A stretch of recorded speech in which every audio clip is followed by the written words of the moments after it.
Good morning. It is July 28th, just after 11 a.m. My name is Toby Stavisky, and I chair the Senate Committee on Higher Education. And this is a joint hearing with the Assembly on the effects of the pandemic on higher education. And first, let me thank Stanley De La Cruz, our moderator, and the person who has put all of this hearing together for the Senate. I also want to thank Clayton Eichelberg and Sabine Chapnick for their help.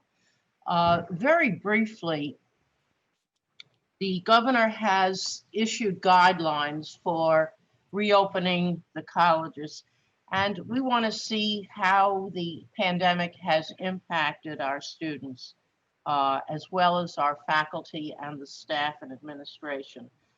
We have many challenges ahead, whether they be financial or social or budget issues, and how we adapt to these changes, how we respond is going to be extremely important, and that's the purpose of the hearing. We're going to be looking for new ways to respond to this crisis, almost a new way of thinking. We no longer have a classroom with four walls. The walls are gone, and students and faculty, and in fact, society is going to have to respond to these challenges. The people who are going to be testifying today are not competing with each other. This is a collaborative effort in dealing with a crisis. And I certainly thank my colleagues, particularly Assemblymember Glick, for her work. And let me just introduce the senators who are on this Zoom meeting: Senator Lieu, Senator Gennardis, and Senator May. Senator Did I miss anybody? Senator Seward has joined on the minority side. Oh, I'm sorry. We have a primary expert, Senator Seward, and we're glad to see you healthy after your ordeal. So let me now turn it over to Assemblymember Glick. Thank you so much, Senator Stavisky.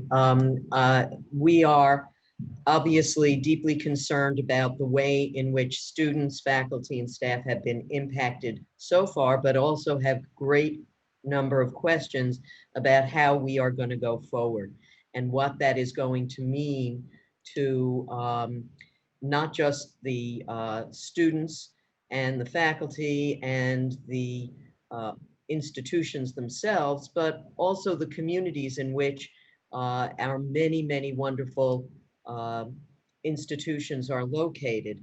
I have a number in a very compact district. I have NYU, Cooper Union, Pace University, the New School, and Borough of Manhattan Community College. So it is a large number of people that come into a fairly compact district, and there are concerns about how their institutions plan to go forward in a safe manner and protect everyone on campus and off, and whether they will be, in what way will they be moving forward.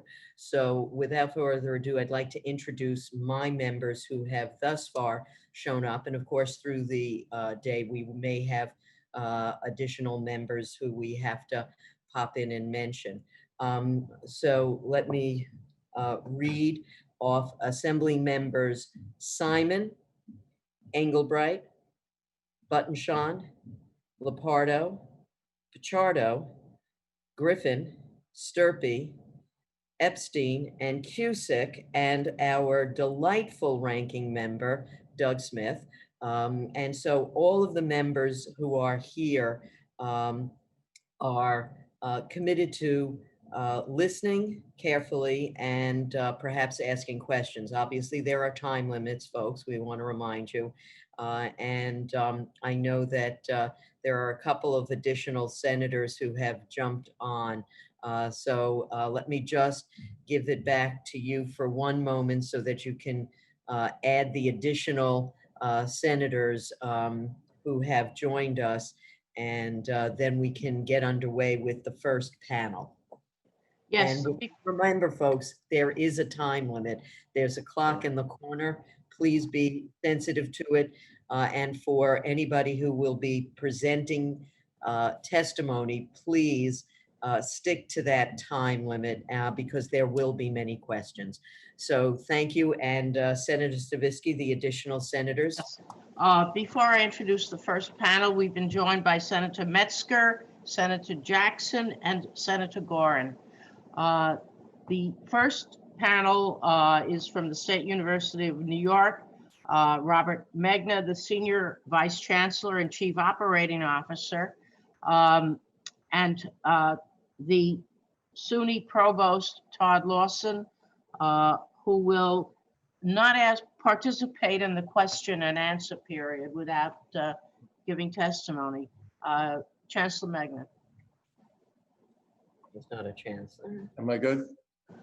You're always good. I'm clearly not a chancellor. I agree with Assembly Member Glick. And good morning. I am Robert Megna. I'm privileged to serve as the Chief Operating Officer of the State University of New York. And as the Senator mentioned, Todd Larson, the System Provost, is also joining me today, and he'll be available to answer any questions. It is a pleasure to be here today. I would like to thank Chairperson Stavisky and Glick, members of the Senate and Assembly, and legislative staff for affording me the opportunity to discuss the remarkable ways, under the leadership of Governor Andrew M. Cuomo, that our system responded to the COVID-19 crisis. I would also like to acknowledge and thank Chairman Merrill Tisch and our entire SUNY Board of Trustees for their leadership and support during these unprecedented circumstances, the great work of our executive leadership team, and presidents at all 64 campuses, as well as the people who keep our system moving forward, the students, faculty, and staff. And it has been a very interesting, complicated, difficult experience, as you know, and also the first time in 4 months that I think I've worn a tie. So I think we have that as well. Our work over the last several months has focused on successfully transitioning hundreds of thousands of students to online and remote learning environments, working to ensure that every student had the technological support to complete their coursework, and transforming several of our campuses into emergency medical facilities in the hardest hit part of the state. In addition to the many ways that SUNY stepped up from the start, we have also been personally impacted and felt the tragedy of this pandemic come close to home. Amongst our student, faculty, and staff, the SUNY family had over 1,000 positive coronavirus cases at 38 campuses. That includes the tragic loss of 11 people whom we called friends and colleagues. Heroes like Dr. James Charlie Mahoney, who led the intensive care unit at SUNY Downstate. I hope that we can take a moment of silence to honor the lives, memory, and sacrifice of everyone we've lost.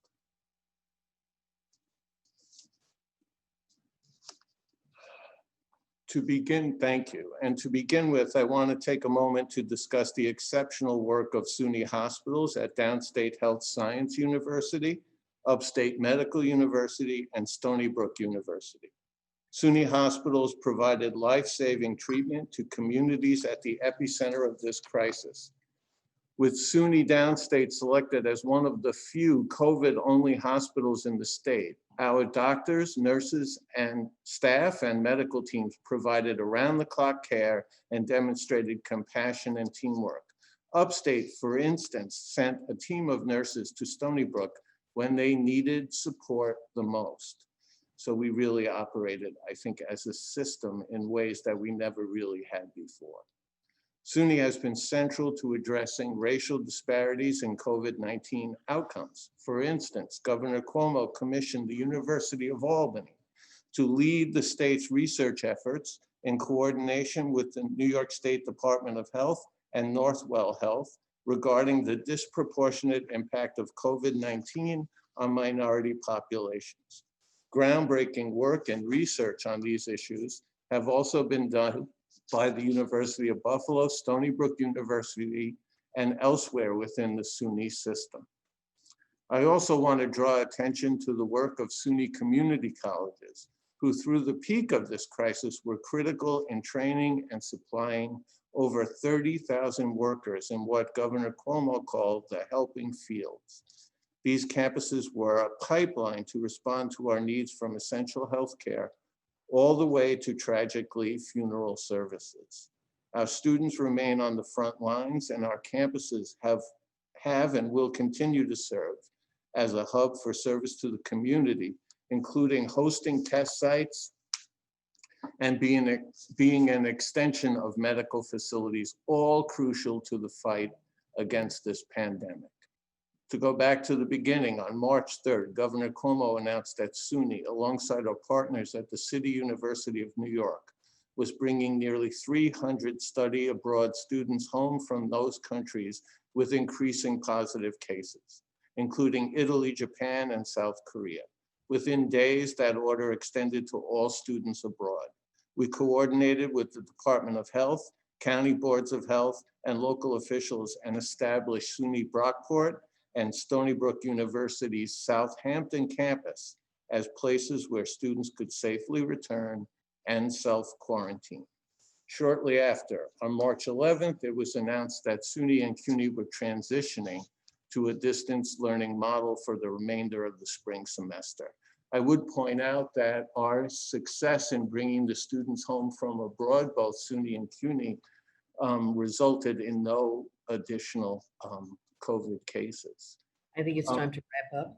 I'm sorry. Okay, I'll go very quickly. I would like to get to some of the pieces that I think are important about distance learning, because that's critical both to the end of the semester and now. So across the system, students who remained on campus followed the social distancing protocols as directed by the State Department of Health and Centers for Disease Control and Prevention. In addition to providing internet accessible coursework and online support services, which ensured quality education and access for students studying remotely. I'm proud to share that SUNY distributed more than 8,000 laptops to students in need. We are continuing to monitor digital access challenges and recently announced that every new student enrolled in the Educational Opportunity Program, EOP, has also received a laptop to facilitate a successful freshman summer program, an additional 2,800 laptops. I'm sorry. Don't be sorry. Lots of good information. So arrangements were made for each SUNY campus to issue a prorated refund or credit for the fall 2020 term at the student's option for housing and dining fees and certain. Time for the question period. Okay. First, we would like to welcome the ranking member, my friend, whom I'm going to miss, I must tell you, Senator Ken LaValle. Welcome, Senator LaValle. I have just a couple of questions before we. Thank you, and I'm going to miss you too.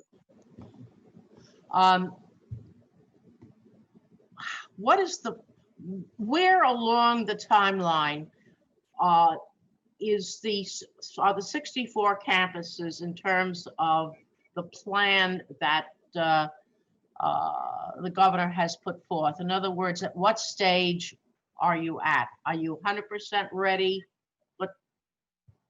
Well, we know, Senator, we're in a totally fluid situation with COVID, and things change almost on a daily basis. But having said that, given the Department of Health guidelines on reopening, we are comfortable that all 64 campuses have provided plans that allow for their reopening, and We have been working with them almost from day one on the reopening process and how to do that. And we have used the DOH guidelines to clearly set the tone for evaluating all those plans. SUNY was given the responsibility for evaluating those plans by the Department of Health, and we have certified that all 64 of our campuses meet those guidelines.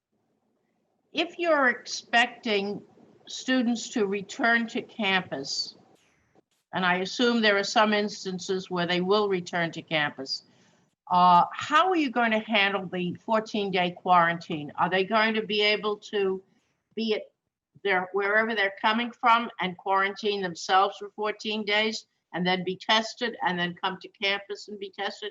How are you planning to do this? Well, for those states for which the 14-day quarantine is required, the campuses are providing space on campus for those students to quarantine for that 14-day period. And then, follow after that period to follow the same procedures and testing and screening policies as for other students coming back to campus. And are you going to continue to charge the full ticket price for tuition, or are there going to be discounts for online learning? I think at this point, we are working with both the board and with the campuses individually to look at the overall picture of the finances of each campus. I would point out that we are waiting to hear from the federal government about what support they will be providing, which will have an impact on whatever final decisions do get made. And so we've been working with the campuses on that. No final decisions on tuition have been made. Certainly, we have been working with the campuses on the fee structure and how those fees impact students at the campuses, especially for services that may be curtailed or not provided, or other services that may be enhanced because of the pandemic. So we're working through all those issues. Final decisions haven't been made. We are awaiting on the federal government giving us some guidance on what this final stimulus package will provide. And lastly, one quick question. Are you making any special provisions for those faculty and staff who have to return to campus? Yes, again, I would say that the DOH guidelines provide a framework for both how we provide for proper social distancing, for proper mask wearing, for proper disinfecting of facilities, for proper testing, for all of those issues. I have been on the phone with the UUP president on a weekly basis to try to understand what faculty issues are about coming back. So we've been working very closely and very carefully trying to make sure that we are maximizing safety. And for those students and for those faculty who are most at risk, providing the, correct framework for them to return, whether that's distance learning or face-to-face learning. Before we call on the other senators, Assemblymember Glick has an introduction. Well, yes, and I would like to ask a few questions, but certainly let me introduce members who have joined us from the beginning, since the beginning. Assembly members McMahon, Fahey, and Ashby. And let me just say that for many years I worked directly with Ken Laval, and I will miss him as well. Just a few questions for Mr. Megna. when have you in fact gotten the okay from DOH for all of the plans that have been presented by each of the 64 campuses? So I think DOH issued guidelines. Those guidelines included both mandatory practices and best, practices across a range of issues that we've already discussed some of them. And they delegated to us the function of saying that the plans from the 64 SUNY campuses met those criteria. We had a series of work groups that we have put together, 7, I believe, across a whole range of reopening issues that evaluated, those work groups evaluated all of the plans. And we went back and forth with some of the campuses to improve the plans. At this point, we have certified that all 64 of the campuses meet those guidelines. Do you have an expectation that you will have any drop in the number of students at any of the campuses? Or do you have an expectation that either in person or online that you will maintain your cohort of students?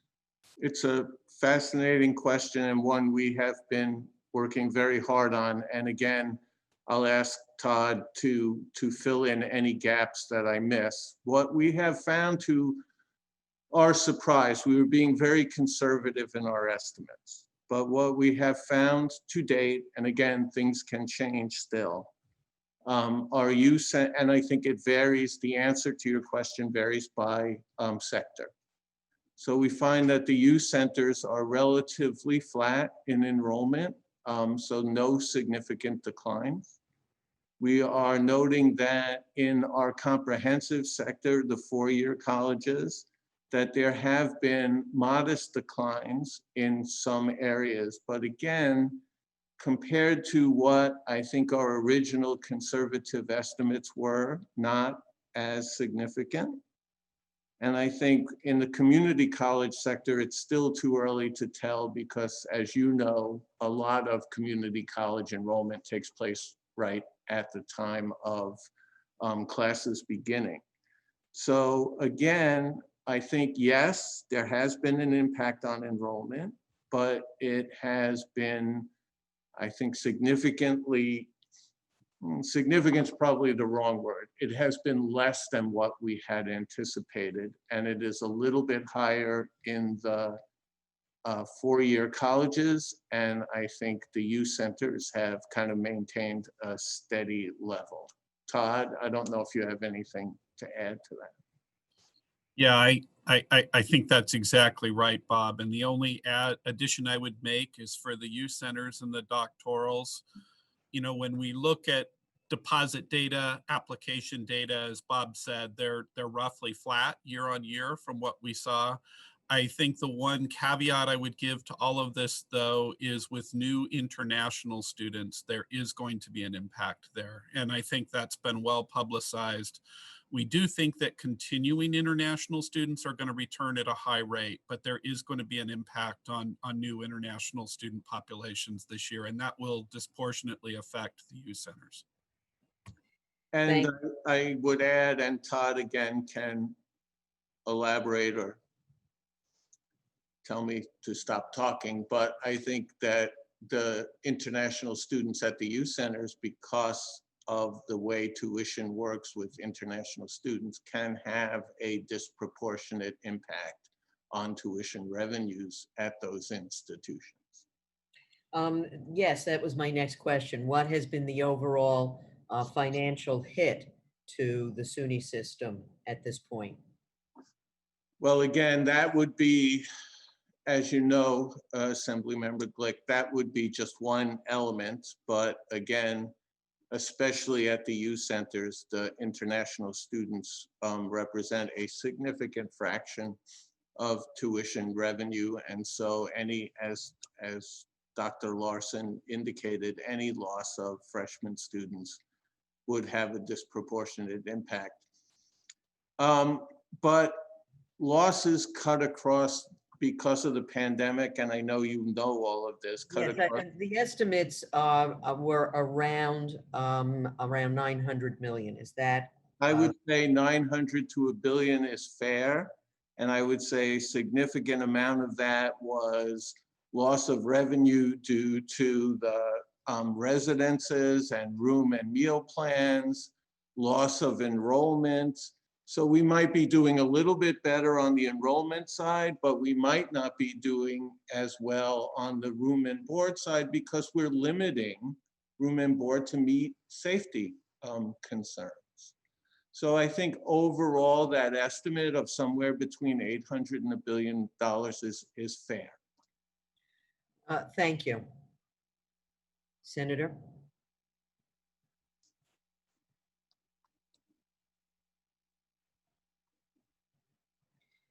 Senator Stavisky, are you going to, do you have She members? might be on mute. Very hard to unmute me, but Senator May for a question. Thank you. Can you hear me?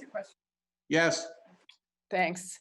So I appreciate your testimony, Mr. Magna, and I have a few questions. I have 4 SUNY, I'm sorry, I've got to start my video here.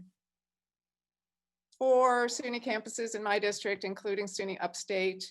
And so the whole economic impact has been huge on my district. I have a couple of specific questions about how coordination is happening with state and local governments. Because But I don't, I think, you know, for Without- one thing, there are all these protocols for what happens in the classroom or even in the school buildings, but what happens beyond the buildings and how are things like social distancing and mask wearing and contact tracing going to be enforced? yes, it's a great question. Again, all of the plans had to address the issues of social distancing, of mask wearing, of disinfecting classrooms, of testing procedures, and tracing, contact tracing, which is maybe the most complicated part of this whole process. We have asked, and I would say uniformly, our campuses, especially in your region, Senator, I would say, have been reaching out not only to Upstate Medical, but to the local public health officials to coordinate on the availability of testing, on the proper methodologies to be employed, on the availability and aid that they can provide in contact tracing to local public health and state public health authorities. So again, you know, all of the campus plans are designed to, you know, fully enforce these policies that they have put into the guidelines. And that's certainly what we have certified at System, that they have safety monitors in place. Each campus has a safety monitor whose responsibility is to work with the president and campus officials to make sure that all of the guidelines are being addressed. All of the plans, I might add, each individual campus plan has to post their full plan on their website. System has provided links to all of the plans from the 64 campuses so that parents and faculty and interested parties can read the plans and see what issues they have with any of the elements in that plan. Okay, thanks. And do you have a sense of the number of students coming from states that are now hotspots around the country? I didn't until I asked the provost that question yesterday, and he gave me a pretty exact answer. So I'm going to defer to him on that, but I think it's in the neighborhood of 6,000 to 7,000, but I'll ask him. Yes, that's right, Bob. And can we get breakdowns by our districts somehow? Is that something you could furnish to us so we will just know what those Yeah. numbers are? Thank Yes. you. And then I wanted to turn and ask a little bit about employment practices because I'm concerned about the faculty and the adjunct faculty in particular. I know that adjunct faculty don't typically get sick leave. They have to find somebody to take their class or they lose their income. Are there new protocols for adjunct faculty who need to take a sick leave? Well, what we've been doing is trying to go campus by campus with the state operated at a minimum, but also with the community colleges to tell them clearly we're in a very difficult budget situation. So what you're going to do to help you on the cost side of the budget, you have to make sure that you're working with your faculty and your union partners on your campus to figure out the best kind of ways to navigate that. So I think the response to how adjunct faculty, are being affected, I think differs campus by campus. But I think in all cases, we are trying to provide for the cases where if it's a health-related issue, we're trying to accommodate that either through distance learning or through other means. Most adjuncts, as I understand it, again, the attempt here is not to like eliminate adjuncts, but to kind of work with them to, make sure that whatever health concerns they have about returning to campus are addressed through the possibility of distance learning. But again, I don't think that we've had a significant problem with loss of adjuncts because of health-related concerns. I think it's becoming more of an issue on our campuses to address the ongoing economic and fiscal concerns about returning. Okay, thank you very much.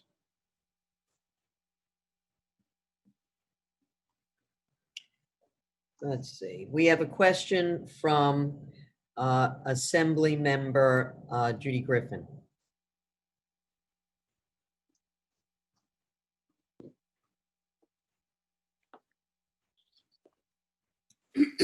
Hello, thank you everyone for being here. Mr. Magna, thank you for answering our questions today. I have a couple of questions. One is, you talked about contact tracing. Is there any standard where there will be contact tracers on each campus? Or is it generally like more vague over what colleges will have? I wouldn't say vague. I guess I would say this. I would say we have asked our campuses to supplement. The responsibility for contact tracing is the responsibility of both the state and local departments of health. Okay. We have asked our campuses to make sure that they are contacting their local and state departments of health with their plans. We have also, and many of them, I would say a substantial number of the plans have provided additional contact tracing to support what the local departments of health or state department of health are doing. So it is the immediate responsibility of the campus, if a positive case would show up on the campus, to immediately contact the local department of health and the state department of health. That's part of all of their protocols. Then the campuses can and are helping or providing to the local authorities the ability to help with the contact tracing protocols. But it is the responsibility of the departments of health to do that contact tracing. Okay, thank you. And then is there anything, any protocol going to be set up? The campus will, like the first semester will end for Thanksgiving. All those students will come home. Is there going to be anything set up to prevent the spread, perhaps to get tested at their campuses before they come home? Because that could be a surefire way to spread COVID once they come home, because it's Thanksgiving and there'll be a lot of family gatherings. It's an interesting question. I think, one, to address the point you made about campuses leaving at Thanksgiving, I think that is true of many of our campuses, but I would want to say not all of our campuses. So I think many of them are following that model. Some are following the model where they would do a break and still come back. And again, we can provide you any of that information. I think one of the things we're contemplating as a best practice is to do, the person who runs this program would be upset with me for saying this, but random testing. Mhm. And I think to do that periodically through the school year to get a sense of what may be going on at the campus, so that people would have an idea when students were going home, what was the prevalence or potential problems at the campuses. Okay, thank you. And one more question. What, is there a general rule of thumb? A lot of courses will be a hybrid, some on Zoom, some in person. Some constituents have asked me what they can expect. Like, is it on Zoom where it's a video that you can see anytime, or is there actually a professor going to teach a class at 2 o'clock on the day that is assigned? They just want to see if there's live instruction, or is it more video based? Is there any standard? Yeah, I'm gonna defer to the provost on the details, but I would say just in general that the campuses are gonna vary in how they're doing distance learning. Okay. Some campuses are gonna be more towards a significant percentage of their instruction is distance learning, Okay. and others are gonna more fall in the, more towards face-to-face. But I'll defer to Todd on the specific aspects of the question.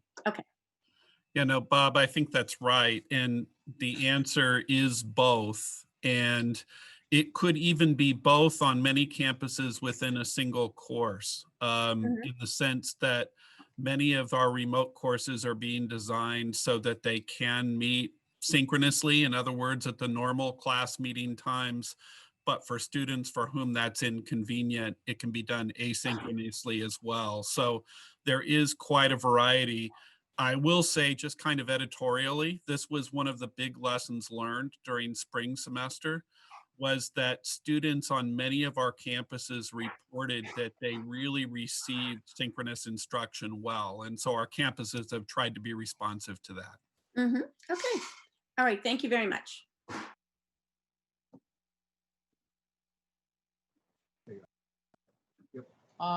For the purpose of introduction, the chair of the Senate Education Committee, Shelley Mayer, has joined us. Next on the list is Senator Gorin for a question. I think we have senators. You have Senator Seward on your list? Yes, we mentioned him. We'll mention him again. Senator Seward has joined us. Senator Gorin. Hi. Having trouble starting. Oh, now I can start my video. Okay. Thank you. Thank you very much, Madam Chairs. And Mr. Magna, Mr. Lawson, thank you. And thank you for all you and your staff and all the dedicated faculty have been doing to get us through this crisis. I know the challenges with remote learning and everything has been tremendous. And I also want to add my voice to Senator LaValle. It has been an honor, even though it's only been 1-2 year term, to serve with you, but we have been involved governmentally in other roles I've played, and I believe your impact on our higher education system is going to last for a long time and will impact a lot of generations in a positive way. My one question is, I guess it's a little bit coming off of what Assemblywoman Chair Glick had mentioned before in terms of enrollment, but from a different angle. Because I am certainly hearing from constituents who are now seeking to enroll, whether it's in one of our 4-year campuses or community colleges, from an out-of-state or a private college, some of which is for economic purposes, because as you know, a lot of these funds disappeared, 401ks got hit, parents are unemployed, students are unemployed. And also people in many ways want to be home with their families and then maybe commute to a local state college or to a community college. And as it was stated before, you don't really have a handle on the community college enrollment. Have you been looking at that from immediate and perhaps long range in terms of that, and what you think that impact may be now and in the future? Yeah, absolutely, we have. Again, I'll defer to the provost to answer the specifics, but I think that's been part of the surprise that we've seen in the numbers, quite honestly, is I think the impact that you're talking about.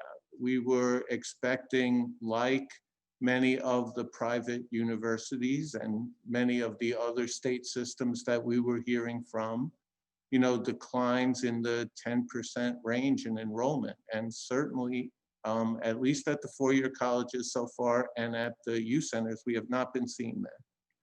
So at least a portion of that has to be attributable to the pieces that you're talking about, but I'll defer to the provost on specifics. No, I think that's right, Bob. And something I should have mentioned earlier in response to the other question is that those percentages that Bob Megna quoted are moving fast. They're moving much and moving in a positive direction. What we would ordinarily expect to see is that for the state ops, we would stop seeing significant movement in application numbers, by late April, early May at the latest. They've been moving all summer in a positive direction. Community colleges tend to be later anyway, but they're especially later this year. And I think that's good. And we've also been trying to do some things in social media, particularly with the community colleges, to further encourage that. And there's been good response to that as well. So you're quite right in noting that. So is there any possibility, at least with the community colleges, that there may be a concern and an issue with lack of space, lack of faculty? I will have Todd address the faculty issue. I think the space issue, I'm not particularly concerned with, because I think, as has already been discussed, there's going to be a variety of still distance learning that takes place. And so I think that will, and I think that that fraction of pure distance learning will be higher at the community colleges than at the four-year institutions. So I think space issues are not what I would think would be the immediate concern. It very well may be a concern as we get back to normal conditions. But I think in the immediate term, it's probably less of a concern at the community colleges. But again, I would see if Todd had anything to add. No, I think that's right. And I would just underscore the point that there's probably a slightly higher percentage on most of our community colleges campuses of coursework that will be done at distance. So I think the thing, though, we do have to keep our eye on, and we are, is the technological divide that many of the students who attend our community colleges, can be disadvantaged by. And so we are watching those numbers. We're not expecting at this point that it's going to overrun our capacity, I would say. But I think we do, and we have been keeping a very close track on what the technological needs of those students will be, and our readiness for them in terms of placement purposes. And I think this is where a lot of the investments we've made in SUNY Achieve, the student success initiatives, in terms of co-requisite math and English, more effective placement, these sort of mechanisms are really important in a time like this, so that we'll be prepared for those students when they come. And I would add only one other thing, that given where we are fiscally, it's very difficult to make investments, but the few investments that we're making are in things that would enable our students who may be disadvantaged from a technological point of view to make sure that they can access their classes and their learning from distance. So I think that will help our community college students significantly. Thank you very much. Thank you, Madam Chair.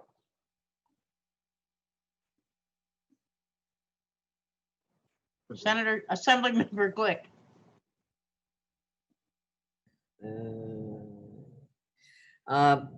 Thank you. I want to say first of all, introduce that we've been joined by another Assembly member, Heineman, and we have a question from Assembly member Epstein.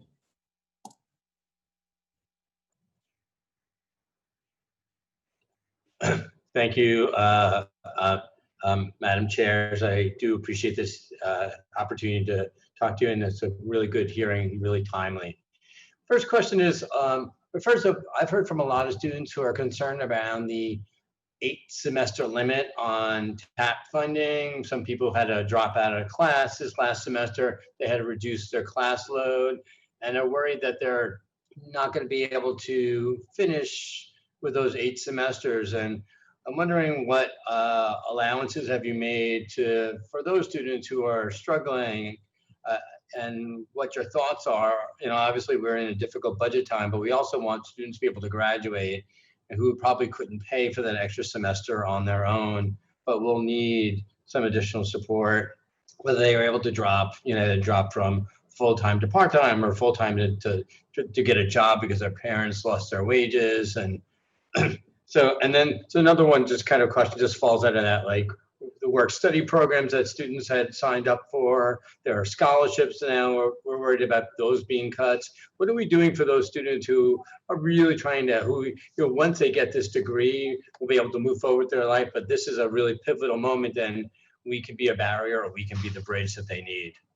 Yeah, no, absolutely. Great question. And again, Todd has comments on this one, I'm sure.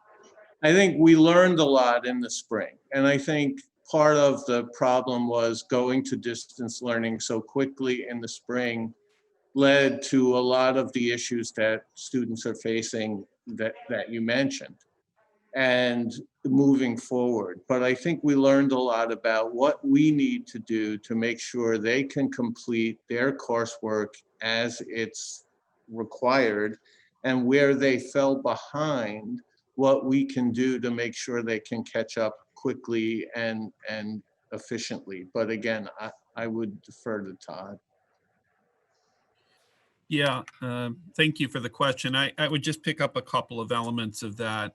I think one is that many of our campuses, as we sort of ramp into the fall, are really engaged very heavily now in helping those students who have requirements that still need to be met to clear incompletes from the spring to do that. And in fact, a lot of our campuses are actually intentionally using, that return to campus early sort of idea has merit for orientation. It has merit for a lot of the training that needs to be done with regard to distancing and making sure that we keep the spread down.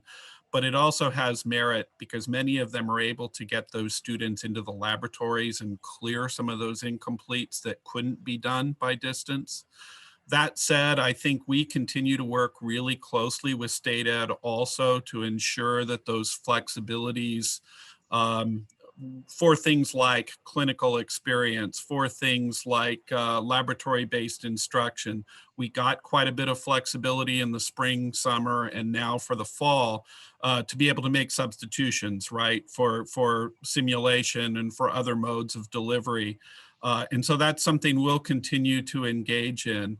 I think you mentioned internships also. This is a big point of emphasis for my academic affairs team here. And a lot of the work that we need to do is not only with our campuses, but engagement of their partners as well, because obviously we're talking here about their future workers, and making sure that from our end, we're open and encouraging of them to be able to continue to get the credit hours in those practical experiences they need. But there is an extra level of engagement in some cases with partners who have been employing those interns, obviously making sure we're following state guidelines and everything else, but making sure they know that we're open for business and committed to helping those students with their path forward. And another part of your question, Assemblyman, I think thinks about kids that may be falling through the cracks because of COVID. I think we've learned a lot also with our programs about kids who are dropping out of SUNY, how to contact them and make sure that we can encourage them to continue. And that was something we learned a lot about pre-COVID that we are trying to now put into practice now when we see exactly what you're talking about, taking place. We want to identify those students that we can encourage to stay in the system and provide the supports they may need to do that. And I know my time says just one quick thing about, obviously we've heard a lot around food insecurity. Some people may be at a campus, but that's not maybe where they live near. So food insecurity could be across campuses. We're thinking about that. The mental health support, we've heard a lot of students who are struggling around, lost family ones, lost loved ones, lost family members. I really, and some concerns we hear around hearing about the cuts in Excelsior and other scholarship programs. It'd be great. I know this is something you care about, but something that we really need to be a part of. If there are solutions you need from the legislature, we'd love to hear from you and be able to be a partner to ensure that those students, as you worry about, aren't falling through the cracks. Thank you. Thank you. Before I introduce the next speaker, we've been joined by Senator Martinez. Senator Liu.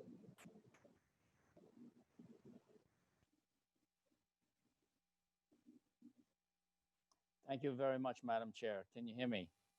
Yes. Okay, thank you. I really want to thank Mr. Magna and Provost Larson for joining us. Thanks to our Madam's Chair for convening this hearing. First, well, you know what? I'm not even going to ask you about the finances for SUNY, just because we know there's still big question marks about what's happening. Well, maybe I will just ask a very quick question. Do we have any sense as to what the latest stimulus proposal is with regard to education? I heard that short of state and local government assistance, there might be special funding for educational purposes. Would that include higher ed? Yes, my understanding is that especially in the House bill, that there is a significant amount of funding for both K through 12 and higher ed. Okay, you're talking about that $3 trillion House bill? Yeah, Okay, and we understand that might not be the end result, but our understanding is that in the serious discussions about how this will be resolved, that there will hopefully be a higher ed component as well as the K through 12 component. And then in addition, anything that the feds would do to help state finances overall, and I know Sure. you all know this better than, or as well as I do, that, that then relieves the pressure on, what they have to do to manage state government overall. So I think Okay. combination of those two things would be great. So the SUNY financial picture is still kind of up in the air, just as our state finances are. Absolutely. Hopefully resolved within the next week or so. Yes. Well, hopefully, for better or for worse, resolved, or hopefully, with more clarity. hopefully with more money, but yes, with more clarity.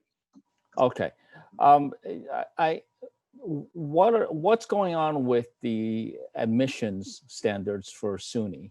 Have they changed at all with regard to, the remote learning that's happened in high schools in the spring semester? What is the policy going forward for admissions for fall of 2021, meaning the application season that's coming up, and is that potentially a temporary one-year policy, or is that policy going to be extended indefinitely? Well, I think the whole SAT break for a year kind of plays into that, right? But I was very, and again, I will defer to Todd on this, but I was surprised, quite honestly, by our both our youth centers at Stony Brook, Buffalo, Binghamton, Albany, but also all of the comprehensives when asked this question. I think they believe that they can maintain their standards of acceptance, that postponing the use of the SATs for a year is not going to significantly impact who they would admit and how they would admit them and the standard by which they would admit them. And they were pretty vehement on that and talked about the indices that they use to judge admissions. I think, so I think they were pretty comfortable that at least for a temporary time, that they can get past this year period and get the students that they would normally accept in that 21 timeframe. So so would you say that it's a one-year policy, or would you say that that's a changed policy going forward, or option C, it's a one-year policy and under consideration indefinitely? I think C has come up because of what the campuses themselves have said to us. So I think we would normally have said A, one-year policy. Let's just get past where we are. I think, and that still may be the answer. It really might still be the answer. But I think, and again, I would defer to Todd, but I think what we've heard from them is maybe it's time to look a little bit more carefully at the ongoing policy. In my last minute, can we hear from the provost? Sure. Sure. And I think that was an appropriate answer. We really do view, and I think our campuses view, all of this is predicated to be successful on good use of multiple measures to evaluate students for admission, right? And I think that if we're honest, some of our campuses are more evolved in those procedures than others. We have two SUNY campuses in the comprehensive sector, Purchase and Potsdam, who have been running a pilot along this line for a few years. And what we really watch when we make that evaluation is, are the students ultimately successful at the same rate as they were previously, or as students for whom there are test scores? So we feel it's an opportunity for us to improve our practices and our knowledge of what goes into successful admissions by taking this sort of one-year temporary measure and actively evaluating it to see how it goes. Okay, well, Mr. Provost, obviously this is something that if you were really going to make conclusions of, it would take many years of data gathering and analysis, and it would be hard to base judgments just on the data from 1 year. And Okay. yes, and I don't think that's what we're saying. I really don't. I think we're saying that we're doing this 1 year because we think we have to, just given the COVID situation, and that it maybe gives us data by which to evaluate longer term. But I don't think anyone's saying like we're going to make a decision the next year. I really don't. Thank you, Messrs. Larson and Magna, for your work on SUNY and keeping me a proud SUNY alum. And thank you to our Madam Chair for holding this hearing. Assemblymember Glick. Yes, we have another member who would like to ask. We actually have a few, but we'll start with Assemblymember Buttonshaw. Good morning. Thank you, everyone, for this opportunity, and I appreciate the insight. This is just a couple follow-up questions from my colleagues that had provided. As we know, our essential employees come from so many of our essential programs. that exist on our is there a priority that is set in regards to ensuring those essential programs and the safety within the labs, whether it be nursing or welding or law enforcement or any of those areas that we see, is we want to ensure that that conduit is there between higher ed and the essential worker. Absolutely, 100%. And virtually since the beginning of the pandemic, we have been working with the health department and the second floor and the campuses to make sure that those essential programs could continue under the safest possible conditions.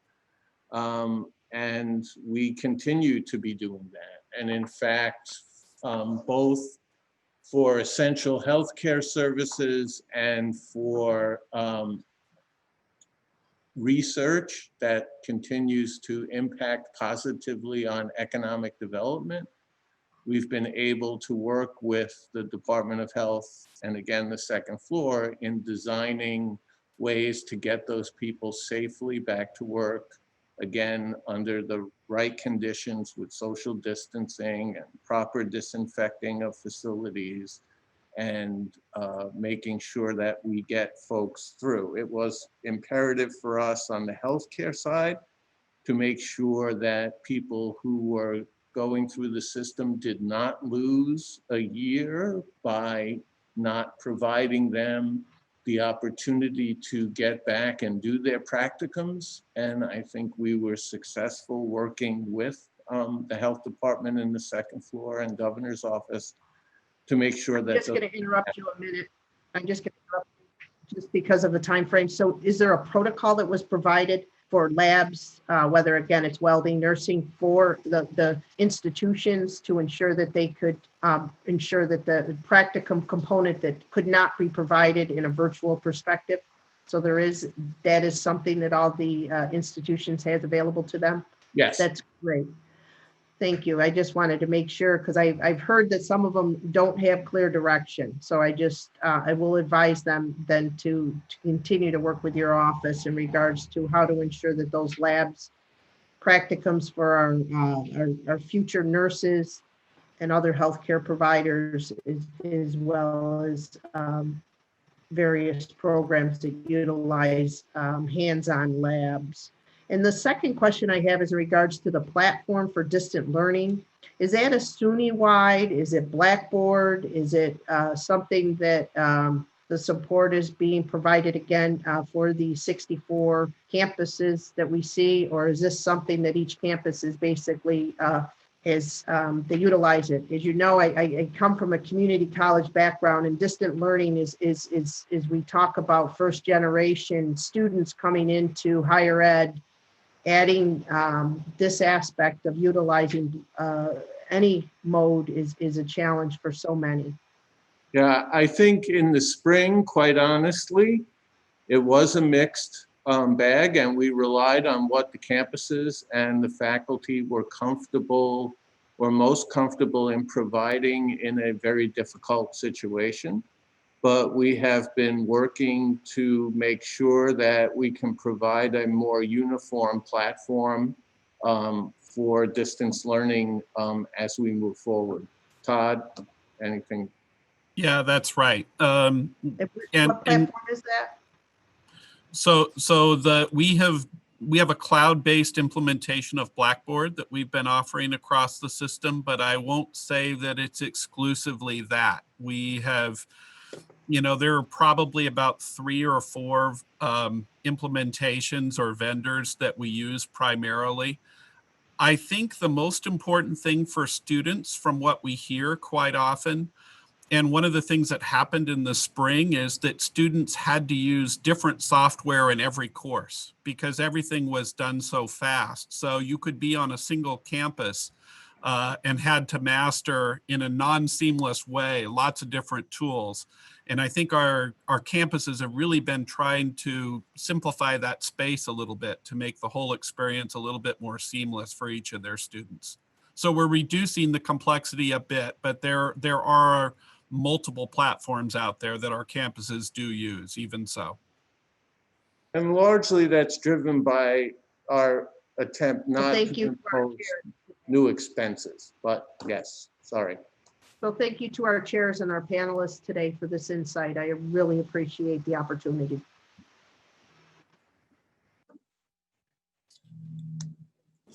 Senator Stavisky, I don't believe you have another senator. No, we don't, as far as I can Okay. tell. Well, then we have two more members. You have Senator Seward. Oh, Does he have a question, Senator Lavelle? I think he does. all right, Senator Seward. Yeah, thank you very much, Madam Chair. And I just want to say thank you for this opportunity to our two chairs and also to Bob Magna. You know, we've over the years, we've worked together on your variety of positions you've held in state government, and we're lucky to have you at the helm at SUNY at this particular time. I wanted to get back to the issue of some of the revenues and some of the costs. I know you mentioned that you are hoping for some additional federal monies. Can you share with us what the current revenue losses have been? Let's say at the four-year campuses, at the hospitals, if there are losses there, and at the community college level. And could you share? Are there numbers attached to what the losses have been in those various sectors? Well, I think, again, and some of them we've been able to already address, but I think, yes, I think we've lost, significant amounts of revenue, close to 300 million in lost room and board kind of refunds that we had to pay out to students. We have significantly also refunded fees for services that weren't provided in the spring. And again, we had an estimate of how much money we thought we were going to lose by enrollment declines. When you put it all together, I think we saw a potential loss of somewhere in the neighborhood of $800 to $1 billion, 800 million to $1 billion. Has speaking of federal aid, I know in the original CARES Act that was passed, at this point a few months ago, there was funding for both the institutions and for student aid. Has that money been, number one, released to SUNY in terms of institutions and the students? Yes. Oh, well, the institutional aid has been released, and primarily the institutional aid has gone to offset the loss to the campuses for the refunds they had to do for room and board and things like that. And that was roughly $160 million, a little bit less, 158 million, I believe. And I think an equivalent amount was provided to students on the student side of the equation. That money is still being distributed to students. It was allocated based on both what their costs that were incurred because of COVID and their need. So it primarily went to Pell eligible students. Again, each campus got an allocation of that money kind of based on their proportion of students with need. That's been a little bit slower going out, which is unfortunate, but I think a lot of it is an outreach and communication issue to make the students aware of what they have to provide to make sure they're getting the money that they're due. So we are in the process of diligently trying to get that money out to the students, but it has been allocated to us and it is all in the process of being distributed. Okay, thank you for that reply. And just my final question also on some of the costs. Can you share with us what the cost drivers are when it comes to the COVID pandemic? I mean, is is it in the area of the remote teaching, having to switch to that so rapidly, and or just what are the cost drivers? You mentioned the refunds and so on by shutting down the campuses. That's obvious. Are there any other cost drivers that you're facing because of COVID? Yes, I think there are significant costs associated with providing safety as we reopen the campuses. Even simple things like disinfecting classrooms and disinfecting spaces that the students are in on a continual basis to ensure safety is going to be expensive. Testing protocols, as I think you know, Senator, are pretty, they're not inexpensive. And so depending on the campus process for testing, that can impose a significant cost on the campuses.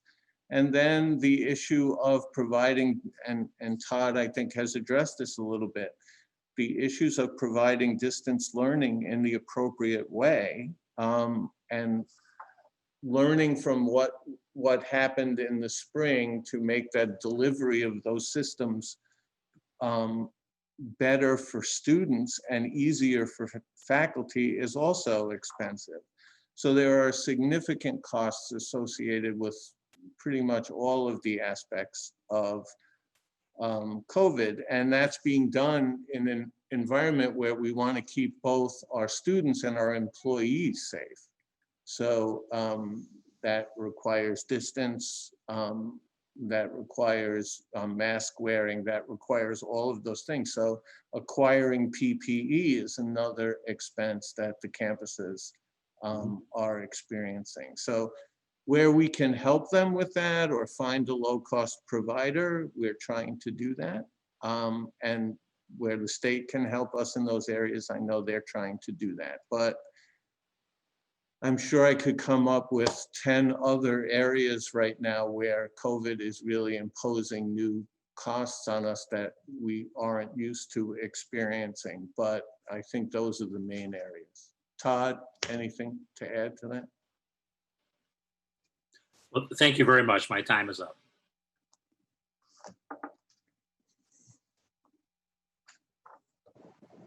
Assemblymember Glick. Yes, we will now hear from Assembly Member Smith.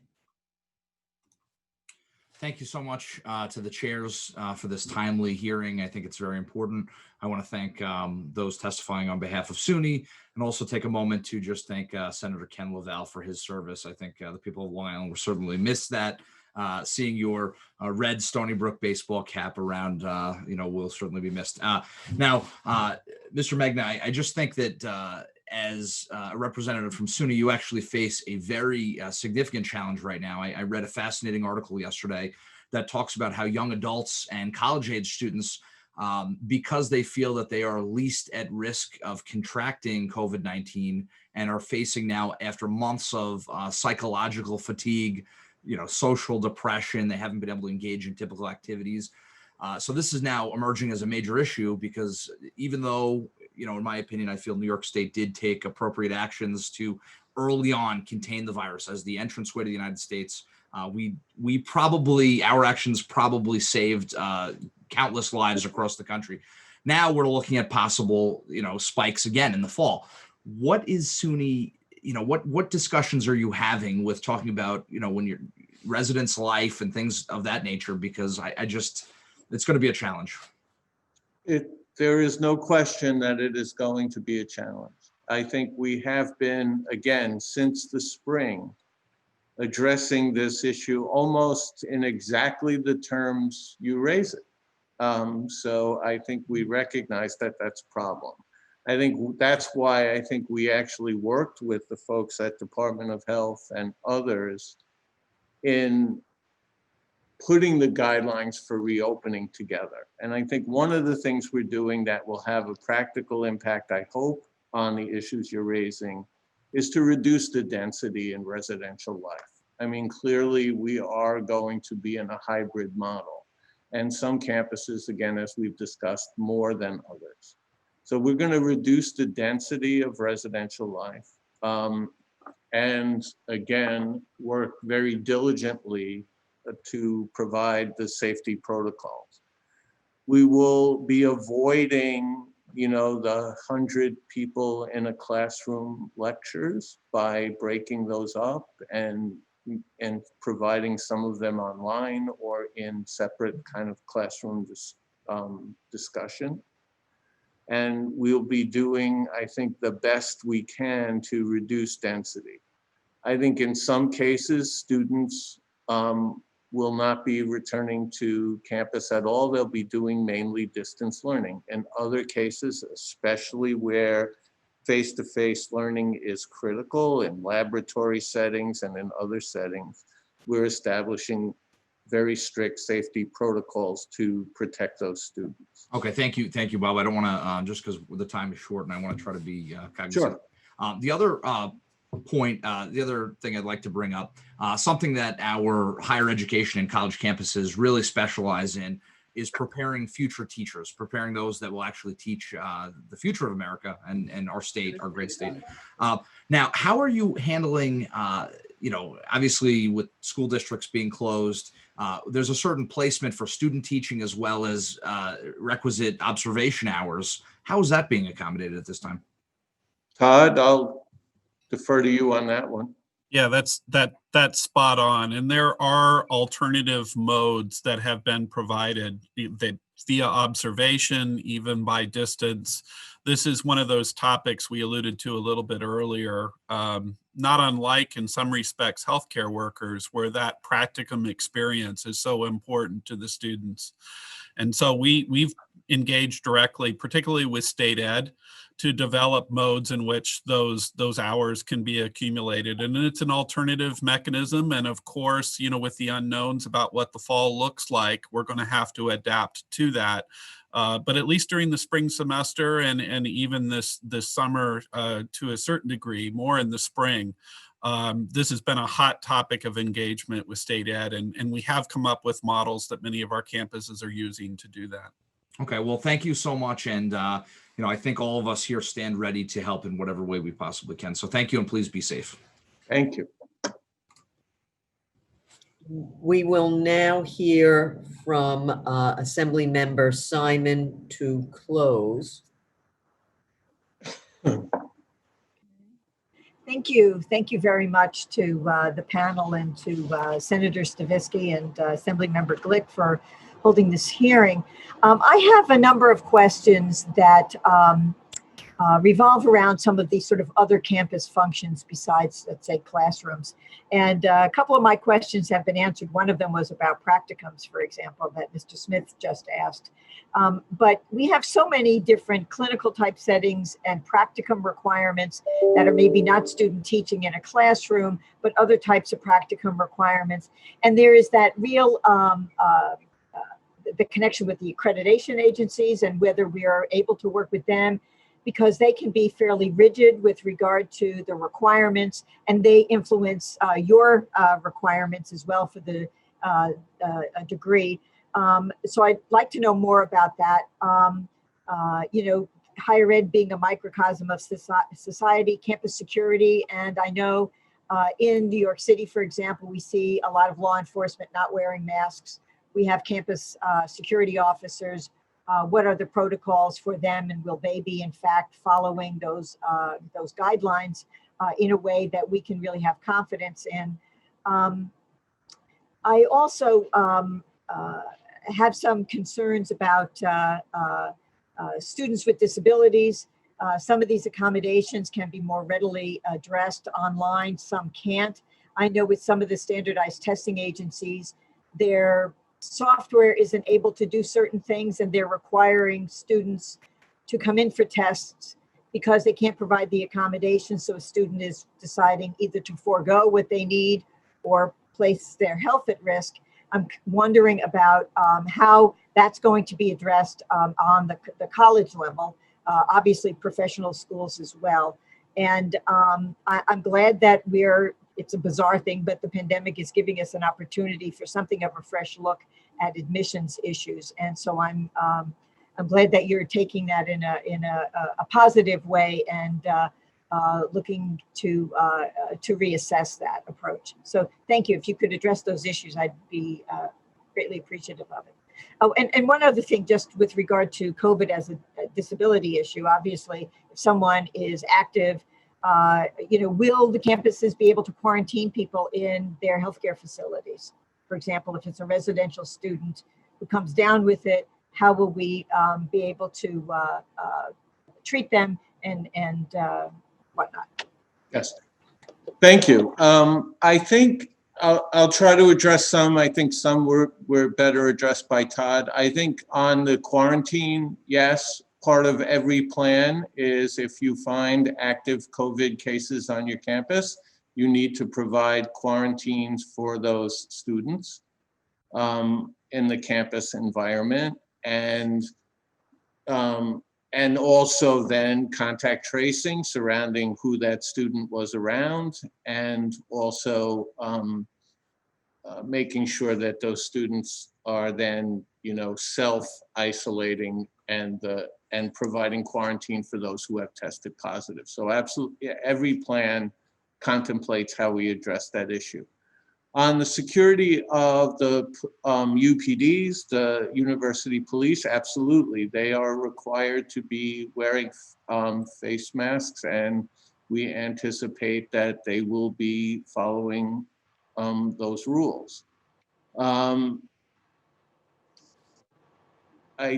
I think on the practicum issue, again, what we have tried to do from, again, pretty early on, is find any of those places, especially in healthcare, but not totally related to healthcare, where a practicum was required for graduation or for, meeting a requirement of some third-party organization.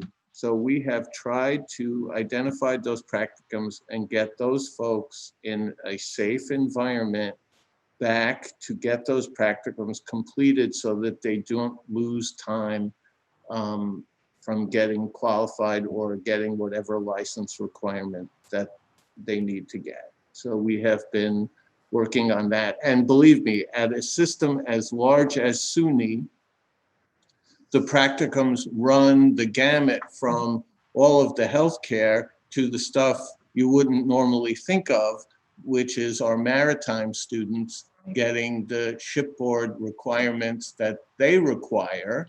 And, we have been pretty diligent in making sure that those that needed those for graduation and certification are getting those in a safe way, meeting all of the safety guidelines. Todd, I don't know if there were other issues there you wanted to address. Yeah, just real quickly, you did talk about accreditors, and that is very important. As I think everybody will know, our institutions are middle states, and it might actually interest you to know that 2 of our campuses went under reaccreditation review virtually by middle states this spring. So we have found, and obviously we take nothing for granted here, but we found them a willing partner in terms of figuring out, what needs to happen for these alternative experiences to be successful. And sometimes their help is helpful also in intervening with professional societies that may be a little stickier about what those requirements look like for their discipline. So it really is a partnership with state ed, middle states, and in many cases, professional societies that oversee accreditations. You're completely right. And one last comment. I think you're also right that despite all of the horrible issues we've had to deal with COVID, it has forced us to rethink issues about how we properly do things like distance learning, how we properly provide for on-campus healthcare, how we do mental health in the best and most appropriate way for the most of our students. How do we address issues of technology for our students who are not in a position to access technology the way some of our students are? So I think it's given us a lot to think about in terms of longer term non-COVID world that we might be living in. So I think if we can take any positive away, it's forcing us to think about those things. Thank you. Senator, I have a question from a member who was having technological difficulty. So if I could ask this question for I sympathize totally, of course. Assembly Member Lipton. I'd like more details on the testing protocol. How often would students be tested? Would it be when they first arrived, and would there be intermediate or intermittent testing? And what would be the turnaround time? Obviously, we're concerned about delays because a lot of experts say if you don't get the test back within a very reasonable amount of time, these 5 and 6 and 7 day delays kind of make it a little moot. So do you have any plans for on some of your campuses with a capability of doing your testing in-house? Yes, I think there's a long answer to this question and a short one. I'll try to be as short as I can. What we have done is the folks here have developed what I would call best practices for testing. And they have developed a white paper for that purpose. And we have made that available to all of our campuses, and I will make it available to the committees. Yes, that would be very helpful. And we think that there are better ways and best practices to do testing, and we are working with our campuses literally on a daily basis to help them do that. So the answer to your question is yes, some will be doing the testing on their own. They're actually in the process of buying kits to do the testing. Others are doing what we would consider a best practice, which we think is batch testing. I won't get into the details too much, but I think it's a more cost-effective way to test. The other part of your question about what do you do after the fact is we are looking at sampling students over the course of the semester to check whether there are significant changes in the profile, and to do event testing. Obviously, when someone presents symptoms, to immediately test and then do contact tracing. I think your point about delays is incredibly the right one, because even then your ability to do contact tracing becomes limited. If you have to wait 5 days before you get a test result back, your ability to do contact tracing diminishes because that person will have come in contact with literally hundreds of people over that period of time. So I think those are the issues we are pretty diligently working through on a daily basis. But I'll send the white paper. It's well thought out. We have worked, the Department of Health has been working with us, and I think they view our white paper pretty positively. And we actually are even working with the feds in trying to get some of our batch testing technology accepted by the FDA so that we can go out and promote a test which we think would be more effective, more cost effective, and more usable for all of our campuses. Thank you. Thank you. So you haven't started the testing yourselves? No, not yet. Again, all of the campuses, as part of their reopening plans, provided their guidance for how they wanted to do testing. Again, did I hear you say earlier that the Department of Health would be doing, the local departments of health would be doing this? no, if I said that, I'll be careful. I think what we're saying is we're working with the local departments of Okay. health to provide where the testing might be most appropriately done. Some of the campuses, as Assemblymember Glick pointed out, want to do the testing themselves. Others want to find the healthcare providers in their area who could do the testing for them. So they're working with the local departments of health to find those avenues. Thank you. Senator Stavisky? No, Senator Laval? Yes. I would like to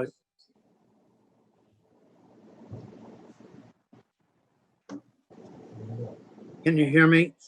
Now? Yes. Yes. Okay. I'm sorry, I didn't have your name. I apologize. The hospitals and the revenue issue, because they were really impacted.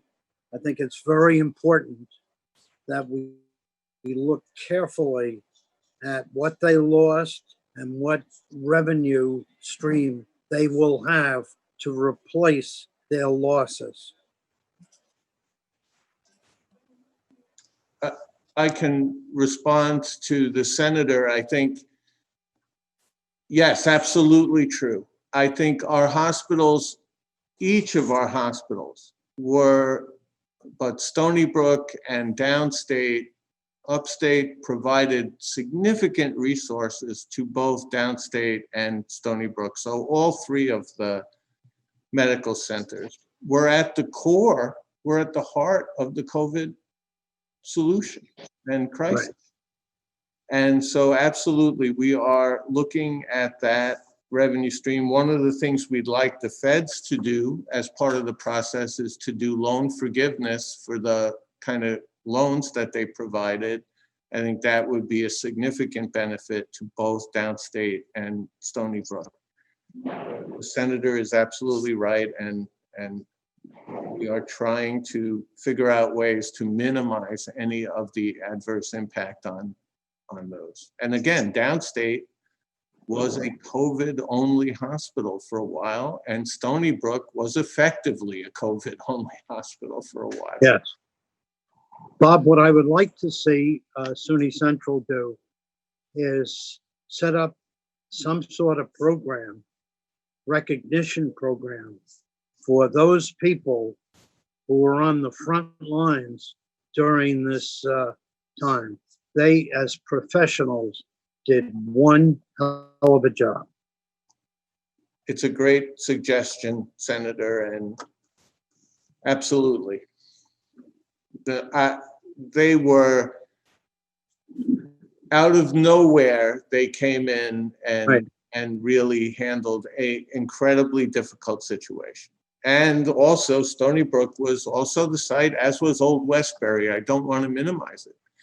We used those campuses to construct potential, hospital overflow sites using the campus kind of property. I think the campuses were incredible in helping to participate across all of this. And so I think a recognition, Right. more recognition would be a great thing. Good. Thank you. Thank you, Assemblywoman.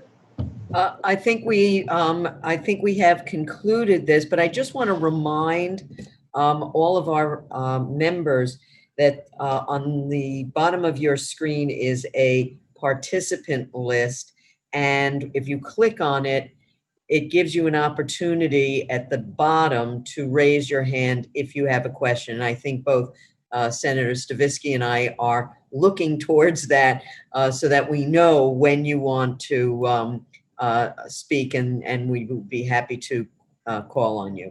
But I have no further questions at this time. We're good too. The next panel. The next panel. Thank you. Thank you. Thank you, gentlemen. Thank you.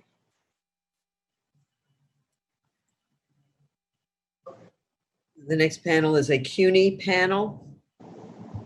If you could unmute the chancellor and the vice chancellors who will be assisting the chancellor.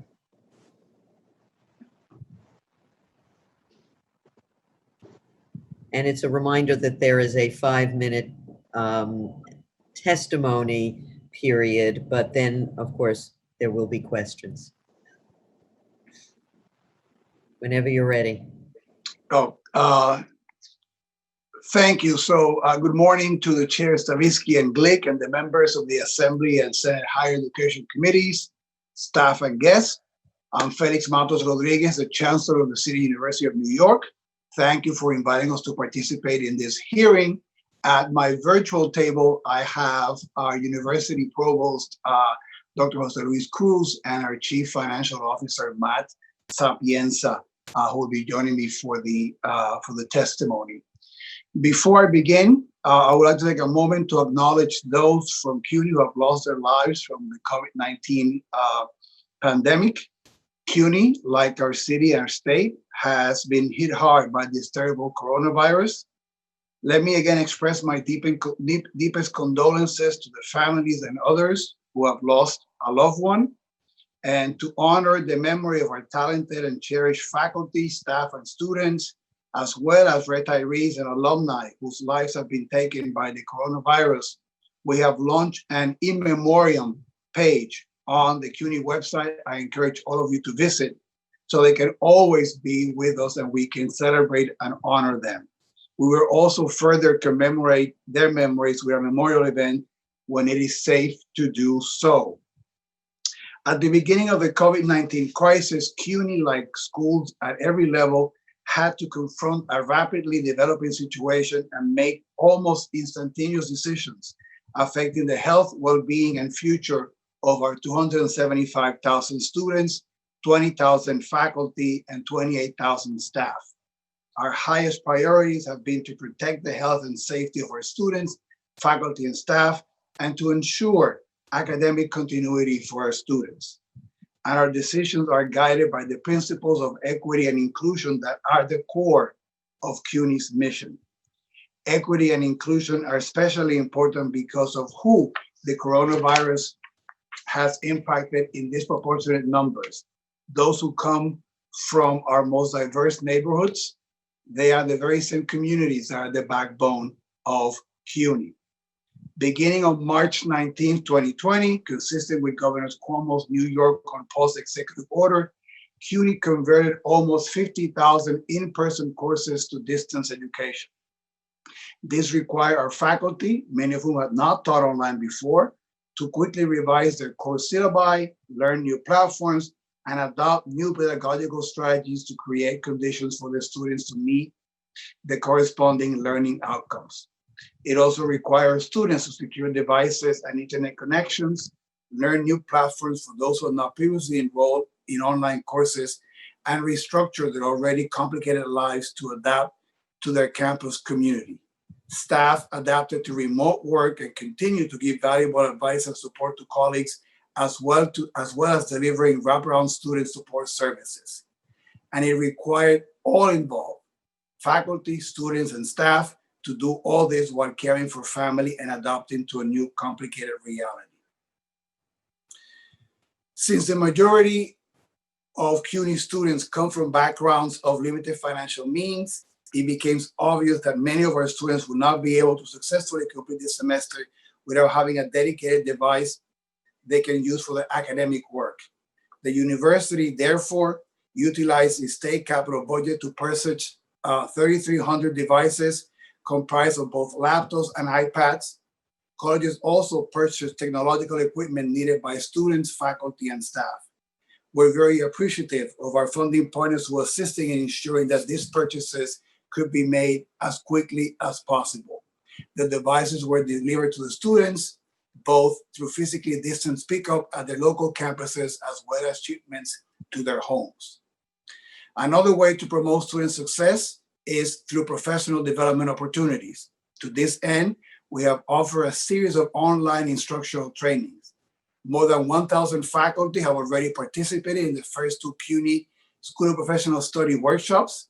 A third group of more than 660 faculty began on July 9th, and another workshop is scheduled for early August.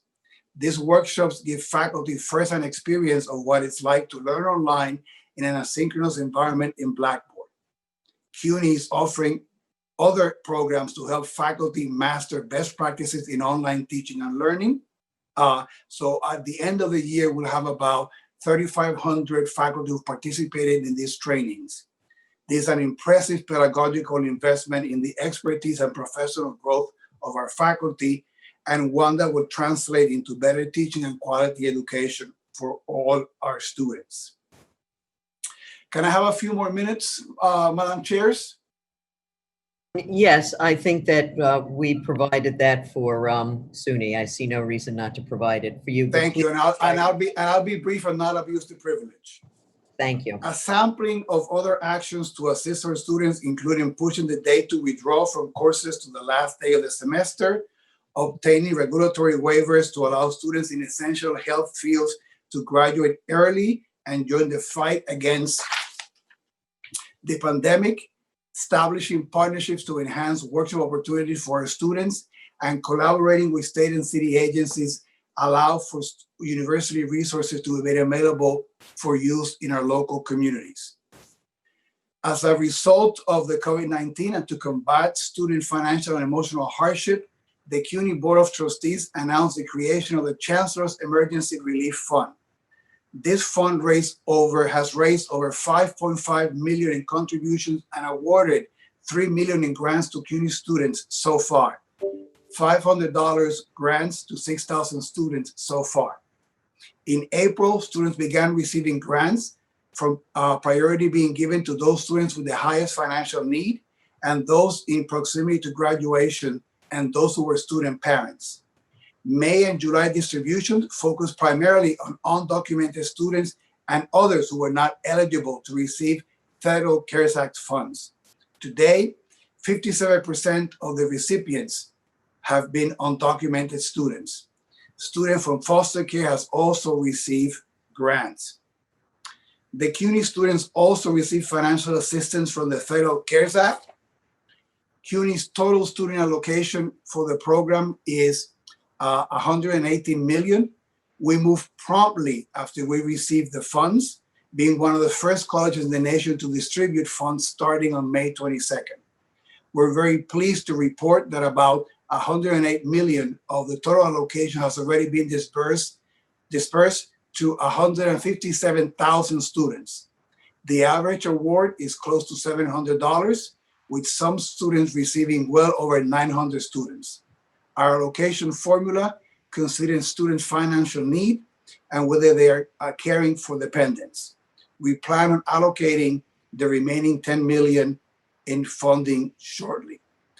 To conclude, the second half of the CARES Act funding, which is $180 million plus $40 million from the minority serving institution component of the CARES Act, is the institutional aid that will be allocated to the campuses.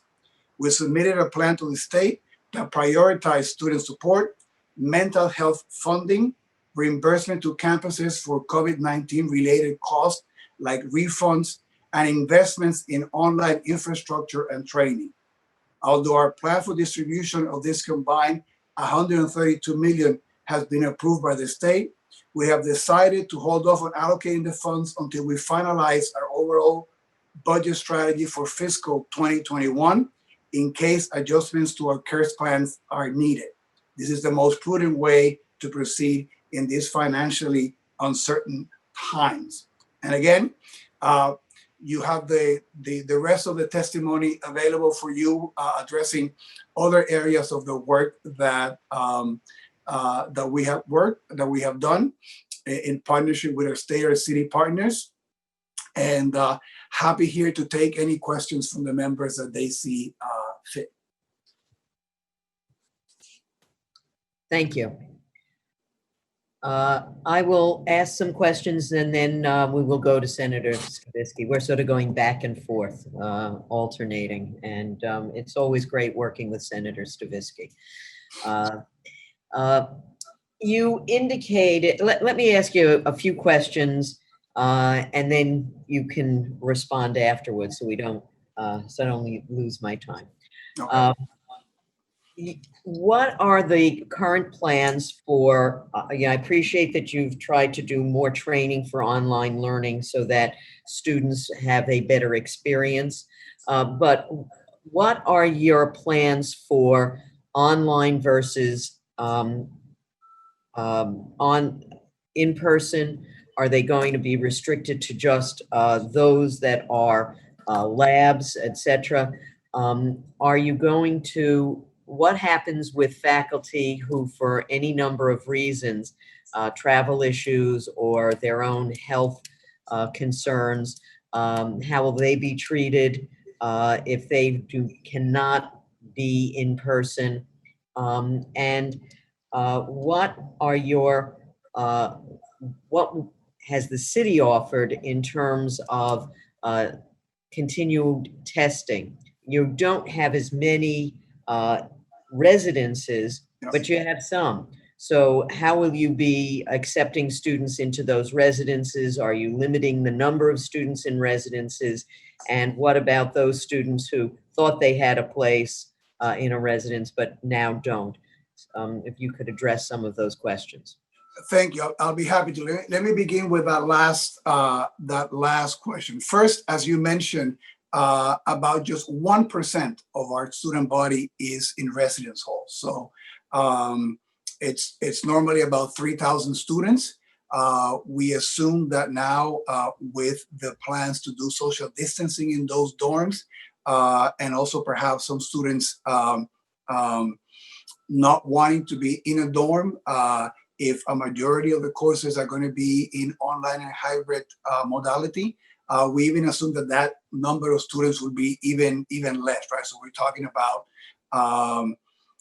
2,000, 1,500 students at max.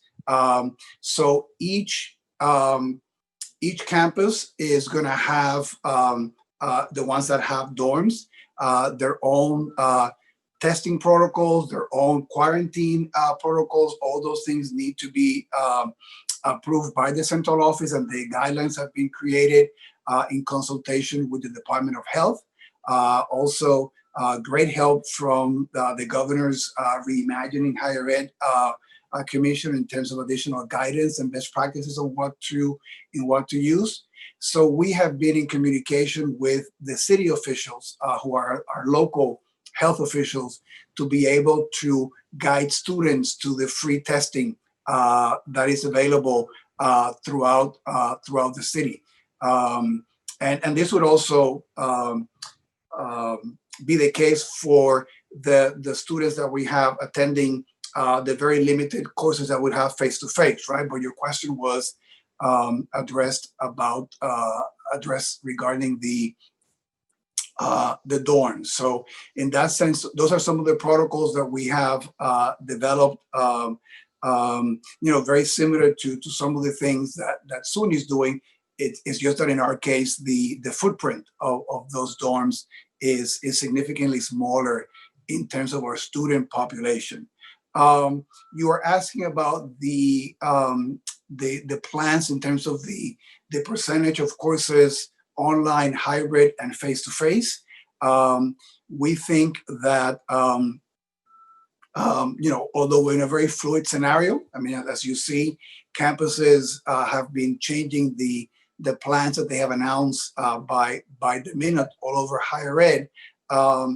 The best strategy for us is to minimize the density that we can have on our campuses, and that's the best way to both protect the safety of our faculty, staff, and students, and also ensure academic continuity, which are the two poles that we're trying to continue to use as we make decisions.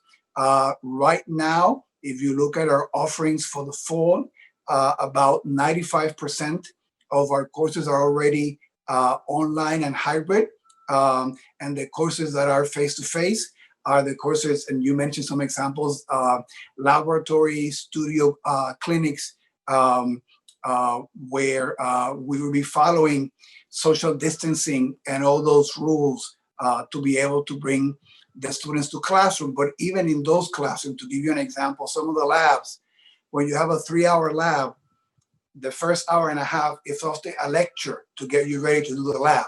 So we're trying to have that 1 hour and a half be done online and hybrid, and then just really use the time that you absolutely need to be in the lab with all the guidelines and all the safety protocols for that. So that'd be really the menu that we're using. So as you can see, we took into account that about 20% of our grade faculty are over the age of 65. So the majority of them, based on this distribution, would be mostly teaching online. And clearly, every accommodation will be made for those that might be the ones who will be teaching face-to-face, right? Because of the subject matter, to be able to accommodate to make sure their safety is protected. Thank you. Senator? Thank you. Good to see you, gentlemen. Same here, thank you. As you know, I proudly represent two of your institutions, Queens College and Queensborough, a community college. Yes. Chancellor, what is the status of the reopening? Has each college provided the necessary material? How many have not submitted the reopening guide plans? So in our process, the colleges are is work in progress right now. The guidelines for each of the colleges, which are available online, they're on our website. The colleges are responding to that. They're following closely the guidelines from the Department of Health. The guidelines and from our colleagues in the governor's office has been invaluable in giving us best practices to provide to those campuses. There's some activity on the campuses that is ongoing, like research, which is all consistent to the governor's phase plans. Research was in phase 2. So we've been following all those guidelines to the dot.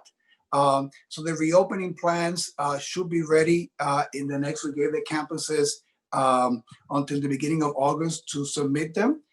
In many cases, they're following, because we have such a small percentage of dorms, which is really one of the key complicated issues for higher ed in terms of opening, since we don't have that high number of dorms.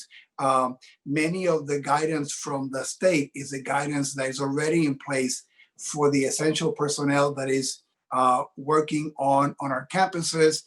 So we are already providing protective gear to the staff who is coming to our campuses, beginning to work on the health checks or the self questionnaires for people when they come to the campuses. So we hope, and we've been deputized by the state to look at each one of the plans, and so we every hope plan that they is be in. finalized. Every campus has submitted a plan. Is that correct? They have until the beginning of August to do that. I mean, many of them have already enacted many of the things that the plans would include, but the finalized plan, it's due at the beginning of August. Okay. But the guidelines for that, Senator, are online, and happy to provide them directly to both you and Assembly Member Glick if you want to. That would be a good idea. Let me ask you one other question before my time runs out. You spoke about the $236 million that was allocated from the federal CARES, of which half go to the students. Talking about your half, you mentioned that part of that was going to mental health. Did the trustees approve that $130 increase in charging the students for their mental health fees? So the answer is no, because we have not made a final decision on the budget, waiting to hear if we're gonna get state and city support from So the the federal government. $130 has not been imposed. No, all budgetary decisions Okay, have been good. delayed until we hear from the feds. And that is why also, even though we had a plan approved for the CARES Act individual aid money, we thought that it was responsible to make that part of the entire budget package that the board will see. Hopefully, once the federal government takes actions and supports our states and localities. Thank you. Now, of the remaining 118 million that's allocated to the college, has any of that money been used to try to avoid laying off faculty, particularly the adjuncts? As I indicated, so the part of the CARES Act which is going to the individual campuses, we had our plan approved by the state, which is the procedure. The board would have to vote on that along with the entire budget, and the board has decided to wait until we hear from the federal government before enacting the budget, making any decisions about tuition, and making any decisions about the distribution of the CARES Act money. So all those funds will be looked at in a comprehensive way once we have clarity from the federal government whether they're going to be supporting our state and localities, because we thought that was the right way to do, to really maximize the use of any of those funds in a way that will benefit our students and our stakeholders. So in other words, the layoffs of the adjuncts continues because I guess of contractual requirements, but will that money be used to restore some of those positions? So in the case of the adjuncts, as we've mentioned, we would have liked to have the decision made at a time that we have budget certainty. That was something that was not embraced by our colleagues in the union. So we had to make a decision based on our contractual obligations in June 30th. We hope that if our fiscal situation improves, that we can bring many of those adjuncts back, either because of enrollment or because of improvement in our overall budget situation. And many of the things that we think that the CARES Act money can be used, if it's reimbursements, if it's additional student support, mental health support, all those things will have a bottom line effect on the enrollment, which will have a bottom line effect on our capacity to bring back a lot more of those adjuncts. So that would be our hope. And again, unfortunately, the lack of clarity for the federal government has imposed a straitjacket to all of us. I mean, you're suffering that too in the Assembly and the Senate in terms of making making any kind of decisions and projections. So. Thank you. Assemblywoman? A question from Harvey Epstein.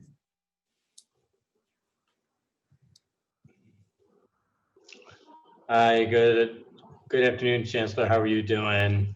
Great to see you. You too. And thank you for all your work. I really do appreciate it. A couple quick questions. I mentioned earlier this. We've heard so much about food insecurity on our students and how our campuses, especially on the CUNY side, are really safe places for people to go. But sometimes people go to a school which is not the school that they live near. And I've asked in the past about trying to open up campuses for all CUNY students who have food insecurity so they can have access to, the food pantries for the ones that they live near versus the ones they attend. I'm wondering, has been any progress on that?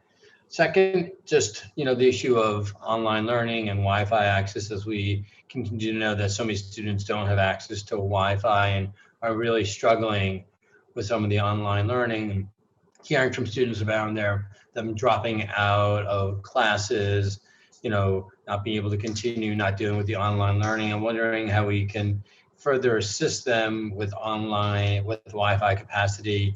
I know on the elementary and middle school level, we've been able to get them Wi-Fi enabled devices and trying to ensure that that's happening on the college level.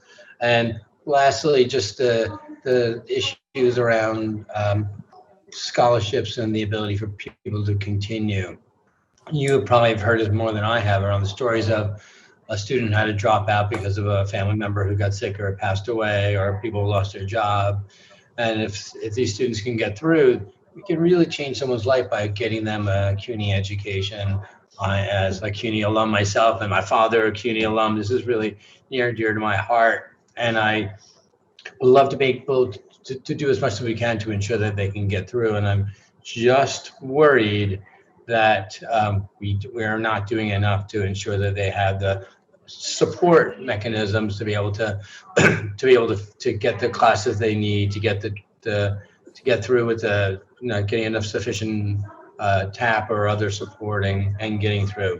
And I'll just put a footnote. You don't have to answer to around the Megger controversy around the president of Megger. I know there's a lot of disputes going on over there, and I'd love to offline just figure out what can be done to ameliorate a real conflict that seems to be happening at Megger today. So again, thank you for your questions and for your support. Let me take the different elements of your question. On food insecurity, this is something that you and I have the chance to chat over the summer. So I thank you for your leadership. Provost Cruz is working with the student affairs leaders to sort of create a CUNY-wide policy that would allow students to access food pantries in what not might be their campus, but the campus that is most convenient to them, because that's something that it was done informally in most of our campuses. But I think it'd be better if it can be, some kind of a practice. The other thing that we've learned to that point is that if our students are not going to be going to the campus regularly, that we need better partnership with the food insecurity networks in the communities where our students come, right? And being able to connect them to those services, because that might be a much more convenient food pantry for them than their nearest campus, which might still entail some kind of a commute. So we're also thinking beyond, right, the network that we have on the campuses. And even though our premise would be to have the least amount of staffing in our campuses possible to avoid the density, to protect our faculty and staff, and to help the city, right, from getting into a second spike. The food pantries would be one of the areas that we would, continue to staff and have support. You'll be happy to know that we, the Board of Trustees, just approved a contract for a system-wide vendor for all our cafeterias. And as part of the negotiations, we were able to secure $2 million coming from that vendor to support food insecurity to our students. So again, the need is huge. So we need a lot of millions to be able to support our students. But we're really making it a priority in many of the things that we do. On the online and the capacity of the students to be able to have access to devices, under the leadership of Provost Cruz here and our Chief Operating Officer Batista, we did a survey of our students in terms of their needs. And many of them have handheld devices. And the area where we think that we need to be particularly supportive, given that we handed out over 33,000 computers last year and over the summer, is on the Wi-Fi access. In that survey, we found out that 1% of our students told us that they have no access or really unreliable access at home. And we're exploring for the beginning of this semester a mechanism to maybe provide sort of purchase, the equivalent of 1% of our student body in hotspots, so the students can have that, so they'll be able to access work. And again, one of the few things that we might have open on campus on a limited way might actually be the computer labs as another mechanism to support the students in that direction. All of us are raising dollars out there to provide additional scholarship money for our students. The other thing that we're doing, Assemblyman, is that in many cases, students who either pay full tuition or some tuition, when they have a hardship, they don't quite know that they can, because of the hardship, go to TAP or Pell. So we have a campaign now to educate them if they had a situation like that, so they can go back and maybe reapply and be eligible for TAP and Pell. Sorry for the lengthy answer. I think we're on Glick. Thank you. I think the next one is for you, Sen- Senator. Yes, it's Senator Lou.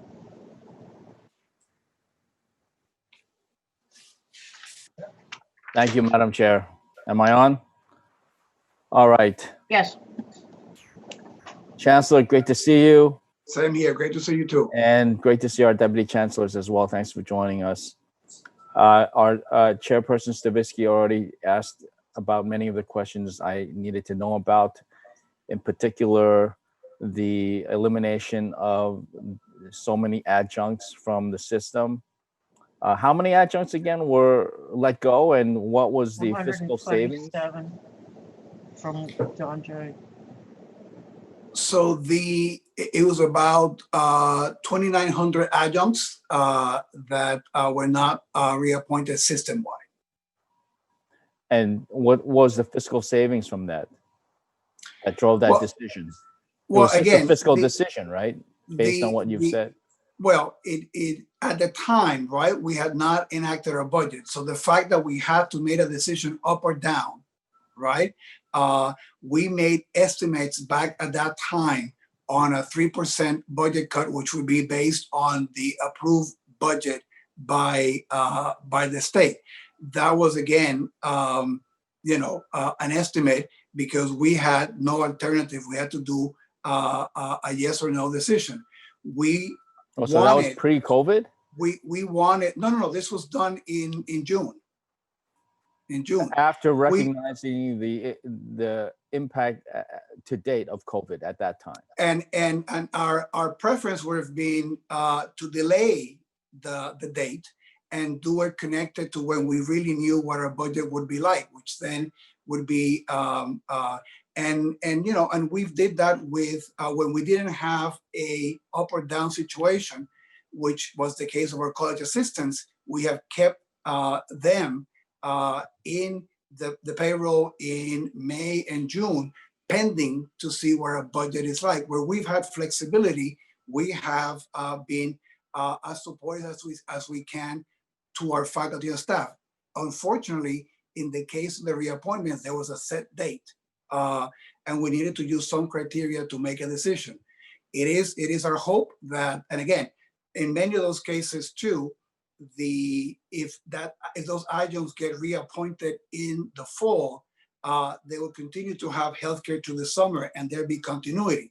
So if the enrollment projections improve and the fiscal situation improves with money from the federal government, going back to the question you asked, the SUNY chancellor improves, we hope to be able to bring as many of those adjuncts back. Okay, and what was the savings for those 2,900 faculty, 2,900 adjunct faculty? It was based on a projection of if the total campus had a 3% cut in the overall budget, what would the implication be on the instructional side? So that was the guidance, and I can get you a sense of those numbers. I don't have that off the top of my head. So each campus was basically told to cut 3%, and you left up to the campuses how they would come up with the 3% reduction? As it affected the instructional side, yes. All right, and then just moving on to continued remote learning. Is CUNY providing substantial training and assistance for faculty members to be able to teach online? I think unprecedented, and I didn't include all my testimony for the sake of time, but we at the end of this year and a half alone, from programs run by the central office, about 3,500 faculty members, about the size of the faculty at Columbia University, would have received professional development in online instruction and teaching, being paid stipends for participating in those programs. In addition to that, many of our campuses have centers for teaching and training, which do additional training and support for the students. So I think that we have done a really incredible and substantive investment in the capacity of our faculty to teach online, and that's going to lead to much better student outcomes in the classes that they're teaching our students. Are faculty members told to revise their syllabus to reflect online learning? So the faculty would adapt the course as they see fit, depending the modality of instruction that they're going to end up using. So some of that work was done in the spring. Not in the best of circumstances, as you know, because it was done quickly. So that'd be up to each faculty member to do. But we've been very encouraged to see, and again, even during the spring semester, how our faculty really went out of the way to be responsive to support the students in doing that, and learn more about effective online teaching, and we're using that to get ready for the fall semester. Okay, great. One very last quick question. What's the grading policy for the fall semester? Is it pass, fail, or go back to letter grades? No, it's the credit, no credit policy was just for the spring semester. So we go back to the normal grading policy. Meaning And again, mostly letter grades. if I'm saying something wrong, Jose Luis, feel free to jump in. Maybe let the provost do that so that you get a correct answer. Chancellor, you were correct. We go back to our normal grading policy in the fall. There are some programs that use pass-fail in certain courses and credit, no credit in certain courses. Those are local faculty decisions, but we're back to pre-COVID grading policies. Thank you. Thank you for your work. Assemblywoman? Assembly Member Griffin.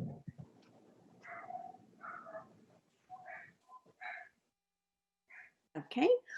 Thank you, Madam Chairs, and thank you, Chancellor Matos, Provost Cruz, and Chief Operating Officer Sapienza. Thank you for being here today. I just have one question that a constituent, and actually a couple of constituents have asked me. What recourse do either professors or students have if they don't feel that the safety precautions with, what the protocols you're taking are, if they don't feel safe? Is there any recourse that professors or teachers have to state that, or if there's something that can be done for them, and likewise for students? Well, I mean, in those cases, each group will go through sort of their appropriate units, right? In the case of faculty, they will work with the deans and the provosts in each of the campuses. I mentioned before that as of now, right, the menu of courses for the fall has up of 95% of the courses online or hybrid, right? So in the case that you described, might be the few faculty that might be in the courses that are being taught face-to-face. Obviously, we'll meet every HR accommodation that is appropriate based on that. Similarly, the students will probably report that through the Student Affairs office in that. We are really trying to have a full, robust academic and college, life experience while minimizing density, right? To be sensitive to issues like the ones that you that you identify, and we, you know, we feel confident that we'll be able to do those things with the protocols that we have in place. Okay, great. Thank you very much, and thank you for all the work you have had to do so far. Thank you.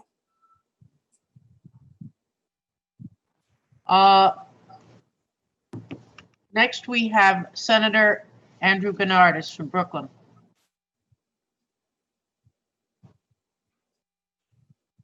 All right. Thank you so much. Hello, Chancellor. How are you? Hello, everyone. Great to see you. Good to see you too. Hope everyone is safe. Thank you so much for being here to speak with us today. A lot of my questions and concerns have already been asked, and you know, from some of the comments you've made and the answers you've given, it's more abundantly clear than ever that we need robust public financing of our public colleges, and we are desperate for federal aid. You know, I keep thinking back of the example of how we built Brooklyn College during the Great Depression with public support, that this is not a time to be divesting from our public institutions of higher learning, like the City University. So I just want to make sure that that's very clear, and we'll do everything we can to push, but we really need to be doubling down on our public investments for sure. I have two questions for you. One, I think I caught some of this conversation, but I might have missed some of it. The money that was previously authorized for students and for campuses under the CARES Act, can you just explain again what the status of that funding is and whether it's been released or not released or where we're at?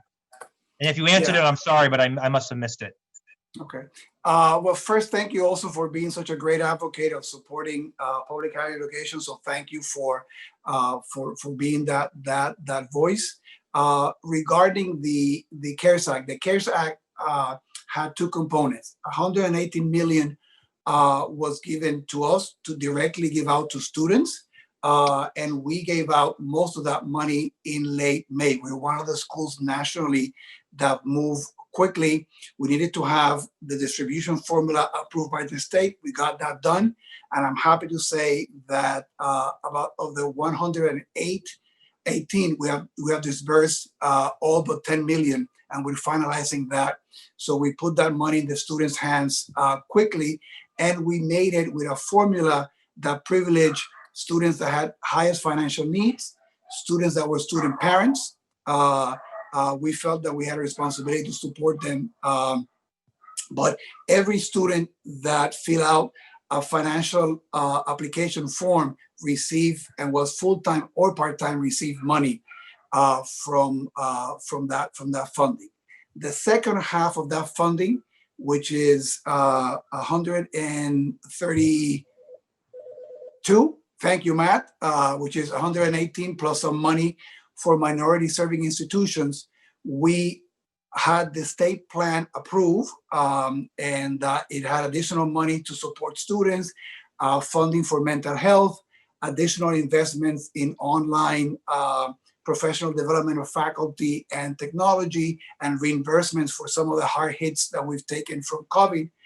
That was approved, but that needed to be approved with the entire budget of CUNY, and the board and the chancellor have made the decision to wait until we hear from the feds to make the overall decisions on what the budget is.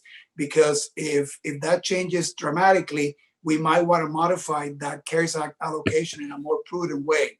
So that's why that money is waiting a final vote from our board regarding our budget, which we hope to have the moment that we get some clarity on the stimulus package and the effect it will have on New York State and New York City.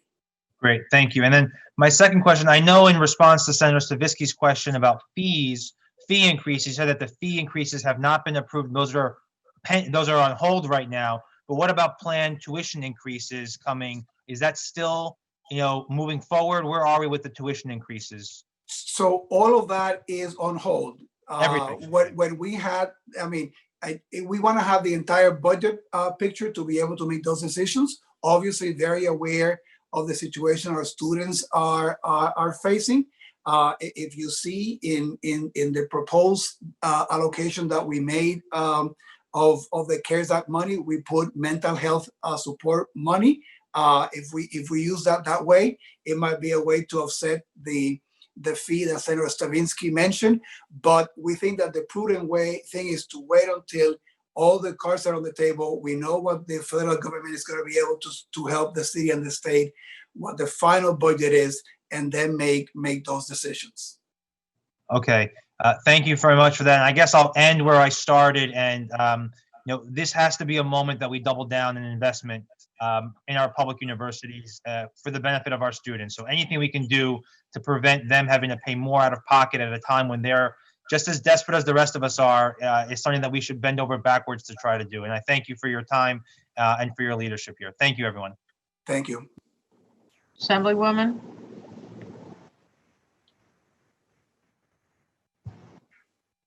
Okay. We have Assembly Member Simon. I guess we're sticking with Brooklyn for the moment. Although I was a Queens College kid, so, but we're going to go to Brooklyn. Thank you. All right, I went to Hunter.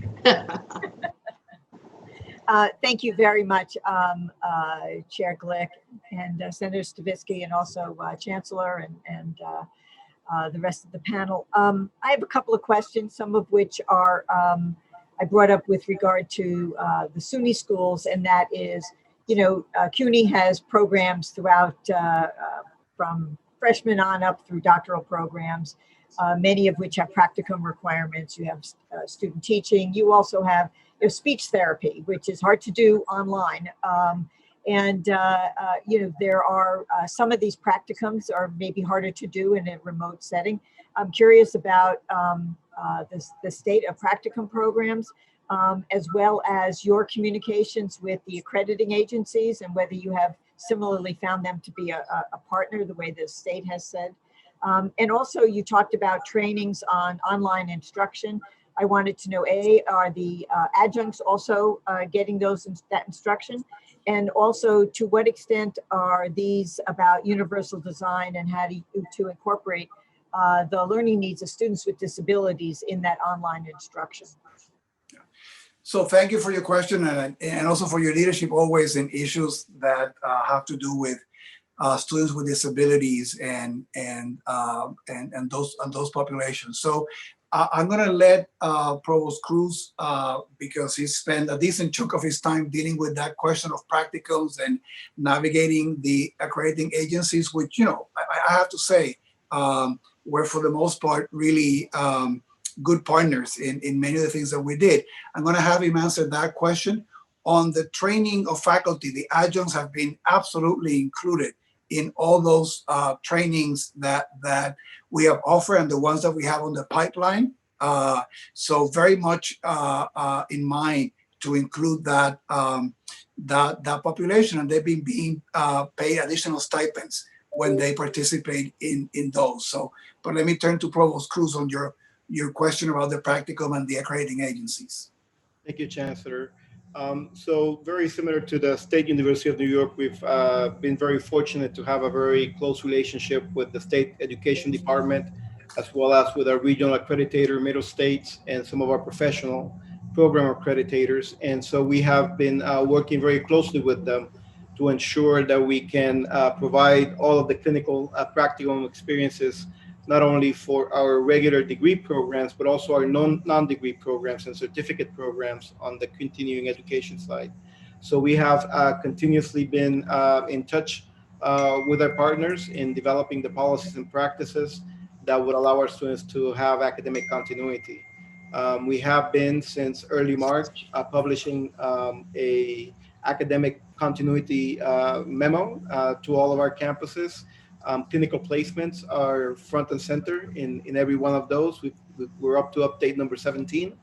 And so I'm glad to say that everything from ensuring that our students can continue progressing in their degree through their practicum experience to actually accelerating their work so they can graduate early and go and help out with the fight of our lives in the front lines have been done in close partnership with the state and our accreditation agencies. And if I can add just one thing, because I know you care about this, in our thinking about a more virtual experience on our campuses, we've been thinking particularly about the services to students with disabilities, right? In a much more intentional way now that we've had sort of the capacity to plan and thinking about those things too in the context of technology, right? The platforms that we purchase, the licenses, right, that we have, the needs of those students very much in mind. So I wanted to mention that for you too. Thank you.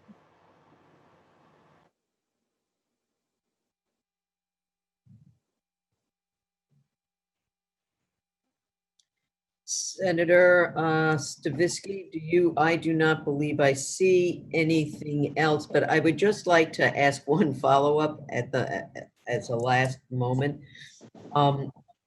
What is the timing of some of these decisions? I know that some of this is on hold till we see where the feds are, but that's getting to be very complicated. Their initial offer is dreadful. So what is a drop dead time for you to make a decision relative to the budget? Oh, I don't know that we have set a drop dead. Obviously, for all planning and best management purposes, right, to have clarity on what your resources are going to be, sooner rather than later is always better. I think that there's a sense that whatever final elements of the stimulus package will be, that we're talking about a window in DC that can go from today to maybe at the latest the first week of August. Or maybe the second week of August. So that might be a time, right, when we get a little bit of the clarity of both what money, if any, is coming to the state and the city, and then how the city and the state then will translate that into the budgets, our budget and of the other agencies.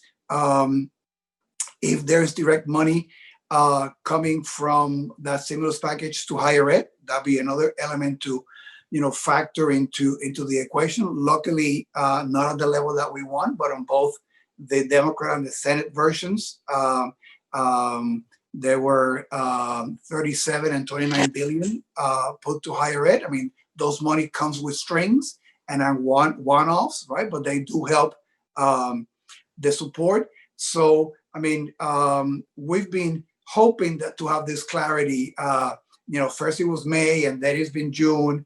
I think that you're more versed following this political drama in DC, that maybe at the beginning of August we'll have some of that clarity, and that would allow us, with several weeks before the beginning of the semester to be able to make some of those decisions. But we are eager for the right set of news and the positive set of news that we want, right? That's the really want that we want.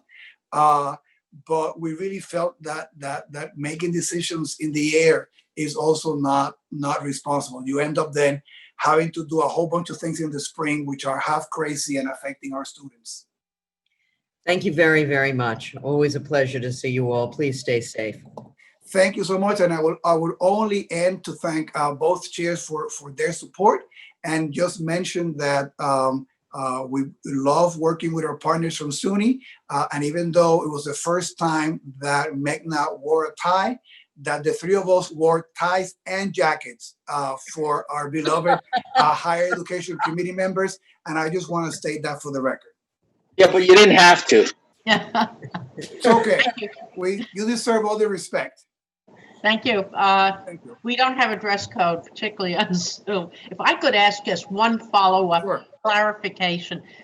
When you said that each campus had a 3% cut, is that in addition to the 2,900 adjuncts who were laid off, or is that separate? So because we were forced to make a decision on the reappointment, right? And I want to stress, we were forced. We wanted to, if we have waited, they would at this point we have not been talking about any adjuncts not being reappointed. If we have waited to see when we got the budget, right?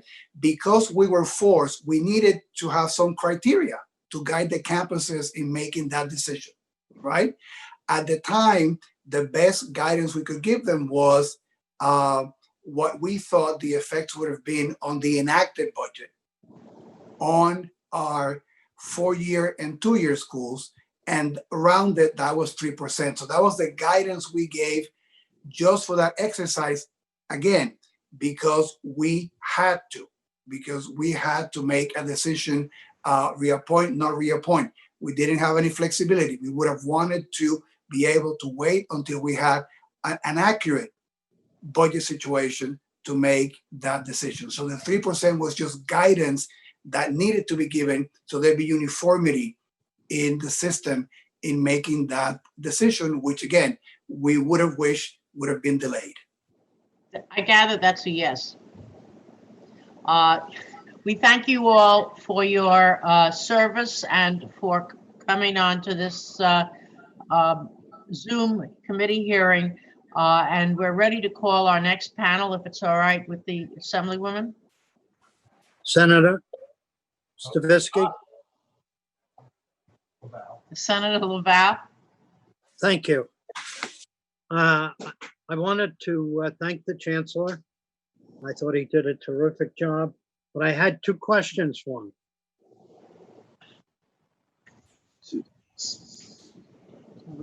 Sorry, Senator, the witnesses are no longer available at this time. What? The witnesses are no longer available at the time. They were dismissed, Senator. Okay. Oh, sorry, Senator. Yep. To use the hand, you need to use the hand raise. Yeah. function, I did. know, that you are interested in asking a question. It's that is one of the, we don't know until you raise your hand using the. Do you Oh, no, not that way. With the, Where? But the witnesses are gone. Yeah, the witnesses are gone. I apologize. I did not see your name on my list. Got it. Okay. Our next panel is from the Higher Education Services Corporation. The president, Dr. Guillermo Linares, and he is joined by Elsa McGee, the executive vice president, who will participate in the question and answer part. Dr. Linares, good to see you again.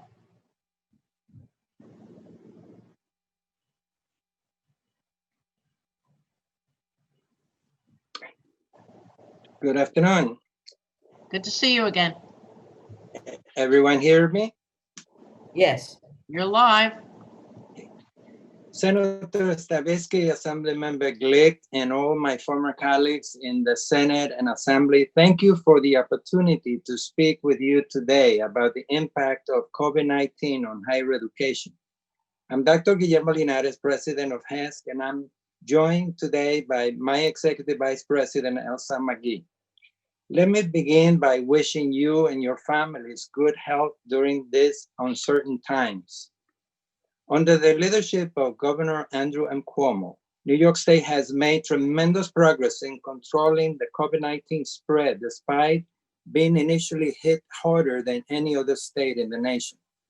Under the governor's direction, HESC took substantial measures to support students and borrowers, while at the same time offering our assistance with New York State COVID-19 response, including the repurposing of HESC call center to serve as a COVID-19 hotline for New Yorkers, and provisioning 1/3 of our staff to support the critical work of both New York State Department of Health and Labor, while rebalancing our work in response to health, safety, and fiscal impacts of the pandemic has challenged us all. HESC has met these challenges head-on by identifying new and creative ways of reaching out to our clients and reimagining the way we work. For our students, HESC has been and continues to work on partnership with the governor's office and our New York State colleges to ensure that students have been impacted by the coronavirus pandemic can maintain their financial aid eligibility. Students, parents, and borrowers were able to get answers to frequently asked questions regarding the coronavirus impact on their current and future aid on HES public website. And a new web form provided students, parents, and borrowers with a platform to ask and receive answers to their specific questions. To date, more than 9,000 inquiries have been responded to. HES also used this opportunity to begin communicating with students and parents through the launch of a monthly financial aid newsletter, and we are partnering with the New York State Education Department and BOCES to disseminate financial aid information to high school students and their parents through school student and parent portals. This new delivery method will get important financial aid information directly into the hands of high school students and their parents. Once launched, students and parents will be notified and reminded when state grants and scholarship applications open, close, or on-the-go program changes. In early August, we will be launching a HES call center with a new web-based calendaring application that allows students, parents, and borrowers to schedule an appointment with a HES representative to obtain information regarding their awards, ask questions, or discuss issues. This approach ensures that students' issues can be fully addressed during the call, minimizing the need to call back. Additionally, beginning this fall, HES will be issuing virtual forums to engage high school students and their families to begin to build a video library. These virtual forums will be the primary method by which we provide information on New York State financial aid programs and offer assistance with the completion of financial aid applications. Virtual platforms will enable students and their parents to attend events from the comfort of their homes or from anywhere an internet connection is available, or view previously recorded forums at a time of their choosing. Recording in multiple languages will make HES services available to many more New Yorkers, including those who would otherwise not be served due to transportation, childcare, linguistic, safety, or other concerns. For our borrowers, New York State has also taken steps to protect those with student loan debt. While the CARES Act granted students loan debt relief to federal student loan borrowers, New York State took charge to offer tens of thousands of HES Guaranteed Federal Family Education Loan FFEL borrowers the same relief, while the New York State Department of Financial Services worked with lenders to encourage relief for borrowers not in default. HES suspended all collection activities for defaulted borrowers, set their interest rates at 0%, suspend the payments, and apply all voluntary payments to defaulted borrowers' principal balances. We are all keenly aware of that while we have taken great steps to address the need of students and borrowers over the past 4 months, the pandemic has dramatically impacted our state revenues to the point where we are contending with a devastating revenue loss amounting to $61 billion over 4 years. These fiscal realities require that we pause until federal assistance, which has been delayed since April, is determined. In the absence of multi-year federal funding, New York State financial aid awards, including the Excelsior Scholarship, which opened for applicants to apply on Friday, July 24th, may have to be reduced and or prioritized for current recipients. I'm about to conclude. Governor Cuomo has called upon the federal government to step up and offset New York State revenue losses so that we can continue to provide the opportunity for students to pursue their educational goals. I applaud the governor for his call on the federal government for action, given the economic impact felt across the state and nation, with many families struggling with job loss or changing their financial situation. It is more important than ever that students have the access to financial support, enables them to realize their dream of pursuing a post-secondary education. As the events in the coming days and weeks evolve, we will continue to best meet the needs of our students and ensure that they do not lose out on their ability to obtain a college degree. Again, thank you for allowing me to share the efforts of my agency. Elsa McGee and I will be happy to answer any questions you may have. Thank you. Thank you, Dr. Linares. I have just a couple of questions. You mentioned that you had 9,000 inquiries. Was that on the Excelsior or on all of the programs, TAP included? Was all of the inquiries, all of the concerns that came through the platform that we had. So it was a general response that we provided. How many applications? I know you just opened the application process for the Excelsior, and I understand not only the need, but the needs of the students also in terms of planning their families on the Excelsior. How many applications have you had for Excelsior? I'll defer to Elsa, but I believe we just surpassed in the day since we opened, which is last Friday, we surpassed 6,000. If I'm 6,000? Yes, I defer 2 to days. last Elsa to confirm that. Yes. 6,000. Yeah. And Dr. McGee, thank you for your service and for being available to answer my questions over the years. I appreciate it. Thank you. Yeah, so we have seen even a greater number. We're over 8,000 as of today in applications. Again, there's been a buildup and over the past several months. I stand corrected. Amazing, just amazing. How many applications did you have last year? Just curious. For the Excelsior Scholarship? Yes, for the Excelsior Scholarship. I believe we had about 46,000, 45 to 46,000, but we can confirm that. Approximately how many were awarded? I believe we had an additional 23 to 24,000 awarded last year. How do you, my last question, because I know some of my colleagues have questions on this issue. How do you prioritize the awarding of the scholarships? Since presumably there may be a cut in the Excelsior Scholarship, as an example. How do you decide who gets it and who doesn't? So for the majority of our financial aid programs, either within the law itself or in regulation, it really specifies the selection process in the event funding is insufficient for all eligible applicants. So in most cases, and in the case of Excelsior and ETA, it would be prioritized to students who received the award in the past.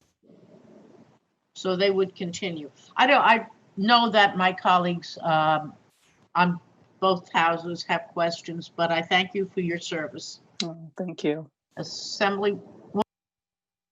Thank you. Always a pleasure to see you and very much appreciate you being with us.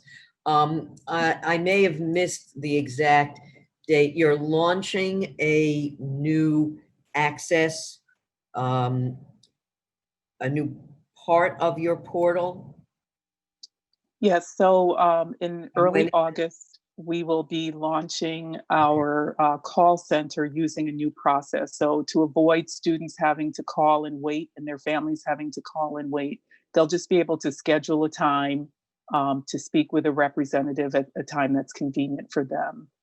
So we will be sending out notifications to inform students, and they'll hear when they call our contact center. They'll also be provided that information. Okay, so they will know about it if they've reached out to you, then they will get the information. Yeah, we also have a newsletter. I'm sorry. Is it on your website? Yes, it will be on our website, and we'll also be sending out notifications to everyone who's applied. Okay. Now, Dr. Linares spoke about these virtual forums. These are going to be on specific areas of how to apply or what's going to be on the forums? And are these targeted to the same folks who actually are already having deficits in technology? So is this going to be something they could access if they were at a library, for example? Yeah, absolutely. They'll be able to access it anywhere they can get an internet connection. And we would be providing the same information that, but we feel having a greater reach for what we've done in person. So these would be sharing information about what financial aid is available, both state and federal. And it would also be virtually helping students complete their applications for the FAFSA and TAP. Okay. Now, there was some federal loan relief. When does that expire? So the current relief expires the end of September. The federal government in the CARES Act provided that relief for direct loan borrowers, but as Dr. Linares stated, New York State stepped up and proactively requested the ability to provide that relief to our borrowers as well that HESC serves. And will that also expire in September, or does the state have a longer horizon at the moment, or do you hope that we will? Well, what we were requesting was to follow what the federal government is offering direct loan borrowers. So we are coinciding with the terms that they have provided. In the event that there is a change in an additional delay of collection that's provided for in the feds, do you anticipate seeking the same authority again? Yes, we would definitely be looking to request that authorization again. What we're finding, however, is that right now, any payment that borrowers are able to make is paying down 100% of their principal. So we do want to also do a hybrid where we encourage those who were not impacted financially to do that because they can pay off their debt very quickly with 0% interest accruing. So if that ability is there, it's really in their best interest right now. Yeah. And has everybody who has a loan, have they received that information? Yeah, they were all received. We are, again, we are targeting those who would be benefit most first, because again, we're now dealing with 100% of our borrowers. So for the sake of our staff, we're really targeting. So those who can get out of default and rehabilitate their loans, that's who we've started with. And then those who may have had their wages garnished, we are going to see if they want to enter into voluntary payments again, if they can, and so that they can pay down on their debt and perhaps rehabilitate as well. Two quick questions. One, so that, I don't run out of time. One, what is the total number of people who have received over the entire Excelsior program an award? And also, are you working with other partners like Community Service Society, et cetera, that deal directly with the public on issues of student debt? For your second question, we're really working with the New York State Department of Financial Services, who also has an arm that helps student loan borrowers. We partnered with them. They were very instrumental in working with lenders we could provide relief to people who were in default, but we don't have the capacity to assist those FEL borrowers who were not in default. And Department of Financial Services stepped up on that front so that together we were able to serve all student loan borrowers. And I forget the first. The total number of folks who have actually gotten an Excelsior scholarship over the length of the program? Do you have a sense I of- don't have the total that have gotten it over the length of the program because we always net out those who had it, who graduated versus those who are coming in. But we know we have about 29,000 students right now who are receiving the Okay, award. currently in the program at different stages of their Yes. educational Yeah. endeavor. But that doesn't include those who've had awards but graduated. Got it. Thank you very much. You're welcome. Thank you. Senator May. All right, I'm working on getting my video there. There we go.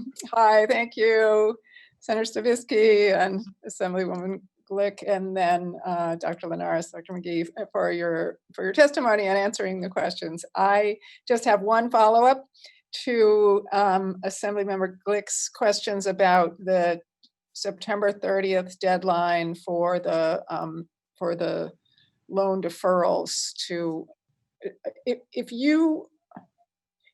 if federal money doesn't come through to extend that, do you see some kind of a fiscal cliff looming that will then push students into default or cause knock-on problems for state level borrowers?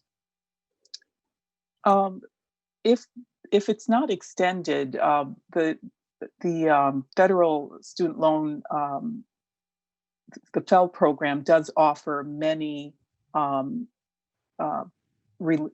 options of relief. So while they may not have 0% interest, they can make 0 payments. But at that point, there would be interest accruing on their debt, and their debt would be growing. What this does is provide that same relief, but without your debt growing. So we would certainly continue to offer relief to those who have been financially impacted. So whether or not the federal government extends it, you expect New York would extend it? Is that what you're saying? We would have to request the ability to extend beyond what the federal government is doing. However, there is still, for those who would continue to struggle being able to repay their debt, we do have continuing options where someone can make a $5 monthly payment or such. We would work in partnership with the Department of Financial Services to see about encouraging lenders to do that for borrowers who are not in default. Okay. And do you track the any racial disparities, not just in receiving the loans, but in actually being able to pay them off or in being able to succeed in school within the whole financial universe that the students are operating in? So we do not ask in any of our applications that students identify gender, race, ethnicity, creed, any of those. So it is completely free of any judgment or assessment based on anyone's race or ethnicity. Okay. Thank you. Mm-hmm. Assemblymember Buttonshaw. She said if you went tomorrow, she goes. Oh no, let me make sure they're not. Mary Ann, are you on? Yes. I'm sorry, I apologize. That's okay. I just had one question I wanted to confirm. Hello, I just had one question that I wanted to confirm. Did you state that you had 6,000 applications compared to the general amount of the question our senator asked in regards to the number of individuals that have applied this year? That was my initial number from the top of my head, but it was corrected by Elsa McGee, my executive vice president, that the actual number of applications as of Friday surpasses 8,000. So 8,000 compared to last year, you said it was, could you just give me that number again, please? It was 46,000 last year, but that was for the entire application period. Right now, the application's been open for 5 days, and we've received over 8,000 applications in the first For 5 5 days. Mhm. Thank you. And then just one other question in regards to your staff being able to handle the upcoming input of applications. Is that something you're confident in, or you feel that you're going to need assistance, or how would you be handling that? So most of our processes are automated. So the staffing that we've had has been able to handle the volume of applications that are coming in, and will continue to be able to do so. Okay. If by chance you feel that this system would be to the point that it is overwhelmed, reaching out and letting as many individuals know, I would sincerely appreciate that. No, So thank you. our panelists, and thank you to the chairs for hosting today again. Thank you.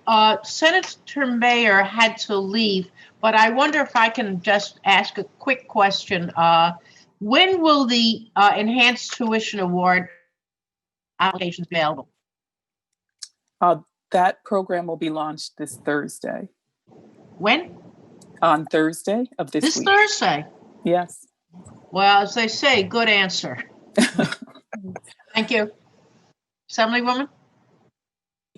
I have no further senators wishing to speak. Assembly Member Epstein.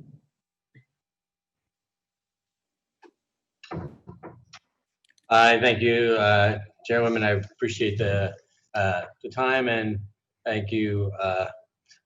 So, Mr. Linares, just a quick question just around the TAP awards and scholarships.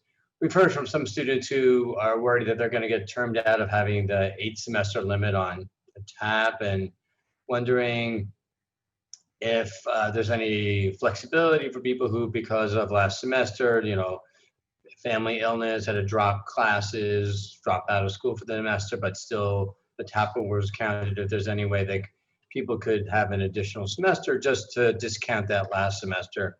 And the second one is just a question about if people are applying for school for September and have expectations they're going to get Excelsior, what's the timeline for you to make decisions about their awards? Because obviously people are signing up now for classes and with the expectation they're getting it because they may have gotten in the past. And if there are cuts to it, you don't want people middle of semester to be stuck with a huge bill that they now aren't sure how to pay because they had reasonable expectations that they'd have Excelsior this upcoming fall.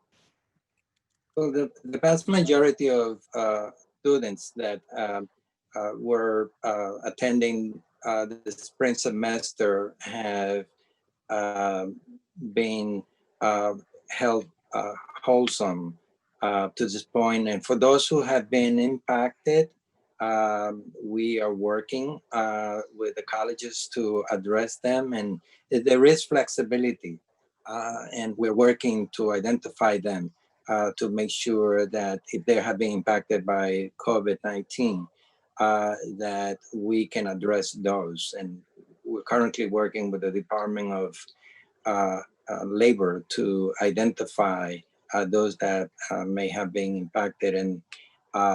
And I will ask Elsa to add to the brief comment that I've just made.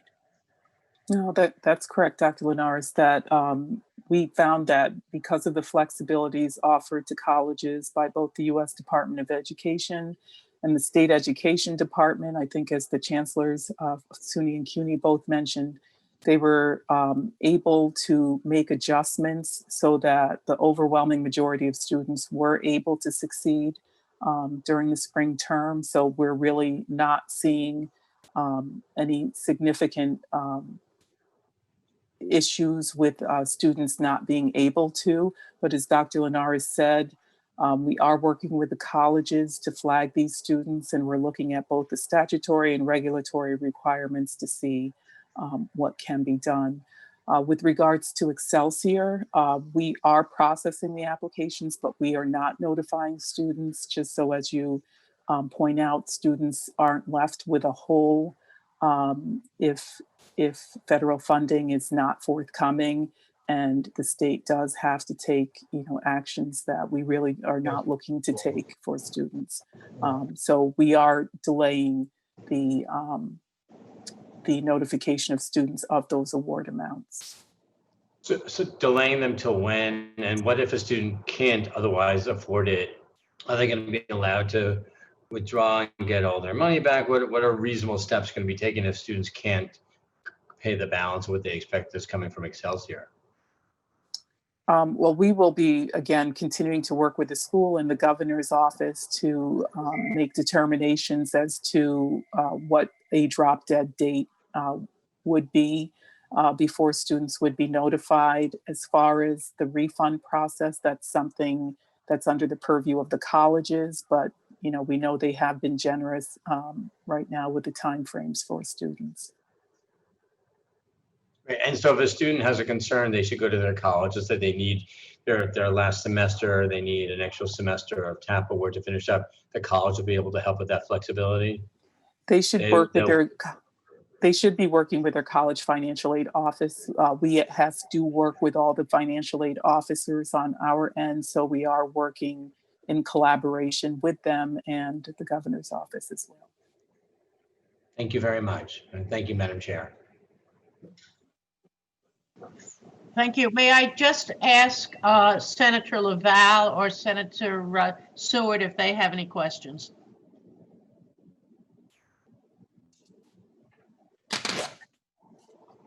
Assemblywoman? Yes, Assemblymember Simon. Thank you. I have to click the start my video thing. Okay.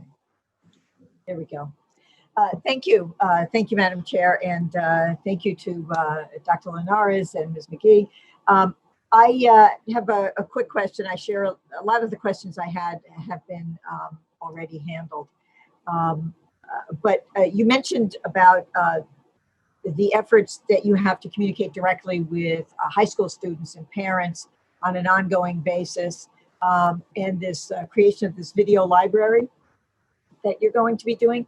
And I have a question about, you mentioned multiple languages, and that raised for me a question about whether or not these videos would be captioned and interpreted in sign language. And so that, I think, is something that we need to do. And I would like to know whether that's what you're planning on doing, and if not, can you do it? So no, thank you for raising that question, Bill. No, I just wanted to say that we definitely want to reach out with this new platform to the broader number of students and families. So we want to use all the means available to us to reach out to all of them. But Elsa, proceed.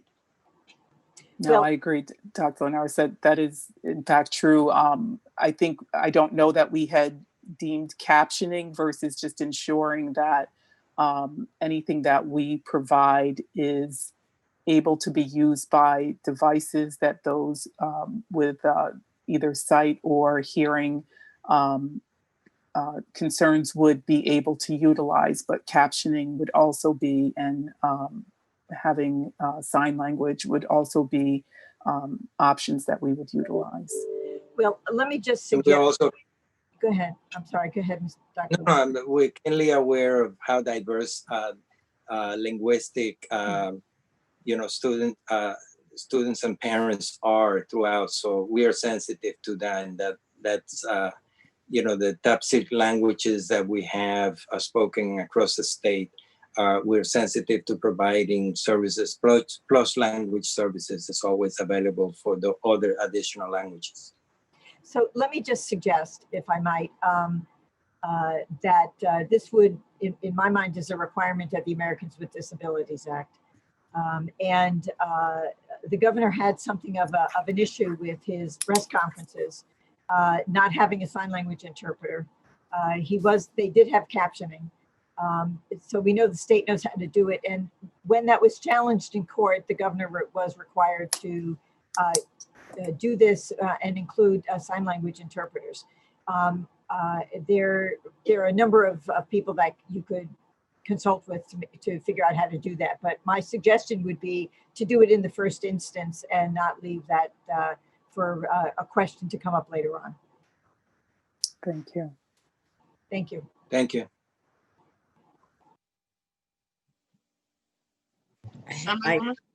I have one last question that occurred to me. A lot of organizations track how many visits they get to their site. Do you do that at all? Do you have some clue of how many people are visiting your site on a monthly basis or whatever? We do. I don't have those numbers, but I can get those for you. But we do that track would be that. great. I mean, I want to make certain that it is as widely known as possible. I think there are lots of programs that different youngsters and not so young folks could avail themselves of if they were aware of where to go. And it, Higher Education Services Corporation sounds like something that doesn't apply to you if you're just interested in going to college. So I think that all of us need to make certain in our own districts that people know where to go, that you're there, and that you're willing to help. And I'm very pleased to hear that there will be the ability to schedule a call. Too many people are from, families that have very little experience with college and are very intimidated and don't realize that they actually could have their young people go to school because there are the supports there. So thank you very much for all you do. It's always a pleasure to see Elsa. I hope you and your family stay safe. You too, Guillermo. Thank you very as well. We look forward to the opportunities that this new platform using technology will provide for us to really reach out to all those interested in higher education. Thank you. Thank you. Thank you, Senator. Thank you. Assemblywoman? Yes, our next panel is not a panel. It is simply a person, a very knowledgeable person, Mary Beth LeBate, who is the president of the Commission on Independent Colleges and Universities, and we're very happy to have her join us. Mary Beth, are you there? Yes, wonderful. Now we need to unmute you. Okay, I think we're good. How's that? You're on. Okay, very good. Thank you. Hello, everyone. Thank you, Assemblymember Glick, Senator Stavisky, and members of the higher education committees for calling today's hearing on the impact of COVID-19 on colleges and universities. Thank you, as always, for your continued support of New York's college students. The Commission on Independent Colleges and Universities represents more than 100 private not-for-profit colleges across the state and the nearly 500,000 students we educate. Put simply, COVID-19 has struck a devastating blow to colleges and universities and the students who thrive on our campuses. But I could not be prouder of how we have responded. Our first priority was and is students. We pivoted quickly and as seamlessly as possible to remote learning, while continuing to offer a safe haven for those students who had no home to return to. The pandemic has cost private colleges more than $1 billion in lost revenues and increased costs. Already, and unfortunately, many private colleges have been forced to make painful furloughs, layoffs, and salary reductions. Yet, in spite of these staggering losses, for New York's private colleges, the health and safety of their communities and the safety of their students has always been paramount, and that remains true as they work to reopen amid the COVID-19 crisis. The guidance on higher ed reopening was issued on June 20th, and since that time, colleges and universities have invested millions, often choosing to dip into already depleted reserves to retrofit their facilities, provide PPE and testing for students, faculty, and staff. They have developed close relationships with their local health departments to complement their contact tracing efforts. Institutions that have decided to reopen fully or partially in person are doing so while following and in most cases exceeding the state's guidance for higher ed. Amidst these relentless cost drivers, the financial need of our students is also growing at alarming but predictable rates. There are several specific areas where I ask the state to partner with us. First, student aid. Students need financial aid now more than ever to stay on track for graduation. If programs like TAP, Bundy Aid, HEOP, Enhanced Tuition Awards are cut, then lower income families who serve on the front lines of this pandemic will be hard hit again. Unfortunately, our campuses don't have the funds to help students fill the gap. We provide $6 billion in financial aid already. We will turn over every stone to help our students afford, but we need the support of government. We have urged the federal government to step up and do the right thing. If they don't, buy our states and buy our colleges. But if they don't, we urge you to prioritize student aid as you look to balance New York's budget. We also could use some support in public health partnerships. College campuses are essentially small cities with housing, retail, dining, transportation. Restarting our operations is uniquely challenging. While New York should be commended for standing up a testing operation that is more robust than many and for helping other states with their testing needs, finding sufficient, affordable, and timely testing remains a concern. We ask the state to make college campuses a priority for free or low-cost testing. New York's mandatory quarantine for travelers from states with high infection rate states provides important protections, but it also poses tremendous logistical and financial hurdles for students and colleges. Today, the governor added several other states and Puerto Rico and Washington, D.C. to the list of quarantine states, bringing the total list to 34 states plus Puerto Rico and D.C. We estimate about 63,000 students from our colleges will be impacted. Securing and paying for space for these quarantines, not to mention altering travel plans and the start date of courses, is an expensive new hurdle for students and colleges, but colleges are doing all they can to comply.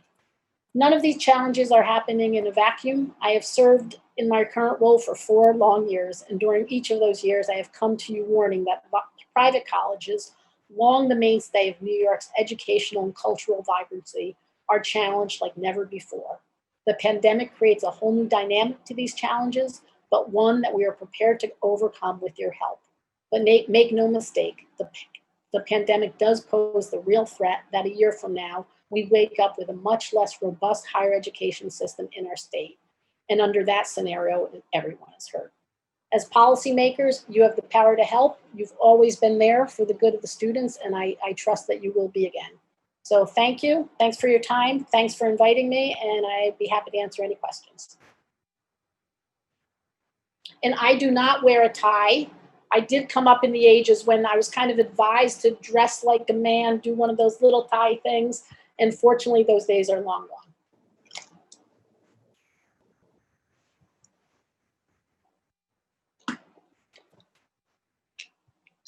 Assemblywoman, I think you're next. I think, oh, I'm sorry, I can't hear. I think you're on mute. Yeah, I was unmuted. They had unmuted you, and I figured they're keeping track better than I am. But I'm happy to, first of all, give you the gold star for actually finishing on time. It always helps. I was cutting while I was listening to the others. Obviously, it is a tremendous challenge. I have heard from many of my colleagues who have schools across the state, and I myself in my community have some large institutions that again will draw students from all over the country, maybe more so than SUNY would, that are there. I know you want to have the state help ensure free and low cost testing, but for some of the larger institutions, do they have more of a capability on their own to ensure that some of these are research institutions? Some of them may have health care facilities associated with them. I have NYU, which probably is going to bring 40 or 50,000 students into the neighborhood, and yet they have a very large healthcare system themselves. What's been the discussion about their ability to do some of this so that we might be able to direct some of our resources to some of the smaller institutions in smaller locations that don't have the breadth of healthcare options? Yeah, I think you're exactly right, Assembly Member. The larger schools that have their own healthcare facilities, I think, are better positioned. All of our schools, though, are looking at creating partnerships with local health organizations. And I'll say up till the last 2 weeks, we knew it would be costly, but we were pretty confident the testing would be there and the turnaround time would be there. We're starting to get a little nervous because partners we had and we thought we had locks on are now saying, well, gee, the equipment needs to go to Florida instead or to California instead. So I do anticipate that our larger schools will be able to do things like pooled testing. SUNY referred to that as well. But I do anticipate that our smaller schools will continue to scramble. They are committed to, they would like to do as much testing as possible, but it will all depend for those smaller schools on the availability of that testing. And how are they organized for three things? One would be the quarantine issue. Perhaps in some communities, there might be more housing available than there has been in New York, although now we're thinking there might be some opportunities in New York City. But the quarantining, the reduction in density, and ensuring that students actually comply with the protocols that are in place. Right. So I think on the quarantine issue, if you put aside just for a minute the travel quarantine, but as part of the plans that we have submitted, that our schools are in the process of submitting to do DOH, they all speak to the quarantine issue. Schools have, I think, routinely set aside a certain number of dorm rooms with their own bathroom facilities for quarantine. They've also, as a stopgap measure and a fail safe, they've looked at hotel rooms as possible quarantine space. So I think we're really well primed on the quarantine if there is any sort of outbreak on campus. I think schools are now really scrambling, and I'll be honest about that, on the travel quarantine, especially as it grows. We anticipate about 63,000 students. Schools simply don't have capacity on campus to give each of those students 2 weeks, 2 weeks in a room of their own with a bathroom. So they are looking at creative solutions. They're working with local health departments. They're looking at hotels.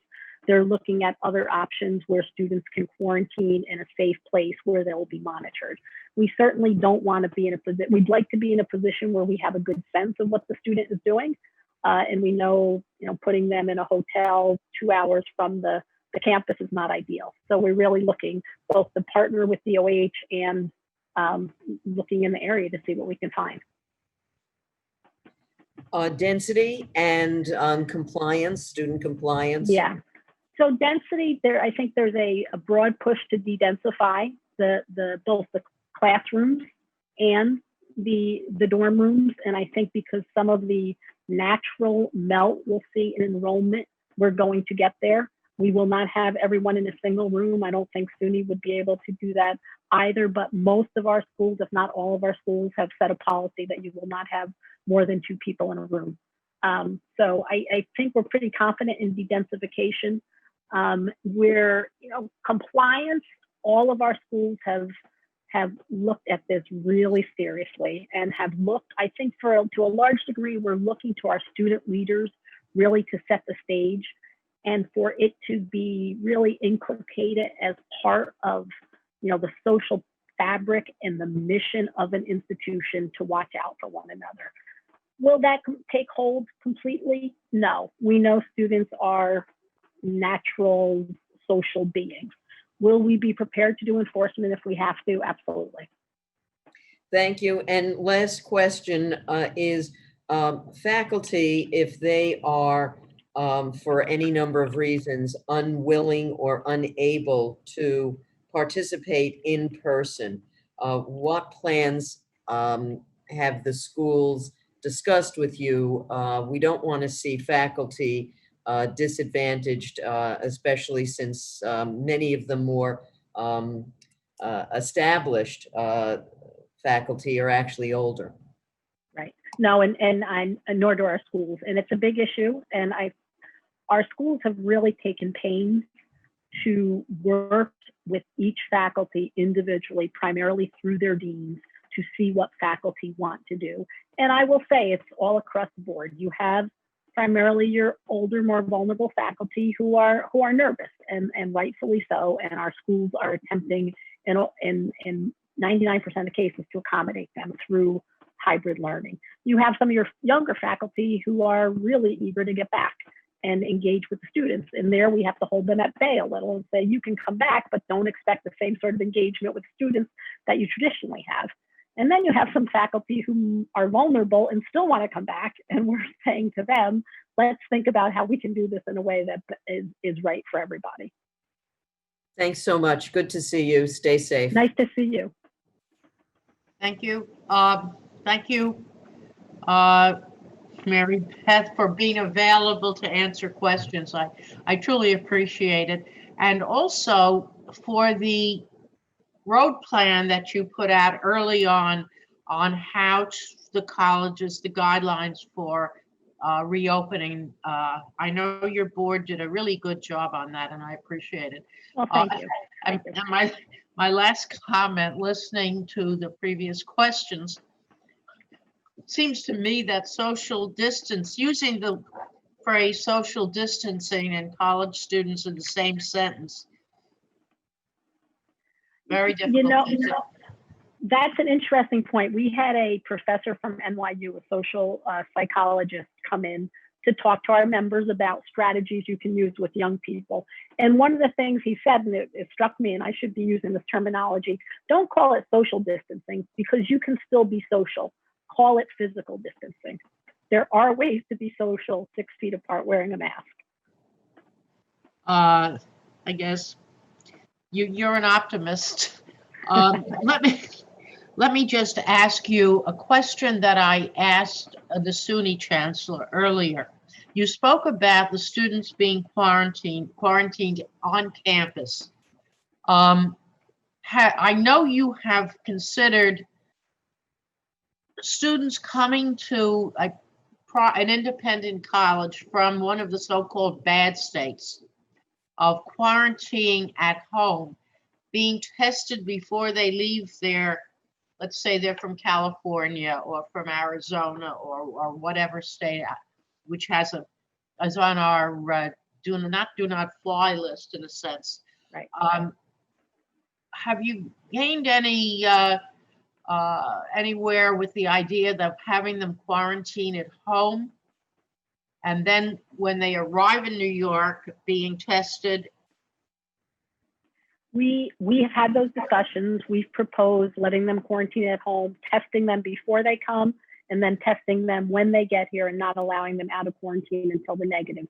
I believe there are still discussions. I appreciate the state being willing to consider alternatives, but we haven't heard anything that would yet change the current policy. Nor do we want to do anything that isn't absolutely in the best interest of health and safety. We just think that from a practical perspective, there may be some other ways of getting there. And lastly, I know we're all concerned about the enrollment at the smaller colleges, which maybe we're in a precarious position before the pandemic. It's only, I think, been exaggerated.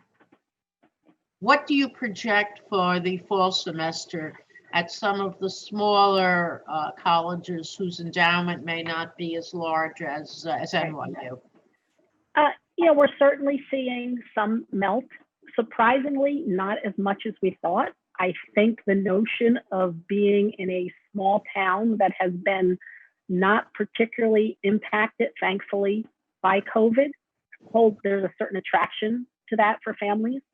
The notion of being in a small community where you really can watch over each other, there's a certain attraction to that. So all the things that I have always held near and dear about small liberal arts colleges, I think might be coming back in vogue because of COVID. But that's not to say that any school, but these schools are going to suffer. I don't want to understate that. But if there's one perhaps good thing that has come from the otherwise horrible situation of COVID, it is perhaps that these smaller schools, some of their assets are, there's a light being shown upon them. Thank you. Assemblywoman?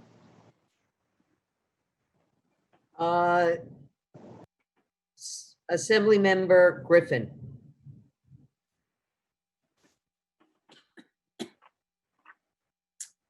Hello, hello, Mary Hello, Beth. Assemblymember. How Hi. are you? Good, good. Thank you for being here. I have a Sure. couple of questions. Excuse me. In my district, there's a lot of students that attend Malloy, and that's in my district. Hofstra is another university, and there are many others that are just outside my district. A number of students have expressed issues with me, particularly in the graduate programs at these schools. Speech language pathology and psychology are two that often come up. Nursing's another one. But a lot of the graduate programs, for instance at Hofstra, the psychology graduate program is all going to be online, which really does change the quality of what they're being taught, because so much of it really the students feel need to be in person. And one, it doesn't, I don't know if it's standard, but there is no, and I realize there, the finances are hard, but it's difficult for these students who are paying so much to have all their coursework be online, even though their classes are relatively small. Like a psychology graduate doctoral program is relatively a small amount of kids in each class. And I just wondered, one, is there any standard on that it's just the same cost, or is there any thought to reducing the cost? Well, I think a lot of the decision to go online is really driven by the need to de-densify the campuses. So in some respects, we don't have a lot of choice there.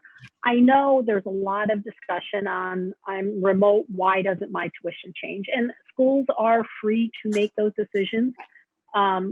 Students are free to negotiate, and I think students are recognizing that they can be powerful negotiators when it comes to financial aid. But I do want to draw an important point, I think, and that is the cost of delivering instruction doesn't change whether you're remote or you're in person. The primary cost is salaries. Faculty are not taking salary cuts. We're trying to avoid that. Staff are taking them, administrators are taking them, but faculty tend to be unionized, tend to be tenured. So whether you're seeing that faculty on a screen or in front of the classroom, the cost of that faculty developing those classes and delivering those classes does not change appreciably. In fact, faculty argue that it's more expensive because they are employing new tools, and I think they're right on that, employing new tools, new methodologies that come with a certain amount of upfront cost. Right. Okay. And then another question is, like, for some of these programs, there's assessments that are done in person. So I have a couple of students I know that are in the doctoral program of psychology.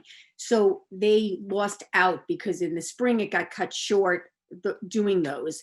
Then they had a summer program which was based on that. So a lot of them feel like they don't have the experience that their profession requires. And then also they're concerned with their internships in the fall. How can they be done? Will they all be online and on Zoom? So just wondered if you have anything to say on that. Yeah, I think, again, it's an unfortunate fallout of COVID. The ability to do the whole issue of clinicals in person has been compromised. And we've been challenged right from the start, well before COVID, we've been challenged to get good, strong, solid clinical rotations. We've been working with the state education department to see how we can use simulations more creatively to ensure that our students are properly trained and have the proper exposure and experience. But we do think simulations can be a big part of that answer, but we need to help the education department to get comfortable with that. Okay. All right. Well, thank you. And thank you for all of your dedication and working on this really. Thank you. And thanks for your support for all of our schools. We appreciate it. Thank you. Thank you. Senator May. Thank you. Hello, Senator. Hi, good to see you, Mary Beth. You too. I wanted to pick up on something you said before about students looking forward to coming to small towns where there hasn't been a lot of the virus. A lot of my constituents in those small towns are pretty scared of the students coming back. And so you talked about measures the colleges are taking for safety and social distancing and things like that on campus. But can you talk about what their plans are to impress on the students the importance of protecting the whole community around them? Yeah, I think we're trying to educate not only students, but parents. We're appealing to, the one thing when you come to our schools, you are spending a bit more than you're spending to go to a public institution. And we want to remind students with that investment comes a real obligation, and that there will be real consequences for failure to live up to that obligation. At the same time, we know that we also want to, sticks are good, carrots are probably better, is what everyone tells us. So we want to provide other outlets for social behaviors. I think you'll see more than you've seen before, public safety being used, not as a cudgel, but to make certain that we're in check. I think we want to have a very close relationship with community leaders. I think we want to have a close relationship with neighbors, so that neighbors can come to us when they feel that they're seeing something that's unsettling. But student and it'll be a make or break up to the student ultimately. They're eager to get back. We've made clear to them that eagerness has to be about having classroom activity, not partying. Frankly, we are seeing it now. Students can go anywhere to party, right? And I think maybe some idle time and idle minds create more of a propensity to party. So we want to work with all of our institutions are really committed to working with community leaders to make sure this works. And we're committed to places like SU, extremely committed to testing, and they've just done some really novel things on that front, which I think are really at the cutting edge of what I've seen any of our universities do. So you should feel pretty good about that. Right. Yeah. So let me pick up on that too, because I was going to ask to what extent the colleges statewide are looking to each other for best practices, looking at what might work at Syracuse University or what might work at Colgate or something like that, and then adopting those as time goes on. Yeah, we've done, in terms of student behavior, we've done several forums where we've shared best practices of what sorts of carrots and what sorts of sticks that we're prepared to make available for students. On the testing front, same sort of thing. We've had many forums where we've exchanged ideas on testing regimens, where testing might be available. CICU helped to facilitate a partnership between several of our institutions and the Broad Institute out of Massachusetts, run by Harvard and MIT, where they've committed to provide 24-hour low-cost testing for our students. So we've been looking at this, since April. Right. And I think, we've come a long, long way. What frightens us a bit is now the demand from other states. Okay. And then I wanted to ask about curriculum. So there are majors where study abroad is integrated into the major, and presumably the students can't do study abroad this year. And so do you need things from the state in terms of adjusting curriculum requirements or that sort of thing in the near term, or is that something where it can be done in an ad hoc way? SED has been really good. We can do a lot of the curricular adjustments on our own. And where we've needed SED, kudos to them, because I think they've been very good at attempting to be as responsive as possible on that side of the equation. Great, that's good to hear. And then I had one question that I asked SUNY as well about adjuncts. So you talked about faculty and how to protect faculty, but adjuncts are often on contracts where they can't take sick leave, for example. Is there a policy in the independent colleges about how adjuncts? I think that would differ depending on school. We value our adjuncts. We see what they bring to the campus. But as I said, the finances couldn't get any tighter for so many of our universities, and we're pouring through everything to make sure we can make it work for the students. Sure. Okay. Thank you so much. Certainly. Thank you. Assemblywoman? Assemblymember Simon. Thank you. Thank you very much. Good to see you, Ms. LeBay. Nice to see you. I'm well. How are you? Good, good. I have a quick question. You mentioned a number, approximate percentage of students that are affected by the quarantine. And I missed that number. Can you repeat that? I think with the latest edition of today, it's about 63,000 who go to private colleges. Okay. Now, as you know, that tends to be concentrated in certain schools. Many of our schools are regional and primarily serve New Yorkers. And so it's not as significant of an issue. Sort of along those lines, we've talked about practicums with prior witnesses, and certainly it was a question that a couple of my colleagues raised. A lot of those practicums are out of state, and if they are ones that really can't be handled remotely, do you know what kinds of policies the schools are developing around those types of issues? I don't. I believe that most of those practicums are at least in border states, okay, where you would not have the quarantine issue. But I do want to underscore, before COVID and now with COVID, the issue of practicums, if we don't find more opportunities for students, in the short order, you're going to see a shortage of nurses, physical therapists, speech therapists, teachers. It's a real pressing problem. And we've started engaging with hospitals now to see what we could do about it, school districts, SED, but it is one that I urge the legislature to be mindful of, because it's one that you might not necessarily see the impact of it until a few years down the road. And you're looking for that next wave of first responders and teachers.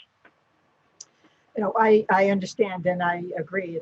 It's a big issue that's been looming there for some time. You know, another question is some of the witnesses previously have said that their enrollment numbers were keeping pace better than they had anticipated. And I know that some of the schools, some of the small liberal arts schools have been really challenged financially. Do you have, are you concerned about schools closing? Do you have any sense of what the numbers of schools that might end up closing because they just can't survive the impacts of COVID? You know, I'm a natural born worrier, so I'm always concerned about that. There are certainly schools that are vulnerable. I think with the proper federal aid coming forward, if we're able to successfully reopen, I see that schools will have a tough go of it initially, but I'm confident they're resilient and they'll be able to do what they need to do and continue to educate their students. But gosh, if for whatever reason the virus spreads its way again and we're forced to close, it's gonna be a tight one, and I'll be honest about that. Or if federal aid if there is not some level of federal aid, or if the state is forced to take dramatic reductions, that too will have a impact on our ability to balance reopening. And then my final question is, again, some testimony that others have raised as well, and that is admission standards through you represent colleges and universities at a vast array of status and difficulty getting into and whatnot. But we know these admissions tests have had a tough time getting administered. The SAT was going to do it online and decided not to after the disastrous aspects of the AP. This is an issue that's affecting the testing industry throughout the industry, obviously, for a variety of reasons. Is there an effort where the schools are working together? Are they looking at admissions in a different way? Are they sort of taking guidance from the option only, the SAT, ACT option schools? If you could address that briefly, I'd appreciate it. Yeah, sure. I think even before COVID, increasingly many of our schools were moving to a test optional. I think that has certainly accelerated because of COVID and the challenges that taking a standardized test poses in a COVID world. And I think just as with SUNY, it will be our opportunity. Colleges will evaluate the future of standardized testing. Now that we've seen, we'll have a cycle where virtually no school is requiring it. You'd asked an interesting question. Are we talking about how testing should work with enrollment as a group? Interestingly, we can't do that because of federal antitrust laws. So I'm usually really careful about what I bring my colleges in to talk about. I will have whoever our latest attorney general on the federal level is, they'd be at our door, district attorneys, they'd be at our door if we started talking about our enrollment processes or our tuition setting. That's all forbidden under antitrust. So to some extent, we can't have what would probably be really good, productive conversation. Thank you very much. Thank you. Senator Seward. Thank you very much, Madam Chair. And Mary Beth, I just want to say, whenever I hear a presentation by you, I'm reminded once again how important the independent sector is to our overall important higher education community in the state of New York. Your colleges make tremendous contributions to our state. I wanted to ask you about... And I just have to, if I could just say, we are so very happy that you made such a strong recovery. Oh, well, thank you. You're in all of our prayers. Well, thank you so much. Those prayers were answered, and I appreciate that very, very much. I just wanted to, we're talking about, additional federal aid forthcoming, hopefully in this next stimulus package, which we hope will come together in the next week or two. But in terms of going back to the CARES Act, have all of your campuses received their portion of the CARES Act funding? Some for the campuses and then the slice for the students? I think the vast majority have, and then we've moved that money out the door. It was a rocky road initially. The guidance was not as clear as it could have been. We recognize it was a bill that was put together very quickly, but I think things are much smoother now. There is a small amount of money that's supposed to go to very small schools that I think is still going through the application phase. Okay, well, good. Well, it's important to get that money out as soon as possible. Absolutely. We hope there'll be more forthcoming to help with some of these reopening expenses. So are we. When everyone shut down last March, did all of your campuses provide students with refunds, whether it be tuition and mainly room and board expenses once the students moved off campus early? I don't want to say all because I have 108 members and maybe there was one that I missed, but I believe the vast majority of them provided room and board reimbursement. When I talked about the $1 billion of lost revenues, a big chunk of that was providing room and board back. And frankly, there was no question about doing that. It wasn't one we debated. It was, you are paying for a service you weren't getting. So did any of the campuses, shall we say, rather than giving a refund, give credit for next year or anything of that sort? They gave credit. One of the options was to give credit for next year that students could take. Mm-hmm. And some campuses, like my daughter's alma mater, said, "Would you like to donate it to the school?" Okay, well, Are any colleges being sued for lack of providing refunds? Not for room and board refunds. There have been class action lawsuits, primarily started by a few law firms in South Carolina, but that have where our schools have been sued for not providing tuition refunds. I see. Okay, it's one of those lawsuits that where it's looking for attorney fees, right? You change the name. You change the name of the school. You find one or two students. You tell them it's not going to cost you anything to put your name on this, and maybe I can get you a little money. We think they're frivolous. We think they're without merit. Was it ideal that we had to go remote? No. But did we provide the students with did the students get the credits? Did they get the education? Yes. So they'll be getting a diploma from wherever they're getting it. It's not going to have a little asterisk on it which says this diploma is means less to you because of remote learning. So. Well, as you know, I'm an alum of Hartwick College, one of your members, and right in my own community, and I know full well how hard they work to provide a good, solid education to those students, even when they said to switch to remote learning and teaching. And also, I know full well how hard everyone has worked in terms of a reopening plans that will keep the students, faculty, staff, and the community safe once reopening occurs this fall. We'll keep our fingers crossed that everything goes well, and all that hard work will pay off. So I had a number of other questions, but other members have asked my questions, and we appreciate your being here today. Thank you. Thank you, Senator. And thanks for all your support. We appreciate it. Absolutely. Assembly? Yes. Let me just also say that it's good to see Jim looking so well. And we have Assembly Member Buttonshaw. Oh, thank you very much for being here today.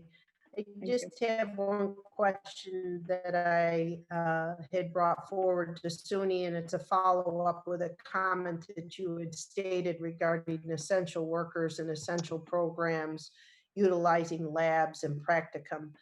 A clear plan that is being utilized by your members, so there's consistency across the board in regards to lab use, practicums, and how you will be able to bring those forward in those essential programs that serve our essential careers.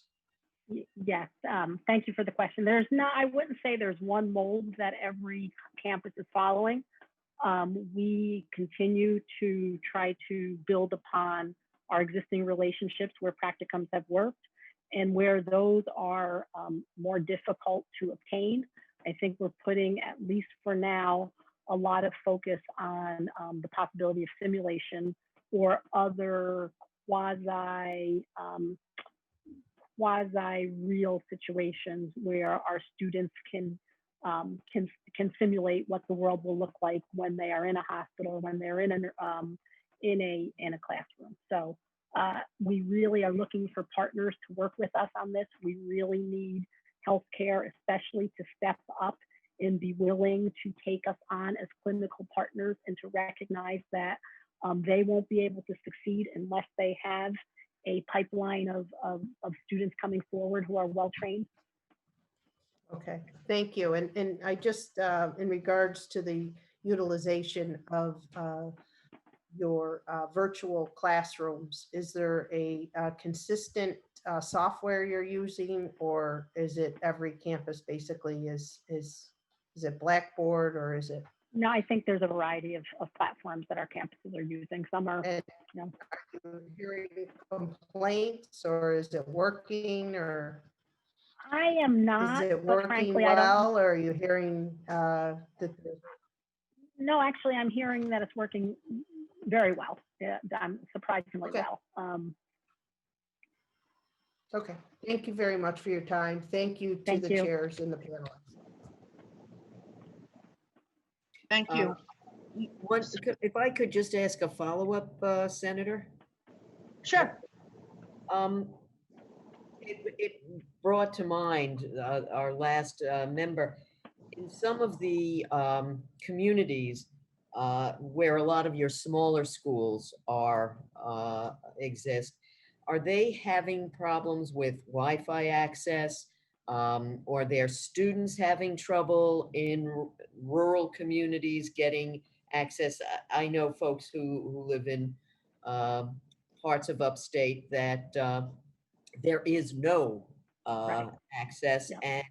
and they've had to sort of figure out what to do in order to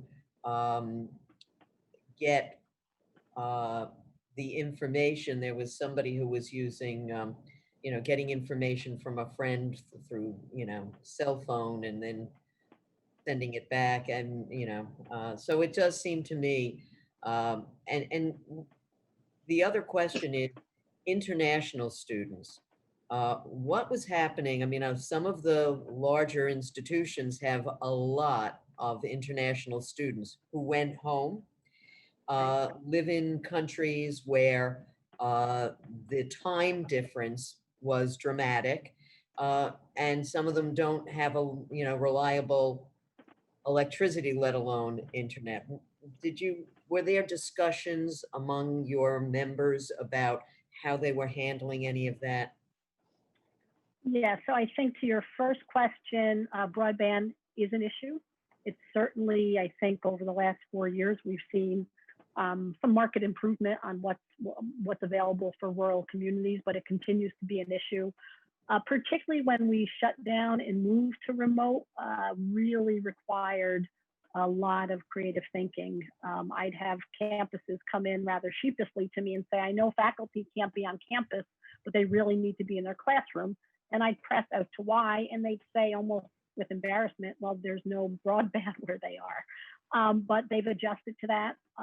It's certainly not ideal, but it's something that I think everyone in the North Country has at least figured out for now how to get around. The international students, as I'm sure everyone's familiar with the efforts by the Trump administration to force international students to leave the state if they were completely online. Fortunately, that decision was, I think, very smartly overturned by the administration before it became effective. But our biggest concern now, for all the reasons that you cite, remember about the obstacles of students abroad trying to learn remotely, is we want them back here.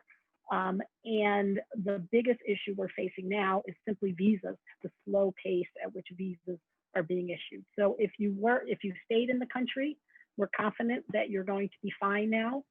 If you've left and your visa has expired, initially it was because State departments simply were closed, and that's understandable. But as the world has started to reopen a bit, it still seems like visas are moving much too slowly. We also know that the new ruling from ICE on the international students still will preclude first-year students from coming over to take classes that are 100% remote.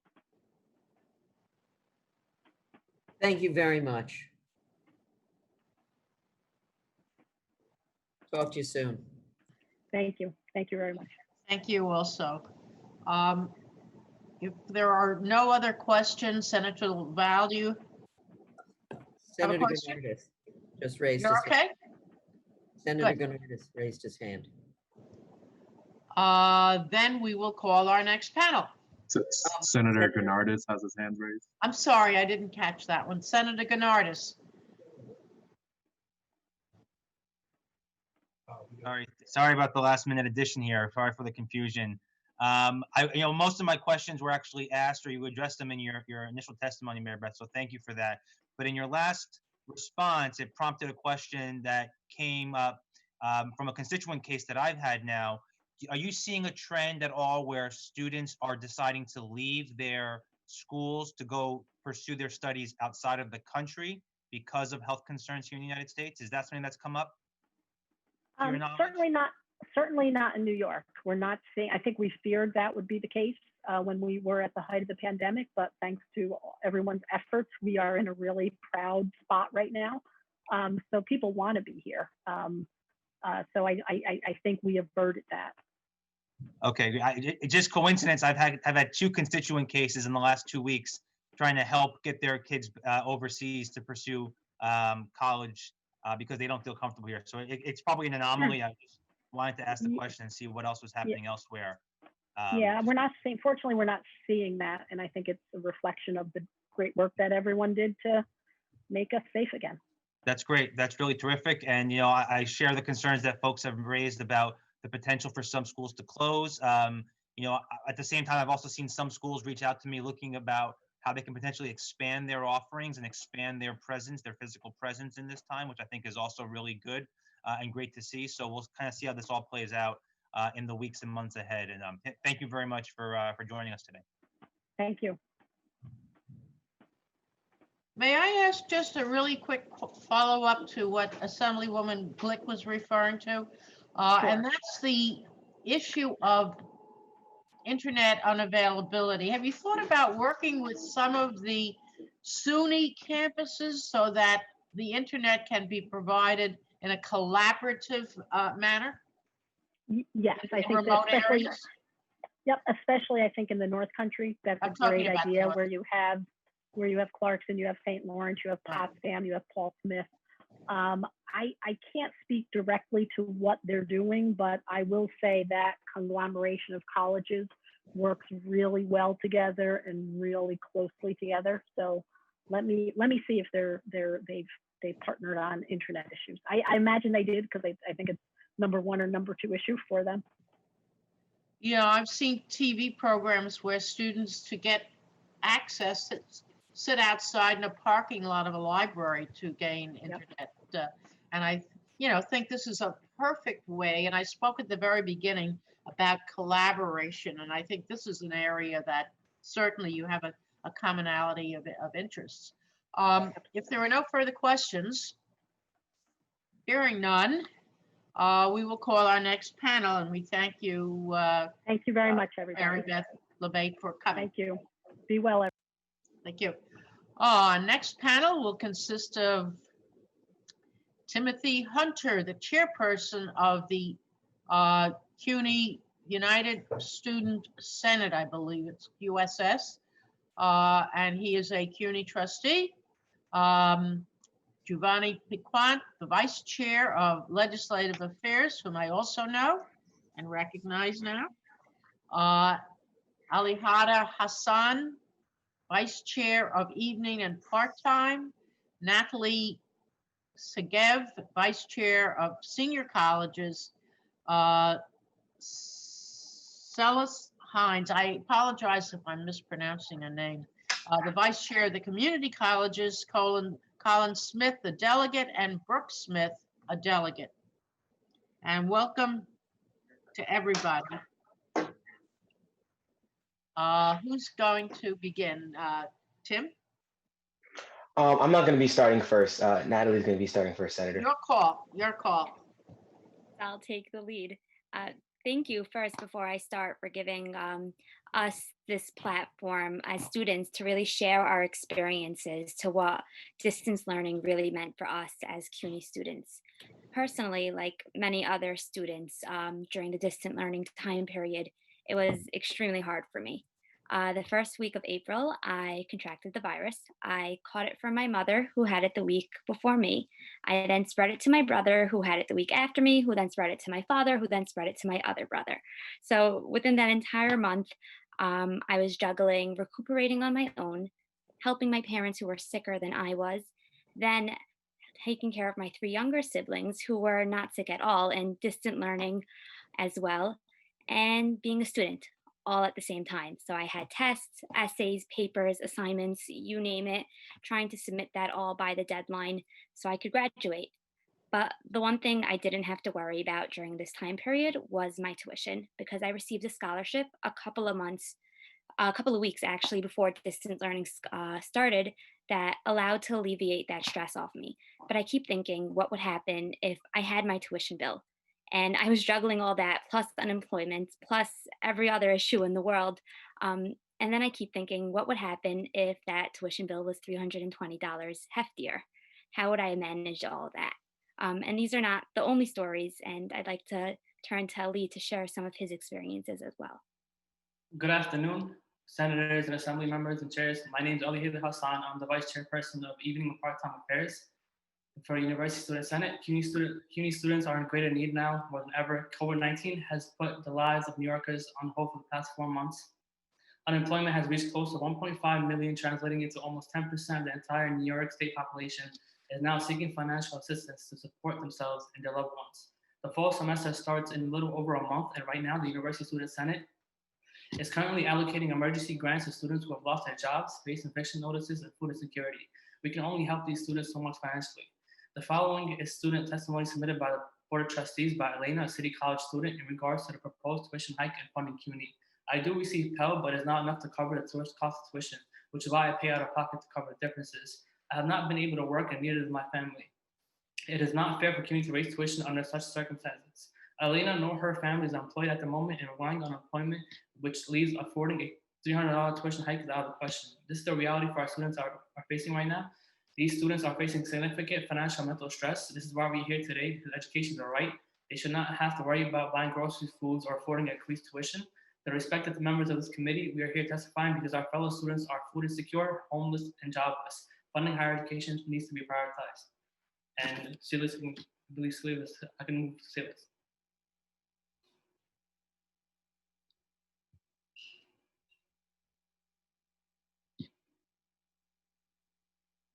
I think you're on mute, Silas. Ali, are you finished? Yeah, Silas. okay. Well, yeah. Mhm. One thing COVID-19 had taught me is how fragile life is. Besides being a student who wants to be a future doctor, I had been deemed as an essential worker in this pandemic. It was extremely hard balancing work, school, home, being a leader, and maintaining my mental health. Academically, I had suffered. I wasn't able to submit the work that reflects to me as a whole. As someone who had a couple of years ago almost died 3 times due to health issues, it was terrifying. I was the only one working in our household, and I was exposed on the daily to doctors, nurses, and beauticians. 2020 is a whole nightmare. It is like it has its own episode of the Twilight Zone. I had to desterilize and do respiratory steaming every time I got home. By the time I'm done cleaning myself up, I am emotionally and physically drained. As soon as I lay down for even a second on the floor, my body automatically shuts down and goes into sleeping mode. Students struggling, not just financially, especially with the 320 tuition increase we are going to be murdered with while in this pandemic, we are dealing with our mental health, which is important. KCC farms need funding, CUNY needs funding, adjuncts deserve to be valued, students deserve to be treated and given time to actually speak. It's disgraceful as a student, the vice chair of all community college, and we only got 1 minute, and 5 on a student panel, we only have 5 minutes to express what's going on in this pandemic. I think would you like some extra time? Hello, this is Brooke Smith. I believe I'm next. We're trying to make the best use of our time. That's all right. We'll give you a few extra minutes or so, many of you, if the Assemblywoman agrees. I would hope we could be a little more flexible. You know, the chancellor ran over a little, and so did the SUNY operating officer. So, you know, let's give you know, let's put 5 minutes back up on the screen. Absolutely. At the chair's discretion, we could go as long as the chairs allow. We Great. both agree. Please go ahead, Brooke. Okay, thank you. Doesn't have to Thank be you a again. Federal Express ad. Okay, thank you for allowing us the additional time to speak. I appreciate it. According to a survey done across the City University of New York campuses on the Hope for College website, 48% of 22,000 students surveyed experienced food insecurity 30 days before taking the survey. In the same survey, 55% of students experienced housing instability and 14% identified as being homeless. We are currently in a pandemic, and these numbers are alarming. What's even more concerning is the fact that these numbers are from a survey administered in 2018. The students of the City University of New York have been in a pandemic. The mother of University Student Senate Chairman Timothy Hunter, who sits on this panel with me today, took courses in the same portable trailers that I take courses in. And this is decades later. The students at Medgar Evers College have been in a pandemic. These issues not only heighten mental health issues, but affect school performance and attention. It has never been the right time to raise tuition, and it certainly isn't ethical to do it this session. I implore you to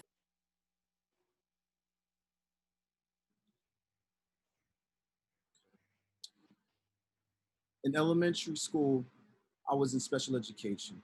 Merely having a qualifying GPA ASAP accepted me with the support of the Medgar Evers College Disability Program. I am now a Dean's List student with a 3.4 GPA. I just received my associate's degree this June. Will you continue to raise tuition until the cost of school matches private institutions? Where would help come from for students like me then? As a current Medgar Evers College SGA member, myself and other students have had complications with Blackboard. As a disability student, I'm not able to adequately get the accommodation services I'm entitled to. Our internet and general cell phone service has been poor. Our work performance is being affected. We are not numbers, we are human beings. So I am depending on every single person inside this hearing room to fight and to advocate against these tuition hikes and against cuts to special programs like ASAP and SEEK, even if it's just for me, because I am worth fighting for. Fund CUNY now. Hello, members of the Higher Ed Committee, Senator Tobias Savitsky and Assemblymember Deborah Glick. It's nice to see you again. We've had many run-ins during COVID-19, but it's great to see you all here. I first would like to say, I think we've done a lot of these hearings, and I strongly urge the legislature to reconsider putting student stories first. We were sitting here up until, starting from 11 a.m., it's now 3:07, hearing corporations, hearing administrators explaining themselves. And I think it's really important that students are the forefront of this conversation. And I really want to hone in on the tuition hikes that students will be facing, the $320 tuition hike. The chancellor said that he's waiting on the federal government to see what can they do for us and to see how they can combat this hike. But I think this is alarming because we should get to a point in the legislature. We should not be letting that happen. CUNY serves predominantly 80% Black and students of color. With all the racial injustice and uproar that is going on right now, I have not heard now one question from the members of the committee and leadership addressing what are higher education institutions doing to fight racial injustice and inequalities. A lot of students are Black and brown students, especially at these institutions, would like to know how their university will be proactive and inclusion. And I think that is really important to kind of hone in on that when speaking to your members and to administration, because often we see that leadership does not reflect who they're serving. And the $300 tuition hike also includes a $120 hike for the mental health and wellness fee. A student from Queens College, everyone in his family lost their jobs. He was the only one working. And if he has to pay this $320 tuition hike, he's a rising junior, he will not be able to continue at CUNY. And this is alarming because we're talking about the systemic oppression, majority of the institution that is serving Black and brown students. If we continue to raise tuition at this time now, if we don't have investment in CUNY, what are we saying to Black and brown students, especially in this time right now? What are we saying to the students at Medgar Evers who are still taking classes in trailers? And I think this point right now at the New York State Legislature and with the governor, it is time to take a more robust, and we need to be prioritized at all conversations. I know many cuts will be happening, but we need to ensure CUNY cannot be cut and will not be cut. And I yield over to. I think you're still on mute, Timothy. Sir. Sorry, I just unmuted. So I'm not gonna take up too much time because we've heard from a lot of students, and again, this is a hearing to put student voices at the forefront of this. Again, I've testified in front of Senator Tobias Savitsky on numerous occasions in various parts of New York State, and I've testified in front of the Assemblymember multiple times as well. And I think that we always come with the same story. We bring the facts, we bring the statistics, all these surveys that are being done. Especially one of the more recent ones, the Healthy CUNY survey that was done by the School of Public Health, and Professor Freudenberg reported that, that students, 70% of the students surveyed reported a decrease in income due to COVID-19. So we're talking about 70%. I know that CUNY is always very proud to talk about how many students pay out of pocket and what percentage of that, is kind of reflected in their student population. And they say it's a low percentage, it's nothing to worry about. However, if we increase tuition on that back of students, and those same students that already had a decrease in income, whether it be through household or whether they were international students that were under the threat of deportation almost a couple of weeks ago, or whether it's the students in ASAP or the students that receive TAP that are going to continuously get less funding, due to the TAP gap continuing to be widened if we do decide to increase tuition. I think that we're going to be going down a very, very rough path. And if the state legislature, even though I understand that they may not have the power and authority over the budget that they once had a couple months ago, if they allow tuition to be increased now, they are setting a precedent, a very, very bad precedent that says we can increase tuition in a global pandemic, so we can increase it the year after that and the year after that if need be. And we're not only talking about the financial impact, but the mental toll that this takes on our students. Before in 2018, when the same Healthy CUNY survey was done, 18% of students that were surveyed said that they felt depressed or hopeless. After COVID, we're seeing that number go from 18% to almost 45% of our students saying that, that they're feeling depressed or that they're battling anxiety and all these different things that have been coming due to the COVID-19 outbreak. I recently graduated from New York City College of Technology, so I won't be returning to CUNY this semester in the fall, but I don't want the students that I represent to have to come back into a situation where they have to deal with increased tuition, where they have to deal with lack of resources, where they have to deal with the TAP gap that still has yet to be closed due to financial issues. I think now is the time more than ever that we draw a line in the sand as legislature, and we say that we cannot stand for continuing to exploit our students, majority students of color, majority minority students, majority first generation college students, because these are the students that are going to be rebuilding this country and this state moving forward. And we can't allow this to be the chance that we decide to not help them out, because right now they need this now more than ever. I'd like to say that I appreciate Senator Stavisky and Assembly Member DeBoer Glick for giving us the extra time. I think that that's very important. This is our second time I'm getting extra time from you all, and I know that you always want to hear the student voices, but I think a simple solution to this is forcing administration to sit and watch us go first as students and allow us to hear from students in the future. Because at the end of the day, it's our tuition dollars, it's our taxpayer dollars that are paying them, and they're getting paid to sit here and testify in front of you all. We're not getting paid for that. I'm actually taking time off of work to do this right now. So I just wanted to highlight that and just say I appreciate the additional time. Thank you. Thanks very much. I will just say that that is always an issue in our budget hearings where we allow, out of deference, we provide an opportunity for the head of an agency to go first, and then we hear from the folks from the bargaining unit and hear a very different story. And it would be nice if the head of the agency heard that story as well. So it is unfortunately the way we do things. We'll have to rethink that, and maybe we can change things going forward. But I want to thank all of you. Just a couple of questions on the. You said that 70% of the students have faced a loss of income. And is that that's an average? So there may be students whose families really lost it. Were any of these students eligible for any of the stimulus dollars or unemployment? Has it been a complete loss of income, or has it been a loss of most of their income, but not all?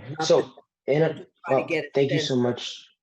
No worries. Thank you so much for the question, Assembly Member. So looking at the Healthy CUNY survey, so it's 70% of the students that were surveyed. And if I'm not mistaken, I don't have the numbers right in front of me, but it should be in the testimony that says it. Like we have it bolded on the second page. As it relates to like, whether or not the students would be eligible for, let's say, the CARES Act. Of course, as you know, we have a group of students that did receive money from the CARES Act and did get an additional funding, even though it was one-time funding, right? And it was like, it's been almost almost a month and a half since they got that money, and it wasn't a lot. I think that the max, since no students were getting, it's a couple $100s. Secondly, international students and undocumented students were uneligible for the grant. What the chancellor did was that the chancellor created his own emergency relief fund and tried to facilitate some sort of aid to go toward international students and undocumented students out of that, due to generous donors and other people as well. However, again, we're talking about one-time grants, and the federal government is it's like, I mean, everyone's waiting for them to give us funding. It's been months since COVID has happened. We've only received one stimulus stipend overall with the $1,200, and some students only got that one time from the CARES Act. In terms of relying on the federal government for some sort of consistent stream of funding, that's like waiting for pigs to fly right about now, right? It's like it's not going to come anytime soon.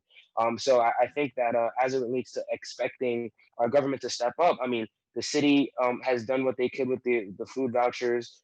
CUNY's tried to do what they could with the CARES Act. The state hasn't given us any additional funding. The federal government only gave us those two one-time stipends that some students aren't even eligible for. So in terms of the rest of the help, if you're not a student that's scrappy, that knows where to look for resources or has a relationship with student leaders on campus, you're kind of in the dark as to how to get additional aid. So the bottom line from your testimonies from the entire panel is, number one, no tuition hike, no imposition of a mental health fee, and to take into account providing additional supports around a variety of specialized programs, from ASAP to students with disabilities. And that has to be our primary focus. It's true. And I completely understand the situation with the budget. And I understand that, people are waiting to figure out where we can cut and what should be cut and what shouldn't be cut. But I think that we've seen literally in back-to-back weeks, international students, that threat that we received from ICE. I mean, you were part of the press conference that we had about that, and we appreciate you coming out and showing support. But then the very next week, the mayor was threatening to cut ASAP, which is a program that helps, majority, students that come from low-income backgrounds and that need the resources and support. So we're fighting for our lives here. Timothy, may I add something? Sure. I think it's also, just mute this. I think it's also important to recognize that we are the next generation of leaders here in the New York State. So the support that needs to happen here is because we are the innovators of the ones that are gonna actually try to bring resolution to these problems. I mean, a lot of the CUNY students are already now taking big actions with being student leaders, with finding ways to deal with this and creative ways through social media, through these platforms. We're the ones that understand it a lot better than some of the other generations. So I just want to keep the narrative going that this is why you want to secure this and invest in us that way, because we are the ones that are going to be sustaining the state hereafter. Yes, every generation makes all these mistakes and leaves it for the next generation to clean up. That is apparently this pandemic isn't your fault. Well, we're all suffering with this one, but generally speaking, climate change, all of those other things have been long time coming, and obviously the lack of social justice and racial equality has been, generationally messed up for a while. So I appreciate your point, and respect that you're going to have a lot of work to do, and we need May to I give you ask the a question? supports to do it. May I ask a question? Generally, that's not the way this goes. That's right. But I think we're being flexible. Absolutely. I think it's an important question. I would really like to know the conversations that are going on in the Higher Education Committee in terms of moving forward for higher education in CUNY. I think like we would like to know what exactly is going on. We know we are well aware of the budget deficits and everything that's going on, but we kind of want to know what conversations are electeds having. What do they see moving forward for CUNY? What are some things that we know we are having conversations about to prevent this and make sure CUNY is in the right foot moving forward? Well, right now, I think that what we are doing is gathering more ammunition so that when hopefully there is additional resources from the feds. Right now, the state is in terrible shape. Like every state, we've lost revenue, tax dollars, and we need to have revenue replacement in order to avoid layoffs and cutbacks. So that's number one. Number two is we're hoping it's enough money that we can ensure that we provide additional support. My personal opinion is that the state has never properly prioritized higher education, either public or private, but certainly not public. And my hope is that we can press forward this year and next to try to remedy that. I don't think we should be increasing tuition. The governor, and this is not just this governor, there's only been one governor and I've served with 5 governors. So this is not about just this governor. The only governor that cared about higher education was Eliot Spitzer, and he was here for a minute and a half.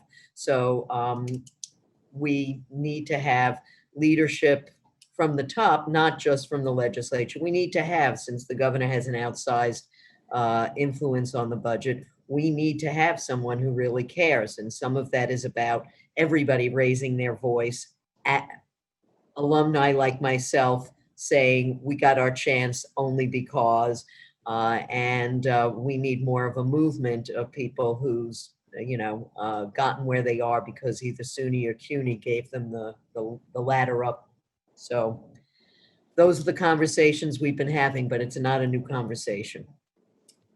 No, and in addition, let me just respond to your question first. We've been trying to figure out ways to implore the federal government, our Congress people, our US senators, and particularly the federal government in providing the funding that we need, not just for higher education, but for all the services. And secondly, the legislature, we have been in session. We were in session last week for 4 days, trying to resolve some of the election issues. And before that, in July, earlier in the month, we were in session on criminal justice and repealing some of the bad things that have happened in the past in terms of police issues and other criminal justice issues. So we have been busy. Secondly, we sent a letter to the trustees quite a while ago, and Tim knows this, asking them not to increase the tuition and especially not to impose that $130 or $160 mental health fee. And in fact, earlier today, and this is my question for you, earlier in the day, I asked the chancellor about the CARES Act and the $118 million that's available to the colleges and to the students. And my notes say that the money has been dispersed to the students and there's about $10 million left.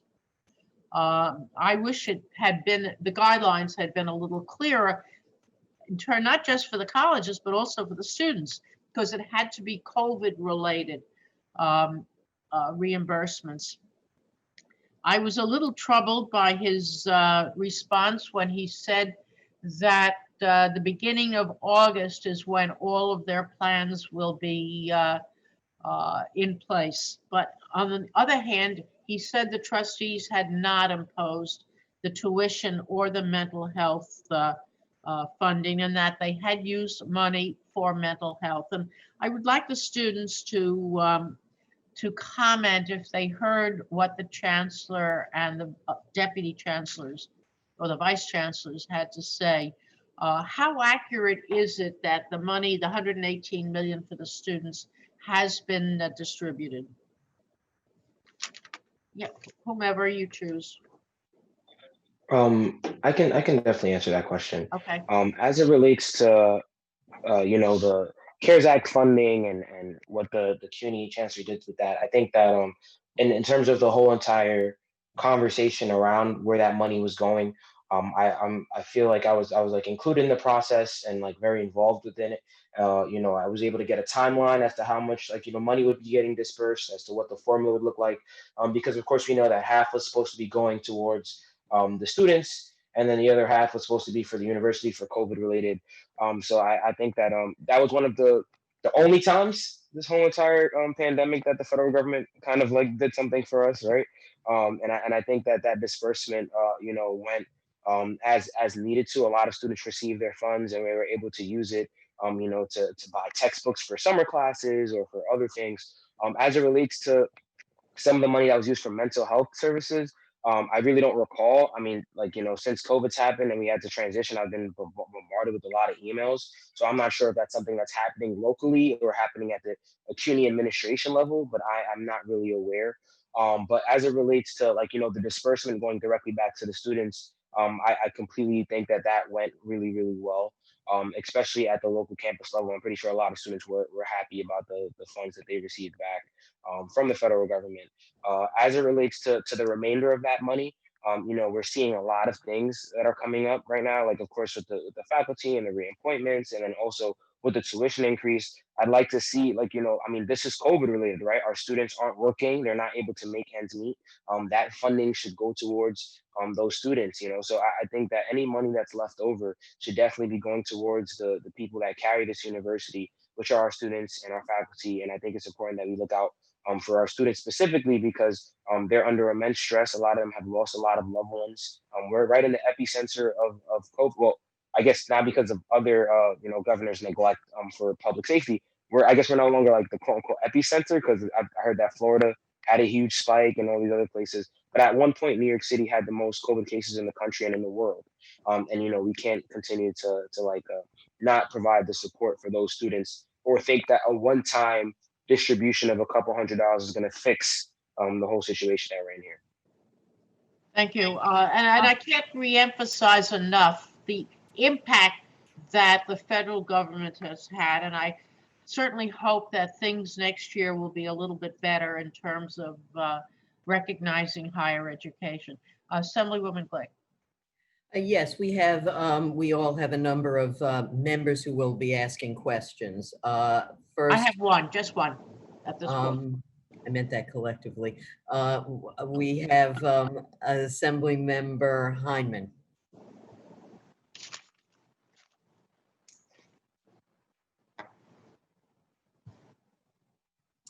Thank you, Chair Glick. Thank you to all the students who spoke, and some of my questions were asked and answered about the CARES Act. So how did you all do outreach during COVID to students to get the information that you needed to find out that the CARES Act didn't work, the food insecurities? How did you all get that information, gather it? Well, what we did was, from the student side, we have a large database of students. So we made sure that we communicated with our student government presidents who have access to students on those campuses. CUNY did send out several emails, CUNY-wide, email blast out to every student, ensuring that they know CARES Act money is on their CUNY first, any resources.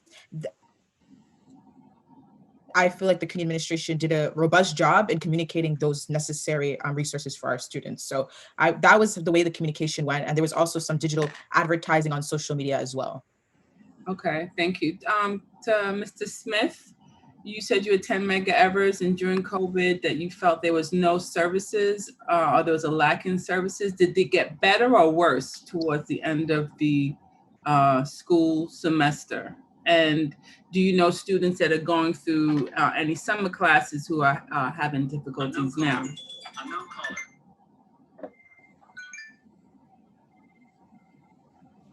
I'm not sure if Colin. Hello? Yes, hi.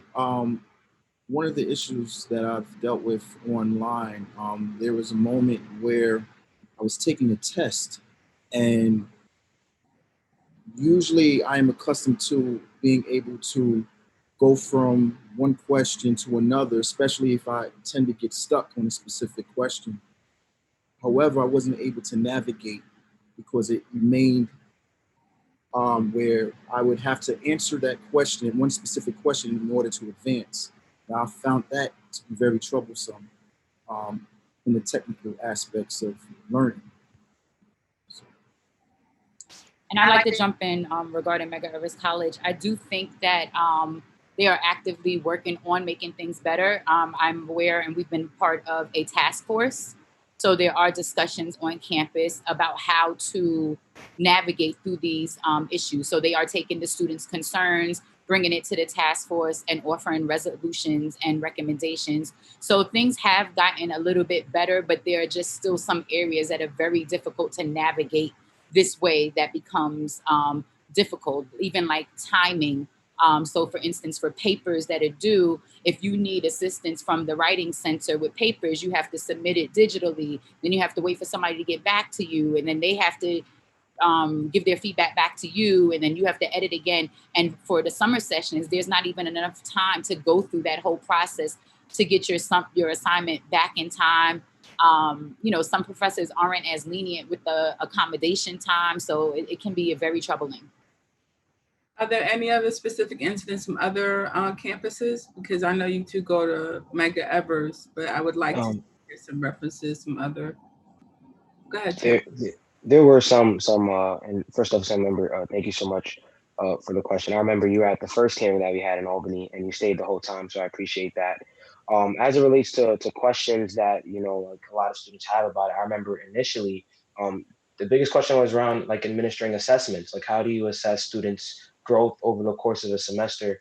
And some professors were adamant about students having to appear on camera over Zoom, with complete disregard to whatever that student's home situation may be like, or even students being said that they have to record their final exam. So they would have to show a professor their screen the whole entire time. So these are things that we fought back on. And CUNY used the whole entire summer. They had like an academic support task force that they created to examine all these different things that I was a part of, and a couple of members of the faculty and like administration. And we kind of came up with ways that we can kind of go about administering assessments, the reopening of libraries, and all these other things. So I think that CUNY as a university is going to get better at those things. However, my biggest concern is with the local campuses, because even though CUNY is a university, and as you will know, because you have some CUNY schools in your district, I think it's Queensboro, you don't have any? Oh, you have a lot of CUNY students. The next door, not me. Yeah, I apologize, but I know that you do have a lot of CUNY students in Queens in that area. But I think that one of the biggest concerns that we're worried about is whether or not students are getting the same support at Queensboro that they're getting at Gutman Community College, and whether or not the students at Brooklyn College are getting the same support that they're getting at John Jay. Because we're already seeing equities and things like food pantries, because some of our campuses don't have, others do have. And we wonder if the food insecurity isn't going to go away because of COVID, is only going to get worse. Are those support services still going to be available? What about advisement and access to those things? I think that CUNY's trying to do the best they can at the university level, but a lot of these things are going to boil down to what local campus administration does to make sure that it's being rolled out in a way that is accessible for all of our students. Well, thank you. My time is up. I apologize if I used up too much of it. Thank you. Senator Gennardis. All right, there we go. Hello, everyone. The Assemblywoman took the crux of my main question. I really have two questions I'd love to hear from you guys on. Number one, specifically as it relates to how classroom instruction went and how you thought the academic experience. I know we've heard a lot about the administrative hurdles and the financial hurdles, and you guys have done a great job talking to that. But I'm really interested in how the academic experience went from your perspective remotely over the last few months. So let's start with there. And I have a follow-up question.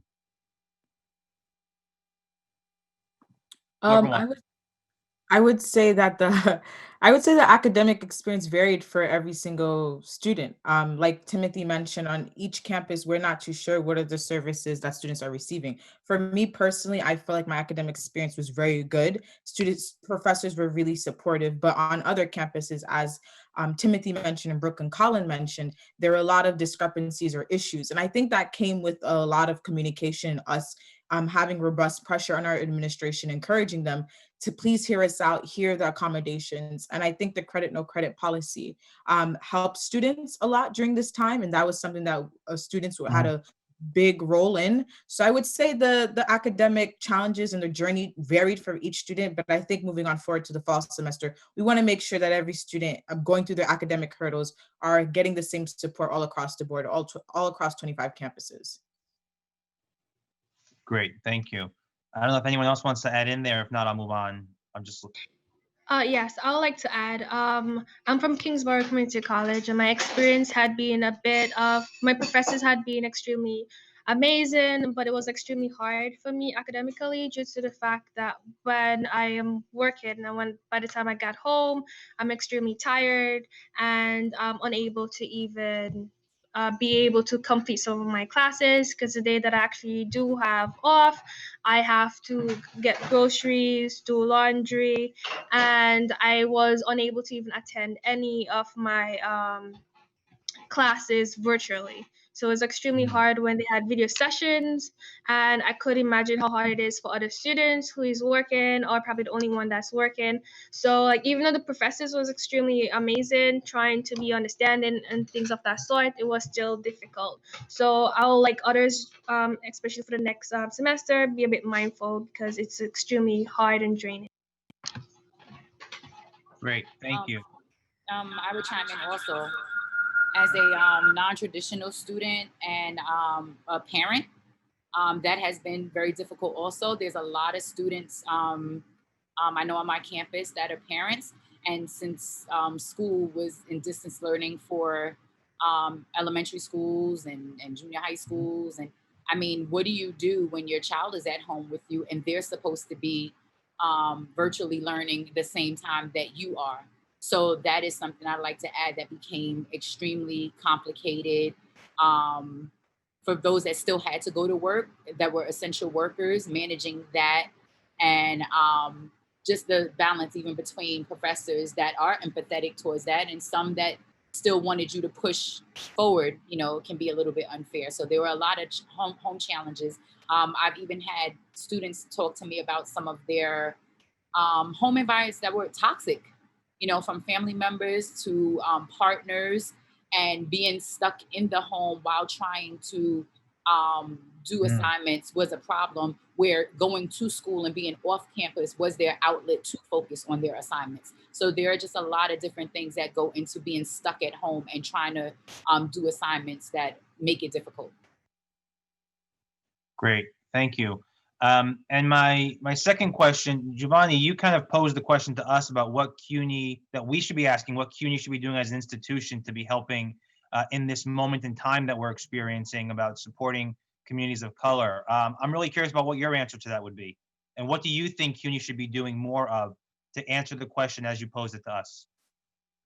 I think that it's a two-sided question. I think that obviously that comes with more funding from the New York State Legislature and the federal government just to prioritize higher education so we can fund these ethnic study programs and to put money into resources that will help give us a robust education to reflect the students that they're serving. But also, I think that our campuses need to be intentional with the conversations that they're having. I have seen campuses having diversity and inclusion meetings. I've seen on social media campuses are rolling out what they're doing. But I think that it's very important that we are proactive. It's very important that we're intentional. It's not a one list of demands that are being laid out, but this is a continuous conversation. And we're having different type of students sitting at these tables and actually crafting something together, not something administration is bringing to us and saying, hey, this is what we're working on. Because like my academic journey is very different from Brooke's, and those perspectives are extremely important to be heard at the table. So I think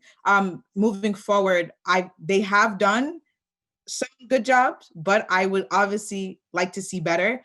I would like to see a more robust longevity of conversations and students actually a part of crafting those initiatives.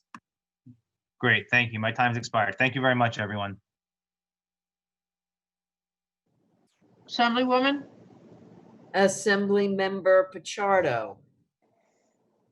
See if I can turn my video on here. Hey, everybody. Nice to see everybody.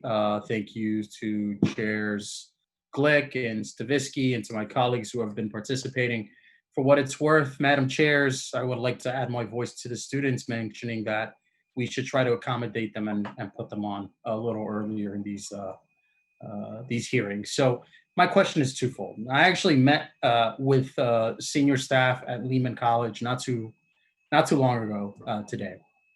And my question to them was, anecdotally, or have you been hearing students basically foregoing this semester or even this year, because a lot of the CUNY's campuses are having a conversation of, we're going to go to an online model, but we're going to still charge students a full tuition.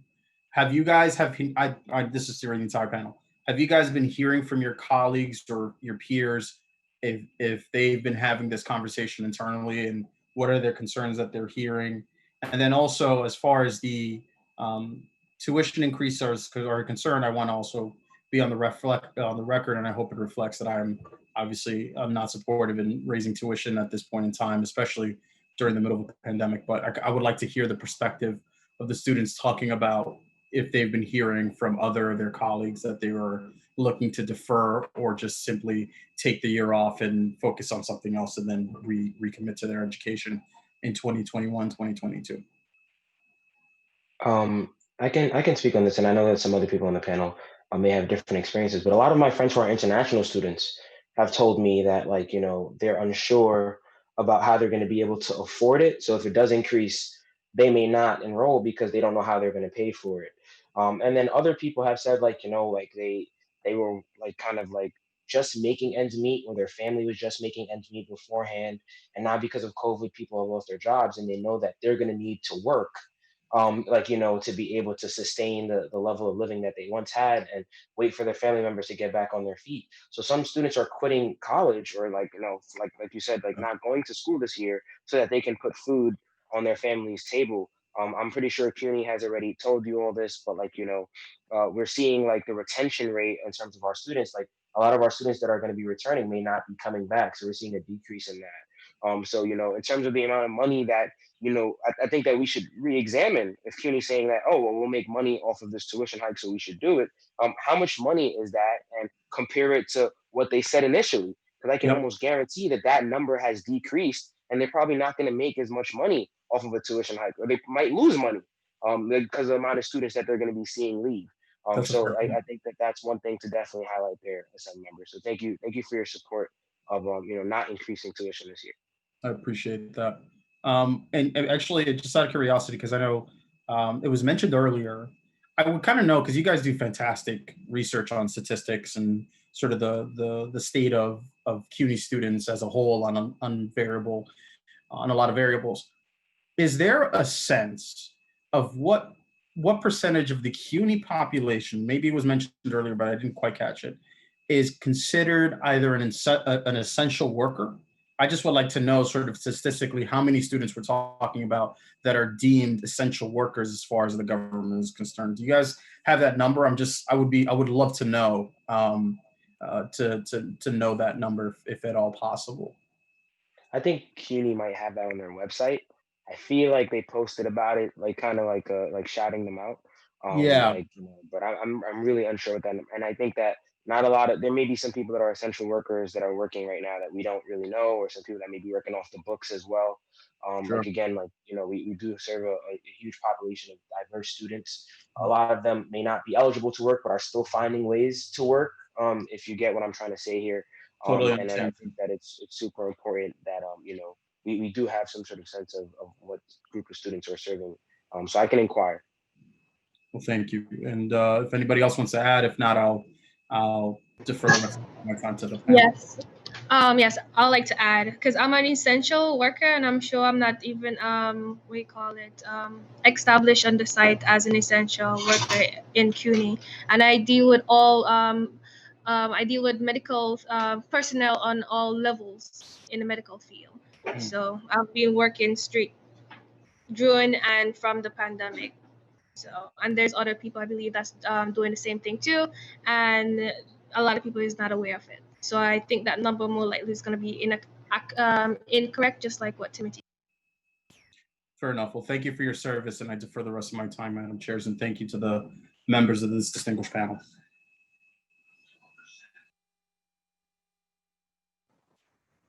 Thank you very much. We will now have Assembly Member Simon. Thank you. And thank you to all of the students. It's so good to see so many of you again. And for your work. It's just been incredible how knowledgeable you are and how active you've been in this issue. Obviously, tuition is something we've talked about for a long time and is something that many of us feel very strongly about and agree with you about, even as we don't have as much control over the situation as we'd like to. You know, I want to sort of double back on some of the issues, and this was Mr. Smith, you had raised this issue about accommodations. And I understand, I want to just clarify for the record that some of the accommodations issues you experienced, for example, with testing, were because of the technology itself. And I think you mentioned it was Blackboard. So the question is Blackboard, are there other technologies that you have tried or that have been available to you for test taking? If you could just clarify that a little bit more. And of course, if there were other accommodations, if you don't mind discussing them, that were stymied as well during this period of distance learning. Okay, thank you so much for bringing this up again. Well, the issue that I was having on the technical aspect, that actually was came with the decision of that specific professor. It was a choice that the professor had made, and I definitely found that to be an issue in regards to what I was accustomed to in terms of how I could navigate and save time and, you know, fight the anxiety of dealing with a timed test. So I didn't really felt like I had much of a voice, much of a say, knowing that, you know, a person was in that position of authority to literally, you know, cut the playing field for me to actually see what's actually in front of me fully. So if I was stuck at question number one, right, that was an issue. Okay, so let me just ask you a follow-up question, because that's a real issue, and it's a legal issue as well as an issue for you to have to deal with that anxiety and the unfairness of that.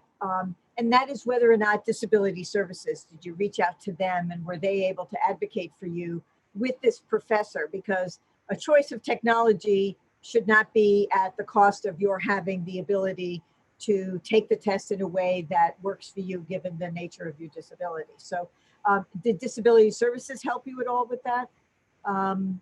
Did you know to go to disability services? I think we're going to be putting a lot of different kinds of questions in their laps than had been the case in the past. Now that we've moved to remote learning, there are many aspects of taking tests and learning online that are different than in person. So maybe you could share a little bit more with me about that. We need him to.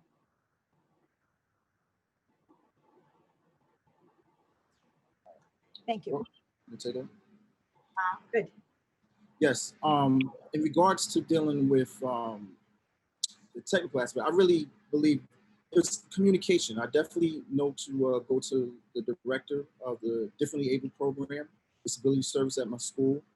We have a good relationship, definitely via email, phone calls was made, and thankfully I passed, you know, and I think at the end of everything, I wanted to stay positive and you know, thankfully I passed. However, I can't say that for all the other students. my story's not the same for the next, my next colleague. So that's why we're here, and I'm glad we're having this conversation. It's really communication that needs to go into play. I'd So- like I'd like to comment on that. Sure, thank you. That's my husband, so we're in the same room, so the echo. So they were contacted, and they are definitely big advocates in this journey. I think there needs to be more of some type of training platform available about what the exact policies are with accommodations, just like how when you guys pass policies, sometimes they're very generalized and you know that they are given to agencies to handle on their own. So I think that's kind of what happens, and there needs to be more of a detailed workshop and training to let professors know what they are actually able to do, because they are contacted, but I think sometimes there's a lot of unclarity about what can actually be done. So there needs to be maybe some type of training on a CUNY level, even while we have this opportunity to do things virtually, about what really needs to happen, what they're allowed to do, what we are actually accommodated, to have. Because like Timothy had mentioned, I think professors got very concerned about cheating with tests and stuff like that. So there becomes this blurred line as to how to really administer things in a way that can be, can have academic integrity, but then students still need accommodations. Thank you. I appreciate that very much. Okay. Okay. Is there any senator who wishes to speak? We're all good. Thank you so much. Thank you all for coming. Very much appreciate it. Thank you. Be well. Thank you. The next panel is the SUNY Student Assembly Panel. We have Jihad Hoyt. Now, I apologize in advance if I mess up anybody's name. Bradley Hershenson, Director of Legislative Affairs. Jihad Hoyt is the president. Gail Jean-Baptiste is the chair of the Diversity, Equity, and Inclusion, and Shahir Khan, Director of Federal Relations. So if we can have the SUNY Student Assembly Panel pop up, there we are. Good to Hello, see. hello. It's a pleasure. Now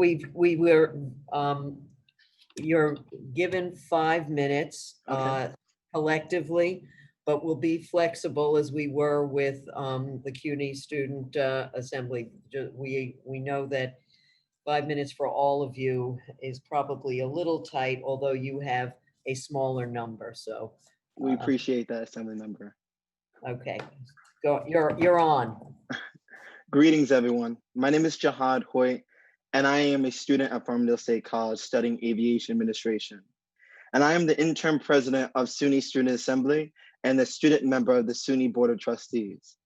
On behalf of 1.4 million students of SUNY, we appreciate the efforts the Honorable Senator and Committee Chair Stavitsky and the Honorable Assembly Member and Committee Chair Glick, as well as their colleagues in the legislature, for hosting a hearing to address the impact of COVID-19 on higher education.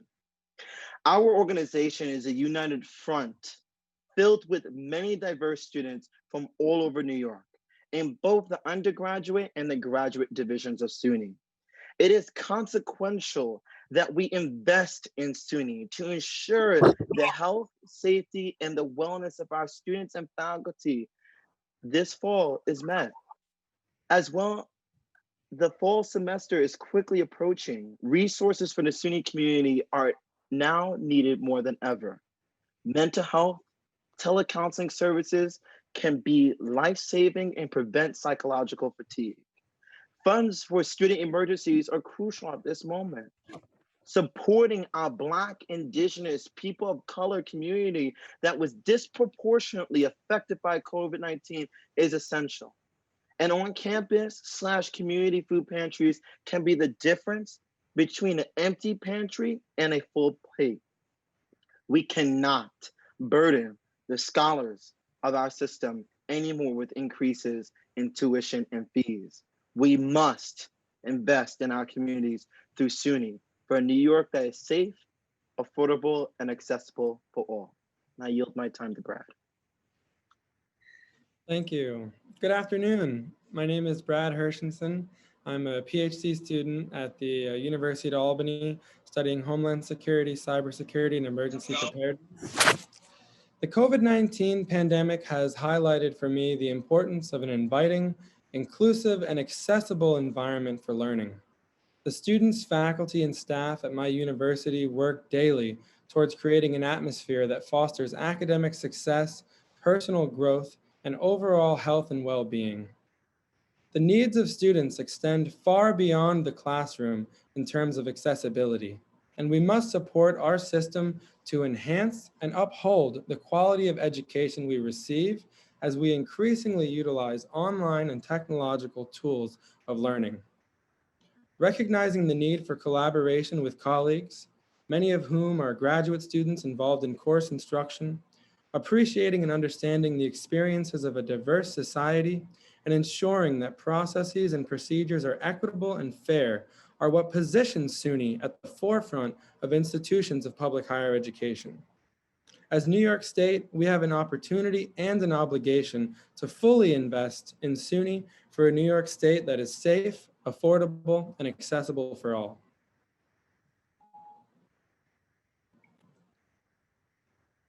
Is this Jean, Gail, or Gael. Gail? Apologies. Good afternoon, everyone. My name is Gael G. Baptiste. I'm currently a graduate student at the University at Albany, and I'm the chair of Diversity, Equity, and Inclusion for the Student Assembly. I've also served as a student body president at Buffalo State and as the president of the NAACP chapter there also. The COVID-19 pandemic has highlighted for me the importance of investment in SUNY and in the areas of academic success, tools, and resources. Students will be negatively impacted by alterations in library hours, tutoring sessions, office hours, and changes in the academic environment as a whole. Students rely upon the university environment for access to the equipment and facilities necessary to succeed in the classroom. And as we prepare for a hybrid model of instruction, we must provide students with the appropriate resources to excel in their academic work. Now more than ever, we must invest in our communities through SUNY for a New York that is safer, affordable, and more accessible for all. Thank you.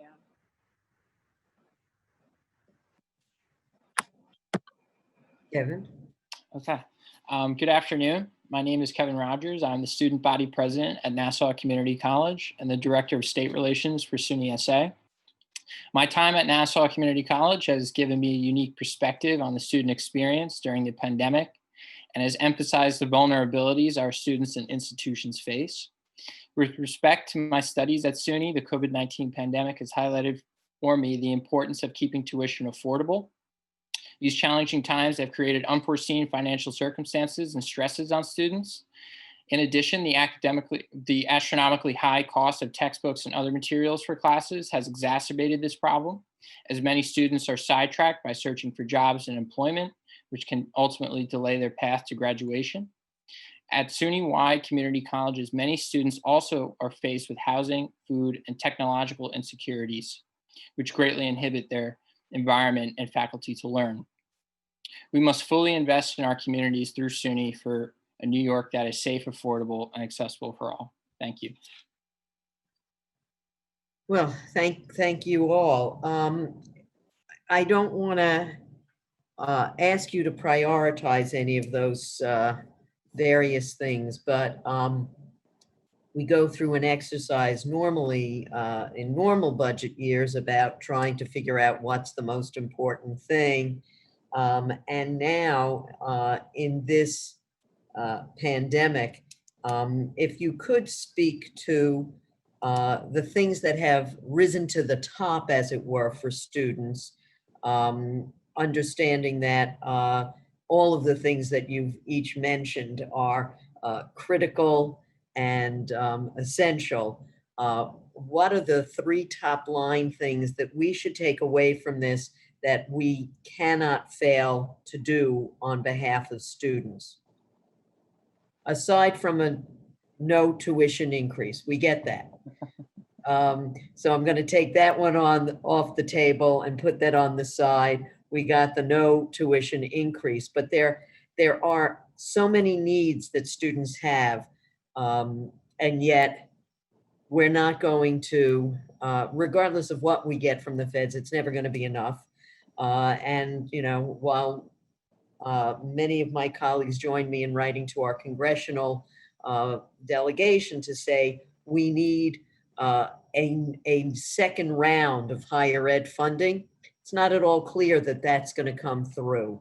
So what are the, aside from don't take any more money out of your pocket directly, what are the things that would help students in this time have a better experience in the fall than they might have had from the immediate jump to online learning?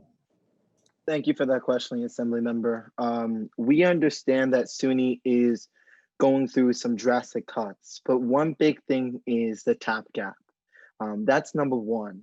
And definitely members of my team can definitely chime in as much as needed. But I think the TAP gap, I believe mental health, and I believe mental health kind of goes with food as well, because without those two things, how is anyone going to achieve the right amount of education? You can't focus without either of the two. I think the next thing is accessibility. And I think accessibility goes to a lot of things. That goes to technological support, accommodations for our students with disabilities and et cetera. And I think also accessibility has to do with housing. You know, we have a very big population of our students from SUNY are international students. And it was very frightening to see that they were possibly going to be sent away. And that was inexcusable. But one thing is, I think with accessibility is housing, because we have international students who can't go back home, who are still here, who have to find and scramble, you know, for everything. You know, let me just, if I may put like a scenario in your head, is that we have students from Oswego, and you know, it was during COVID-19, and I'm not putting this college on blast, just using it as an example, but they were told to leave campus. Okay, well, I have a contract that I have a few more months to stay into this housing. Where do I go? I'm supposed to go home. Where am I supposed to go? And these are the unfortunate scenarios that we have for our students. And definitely Kevin, Brad, Gael, please chime in. Let me ask, was that because they were closing the campus or the campus was being used for some other purpose? I know that in CUNY, we had students who were told to leave campus because the campus was going to be used as a potential overflow for healthcare or quarantine purposes. No, 1000%. We actually had a few campuses that were used for the medical field, such on the island primarily. We had Stony Brook and we had Old Westbury. But a lot of the campuses closed due to, you know, trying to at least, you know, for precautions wise. And it had a negative effect on them. And definitely anyone else in part of my team could definitely elaborate. So. Sure, happy to. So we've addressed, you know, the need to stop the rise of tuition, but I want to just mention fees, and as some people call it, backdoor tuition. You know, if we address tuition, we address fees, and we address a fully funded SUNY, you know, meaning maintenance of effort, and we have the legislation to do so. There are fixed costs that our campuses have to pay for. For example, the contracts for the faculty and staff on our campuses.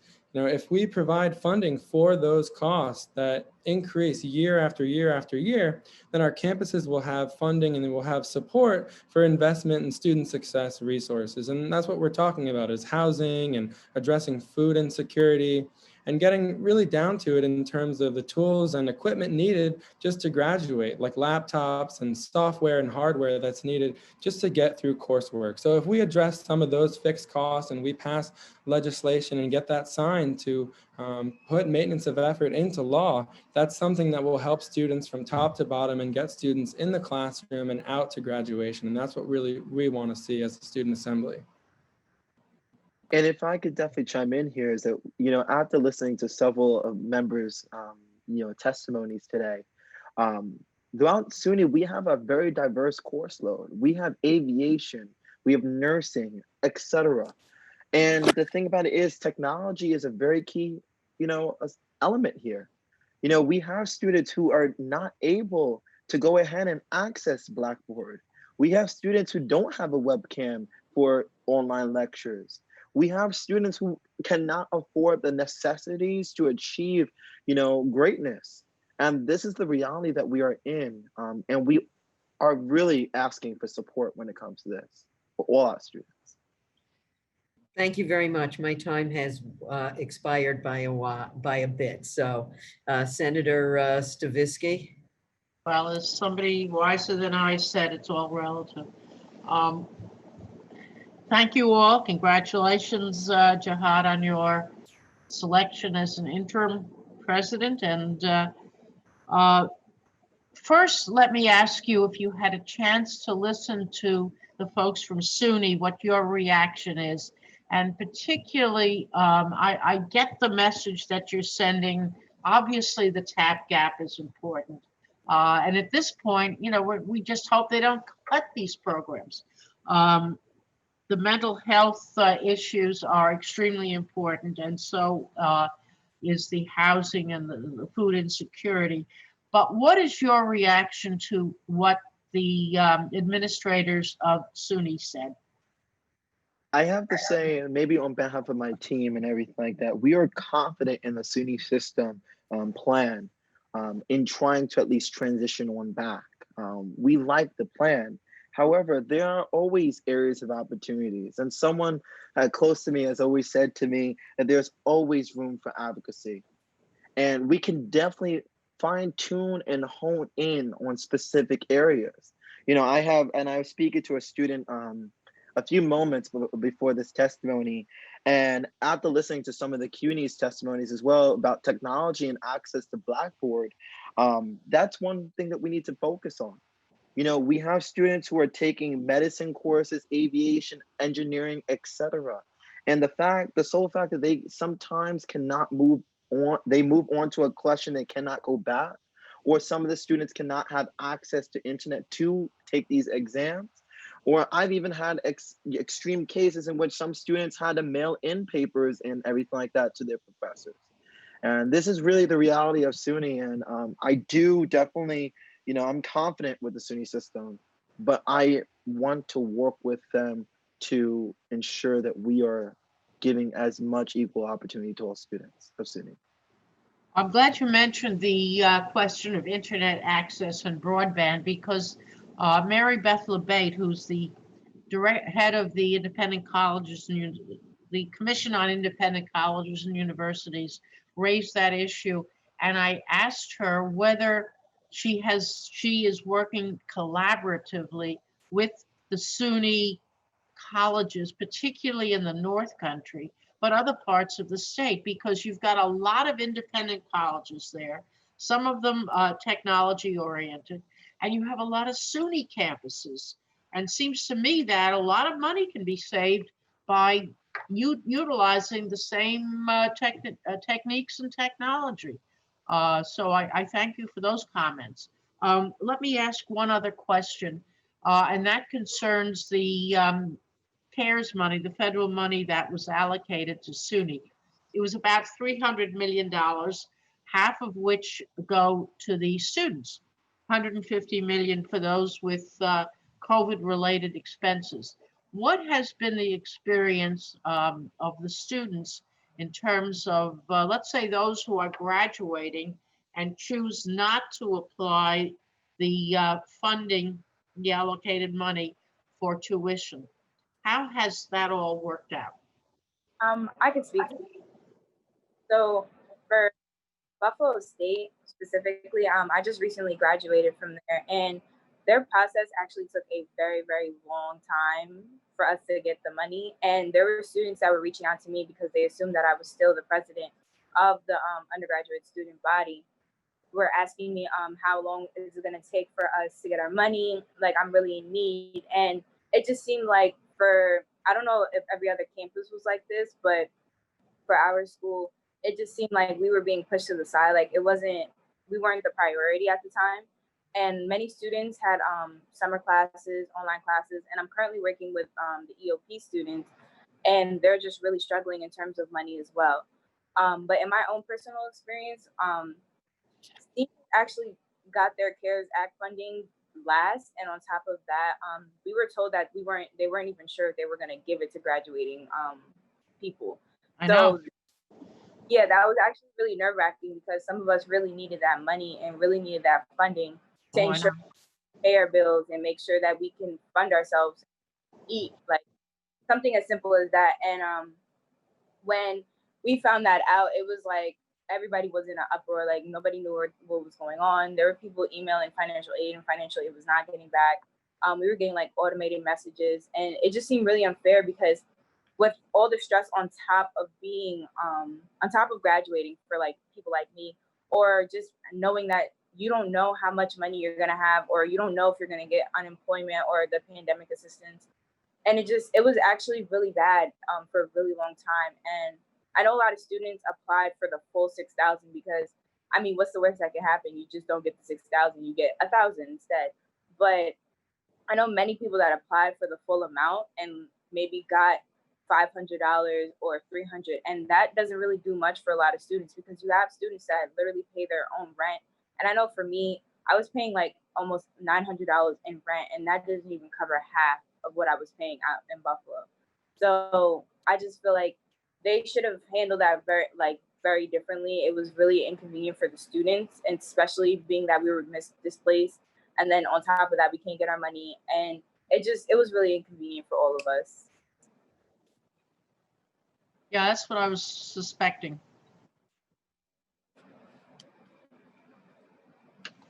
Okay. Assembly Member Simon.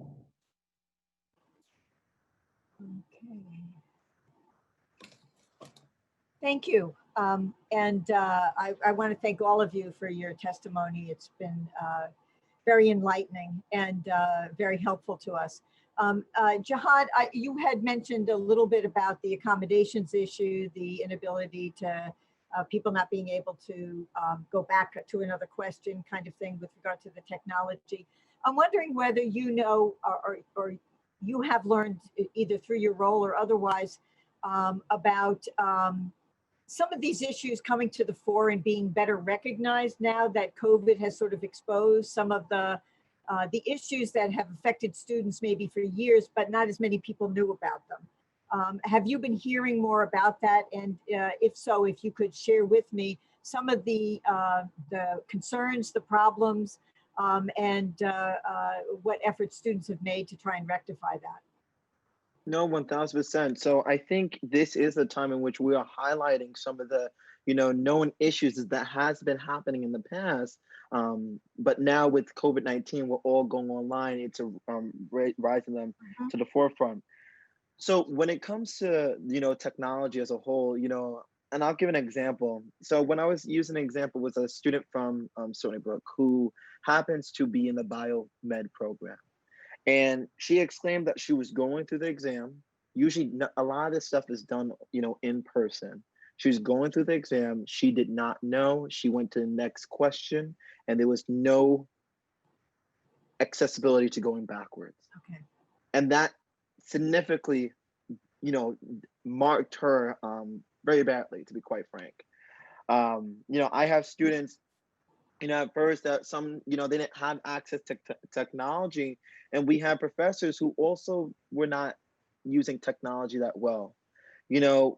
We, for many years, were never using this online based platform. And now everyone's to transition over there. And I understand, but this really hurts, students' education. Giving you another example, we have some professors who were given, exams and they were mailing them out, like I was saying before. Mailing them out to students. Students had to, and then the whole mailing situation was just a mess. Students who were, really, trying to get accustomed to being online couldn't because they didn't have the computers. I know SUNY definitely tried to do to help out. I know that specific campuses tried to help out their own population, but there wasn't enough. That's the issue. So that's the, some of the areas, and definitely members of my team can definitely chime in here. I also want to add 2 points on that note. One, in-person instruction is critical for students with accessibility needs, specifically in the deaf community. Having masks and face coverings can be tough when students might need to read lips in order to fully understand or participate in a conversation. And second, there are students who may have visual impairments, and being in the classroom is a different setting than being at home on your laptop or on your phone or computer. So sometimes colors and font sizes and shapes and things like that and the like are really important, and students rely upon those aspects for their education. So this last semester has been extremely challenging for students in those communities, and I look forward to what we can do together to support those students throughout the summer and this fall moving forward. I know me. Please. Ms. Jean-Baptiste? Yeah. Can you hear me? Yes. Okay. I've been working with EOP students, and a lot of them, they had the opportunity to get laptops, and like Jahad said, just to reiterate that it simply was not enough. And on top of all of that, there were students that are literally in classes right now for EOP, and they're failing because they don't have the technology necessary in order to succeed in their classes. So something needs to be done in order for them to have the technology, to have the funding, to have the technology as well. Okay. Thank you. That's very important. Thank you very much. I appreciate it. Thank you very, very much. We appreciate your participation in the hearing and all of the work you've done to bring forward the students' perspective. And some of the information is enormously helpful. Who knew that you couldn't go back and answer a question? That would have really freaked me out. Thank you very much. We will take all of these under consideration as we move forward. Be well, stay safe, and hopefully we'll see you all soon, in one form or another. Thank you all for coming. It Thank was you. good to see many of you. I've held hearings in many of your campuses last fall, particularly in the month of October, and we thank you for your contributions. And yes, I think SUNY and CUNY have a great future together with the rest of higher education. I think we're ready for our next panel. I thank you. And it is the Cornell University Student Assembly Panel. John Clancy from the Office of Student Government Relations. He is a student whom I spoke with earlier this month. Mohammed Islam, the Educational Opportunity Program, and Dakota Stennett Neris, a student. And before I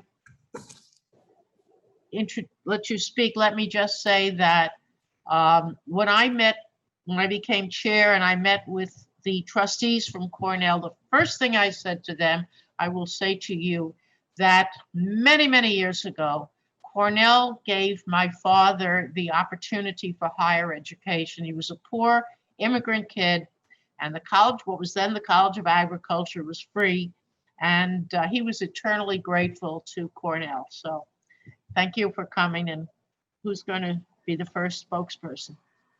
I can start off, and thank you so much for having us. Chairperson Stavisky, Chairperson Glick, honorable members of the legislature, and distinguished staff. We are Cornell Student Assemblies, Office of Student Government Relations. We advocate for Cornell University students at the local, state, federal levels. Thank you for inviting Cornell students to testify today. The following testimonies represent some of the concerns of over 15,000 undergraduate students that attend Cornell University. Good afternoon. My name is Mohammed Islam. I'm a rising sophomore and an educational opportunity or EOP student at Cornell University. In April, my family lost its source of income and both of my parents fell ill to COVID-19. Focusing on class assignments became almost impossible as my thoughts surrounding the impaired health of my loved ones and the lack of financial security for my family were in my mind 24/7. When the pandemic hit, my worlds collided. I was not just a first generation low income college student trying my hardest to battle imposter syndrome and stay on the same level with kids from more privileged backgrounds. But I was the center member of my family, the caretaker of my parents, and the role model for my brother, and the budgeteer of finances. I felt a sense of hopelessness at the time. I thought I was going to be orphaned at the age of 18 and become homeless due to not being able to make rent.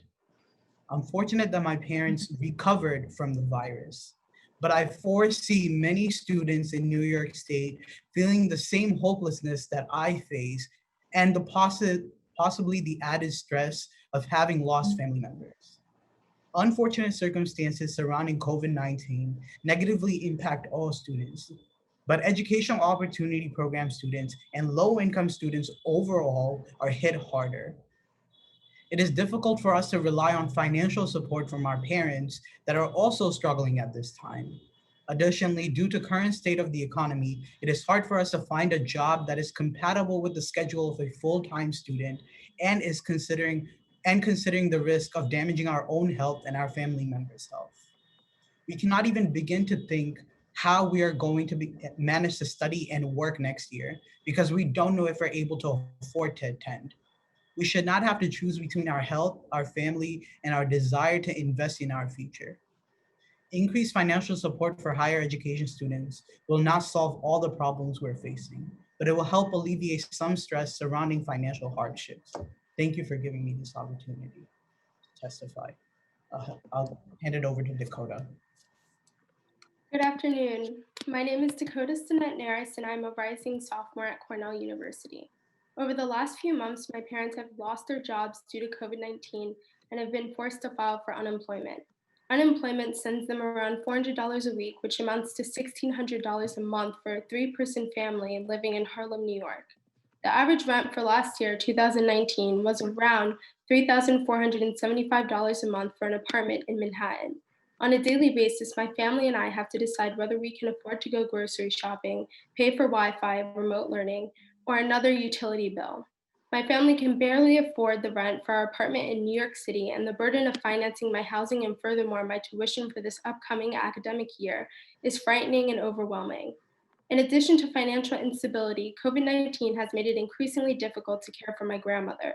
During this time, she has lost her ability to walk, speak, and eat. This decline in health has resulted in her removal from her original retirement home and placement into a hospital/rehabilitation center where we were charged tens of thousands of dollars because of lack of access to available and affordable senior housing during this pandemic. This expense, paired with the unlivable wages provided to us through unemployment, tuition for this academic year, and the cost of distance learning in terms of utilities, computer, internet, electricity, etc., is unfathomable in this time of extreme hardship and stress. I'm the first to go to college on my father's side and the second for my mother's. I'm a low-income Black Puerto Rican student woman who has overcome immense systemic hardship to be able to attend such a prestigious university, and I do not want money to be an impediment to my education. My story is not an anomaly, but instead a representative of a multitude of college students who need this funding and support from their state. I strongly urge for the obtainment of additional funding to higher education from New York State. Thank you for the opportunity to testify. As you previously heard, my name is John Clancy, and I'm a rising junior at Cornell University. The testimony you heard today highlights the need for student support during this turbulent time. I myself am going to be able to apply for the Excelsior Scholarship for the first time this year. However, many news outlets reported this past week this program may be drastically cut down. As was previously mentioned in SUNY and CUNY testimonies, students are the future of New York State, and without serious support during this crucial moment in our history, we run the risk of putting that future in jeopardy. Thank you for your time and for hearing our testimony today. Thank you. I must tell you, my first reaction is that you shouldn't be having to face these kinds of problems. This is very difficult, and we do sympathize with you. And I think this points out the importance of certainly the opportunity programs. Mohammed mentioned that he was an EOP student, and these programs, fortunately, when the cuts were proposed in the past, the legislature restored those cuts. And I really wish other people were listening to these stories because, you know, you think of college life as being not being social distancing or not being making you financially insecure. How important are these opportunity programs to you? I assume that you are all. Are you eligible for these Liberty Partnership, the HEOP, the SHEOP, and so on? The Arthur E programs.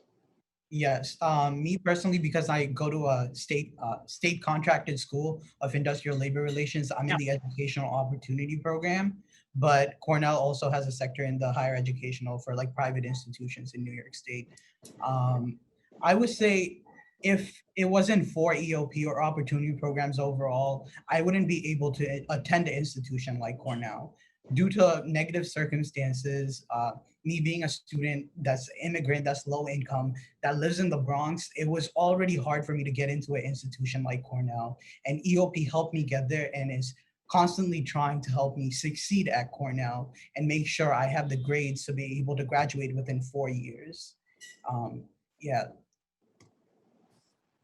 But the non-statutory college students are eligible, I believe, for the Liberty Partnership and some of the other private college programs. What are some of this, aside from funding, because obviously that's still up in the air in terms of, I can't believe the federal government, listening to the US Senate, is going to provide as much as is needed for survival.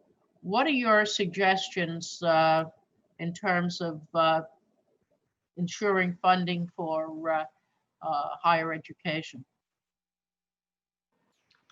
In terms of the letter that we sent to the New York State Assembly, the New York State Senate, and the governor's office, 3 of the highest priorities we think in terms of funding are a rent relief program. While there has been greater rent relief programs in general for the general populace, having one specifically cut out for students would better show that the state identifies the issues that students face in high rent. These high costs are the part of our educational costs that are, as we've heard throughout this hearing, are growing year by year. And it can be the difference between whether a student chooses to go to one of these higher education institutions or not. So having a program that would provide rent relief in a student-specific fashion would be beneficial. Also, I was mentioned is DACA international student support.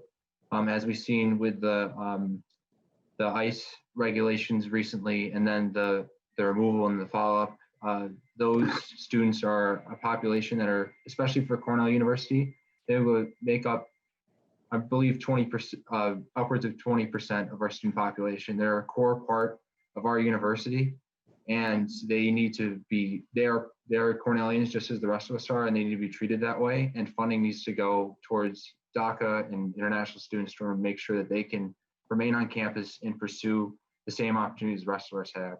And finally, as we mentioned, EOP and Excelsior scholarships are really crucial. Excelsior is, of course, applicable for only a SUNY contract college, but having affordability education is the key to our future, as has been mentioned again and again. And I think it's a united theme that strikes really home. And I just want to push that again to make sure that point gets across. But those programs, the goal of having public, tuition-free public university is very crucial to the future of our state. And also, despite the fact that, we understand that funding is very, very sparse. Both my parents are state employees, and they've come home with stories of how things are getting cut. My mother's a professor at a university, at a SUNY college, and my father is a forester. And around the state, things are being cut. But I think what we've come to try to say today is that these are important programs. When those cuts are made, these are the ones that you want to save because they are we're going to feel the effects of COVID, the negative impacts for a long time. But if we invest, like many assembly members and senators mentioned today, if we invest in public education, we invest in higher education as a whole now, we will be able to ensure a positive impact that offsets that negative impact that we're going to feel for years to come. Thank you. My time is up. Assemblywoman? Yeah, you know, we've heard from a lot of the students, and as I've listened to your individual stories, what it says to me and makes me reflect upon that the COVID experience is unlike anything that any of us have experienced. And I'm a lot older, so let me assure you that this is incredibly dramatic. But I think I want to hear from each of you a little bit about what it does to you emotionally, the fear, not just whether or not you can afford to go to school, but what has it done to you generationally about going forward, and whether or not you feel a sense of possibility or hopefulness going forward, or is this just so upended so much of your lives? I'm so glad your parents recovered. What a terrible thing to have faced. But I think I need to hear a little bit from each of you what you're thinking and feeling about your fears over the next year or years. Mohammed? I can start. So I think the first fear that I have is, what if my parents, even though they recovered, what if it comes back? And we know around New York State, it has been the study of like how many people are getting new cases has been all over the place, but overall it has been increasing. And I've always had this fear of like, what if my parents get it again and I'm forced to go back to the situation that I faced for like 2 to 3 months right before this. And that has like really negatively impacted my education, because I had to put that as the second thing on my list of priorities and not the first. And even though like I am hopeful in some aspects that like things will get better, it's always this added on stress about the health and the finances of these situations. Thank you. Thank you very much. John? Definitely, we're going to feel the economic impact of this virus for years to come. Definitely my fears going back, as I'm going to start as a residential advisor again in the fall. Definitely the fact that we're going to have Cornell's limited to single or double occupancy dorms, but what if I catch the virus? Because I know in I started my first year as an RA last year, and a lot of that is contact with students. I'm supposed to be a person who builds community among those students, and help them sometimes when they're in medical trouble, assisting them in that fashion. And that's going to be a lot more difficult this year. Community building and caring for people's mental health, physical health, emotional health with those barriers, and also engaging myself. And also, I don't want to endanger other students that may, let's say if I contract it from one student, I'm dealing with another student, I'm carrying that virus on. So definitely in those closed spaces, that's definitely a fear that I have of coronavirus. There have been many, like for example, Cornell has weekly testing that's really robust, but at the same time, it's really inescapable to feel, and how am I exposing myself, and what does that mean for my future? Also, another fear is when we graduate, what's the economy going to look like? What job market are we going into? Is all the investment of time and money our families have put into this, is it going to pay off in terms of, are we going to be able to enter the workforce and enter a career? So those are some of my main fears going into this next stage of the pandemic. Thank you, John. Huda? Yeah, I'm definitely feeling the economic impact a lot, as I said in my testimony, but I think mainly I'm really concerned for my family. I live with 2 high-risk individuals, my mom and my grandmother. So my main concern is going to campus, possibly getting it, and then coming home for Thanksgiving, for example, and then giving it to my mother or my grandmother. In terms of the economic impact, I mean, what happens if I can't pay my electricity bill? I mean, my grandmother is hooked up to a oxygen tank. It's actually electric, it's a new one.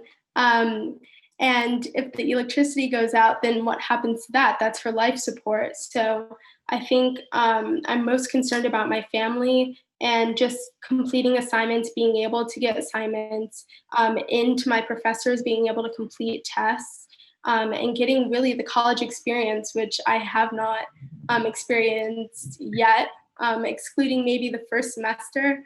But our second semester was cut short, unfortunately. So, yeah.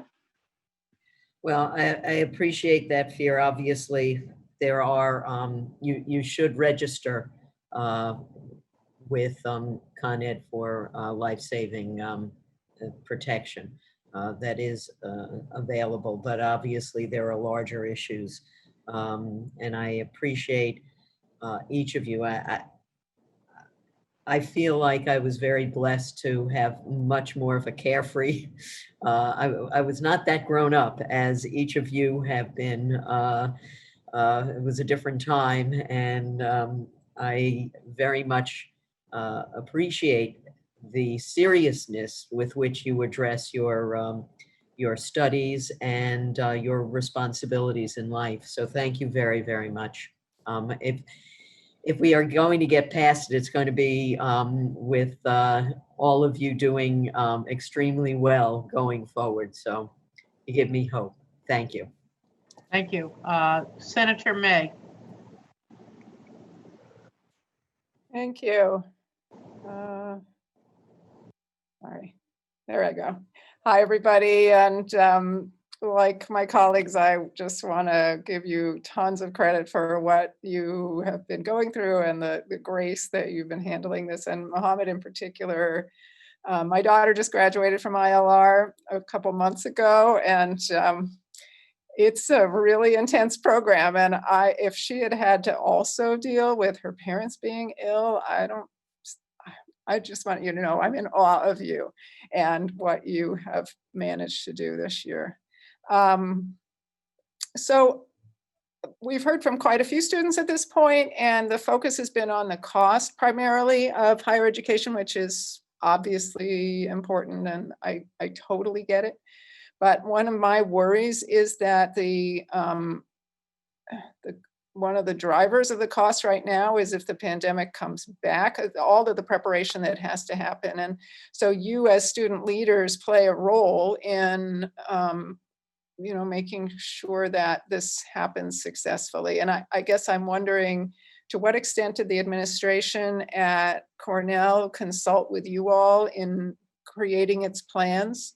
And to what extent do you feel empowered moving forward to be part of the solution of keeping the college running rather than everybody, a month from now or a month after opening, having to go back home again?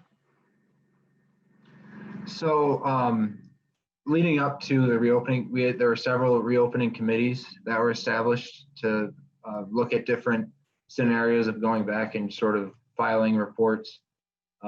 There was student involvement in that. Members of the Student Assembly sat on those committees and provided their input for what reopening looked like.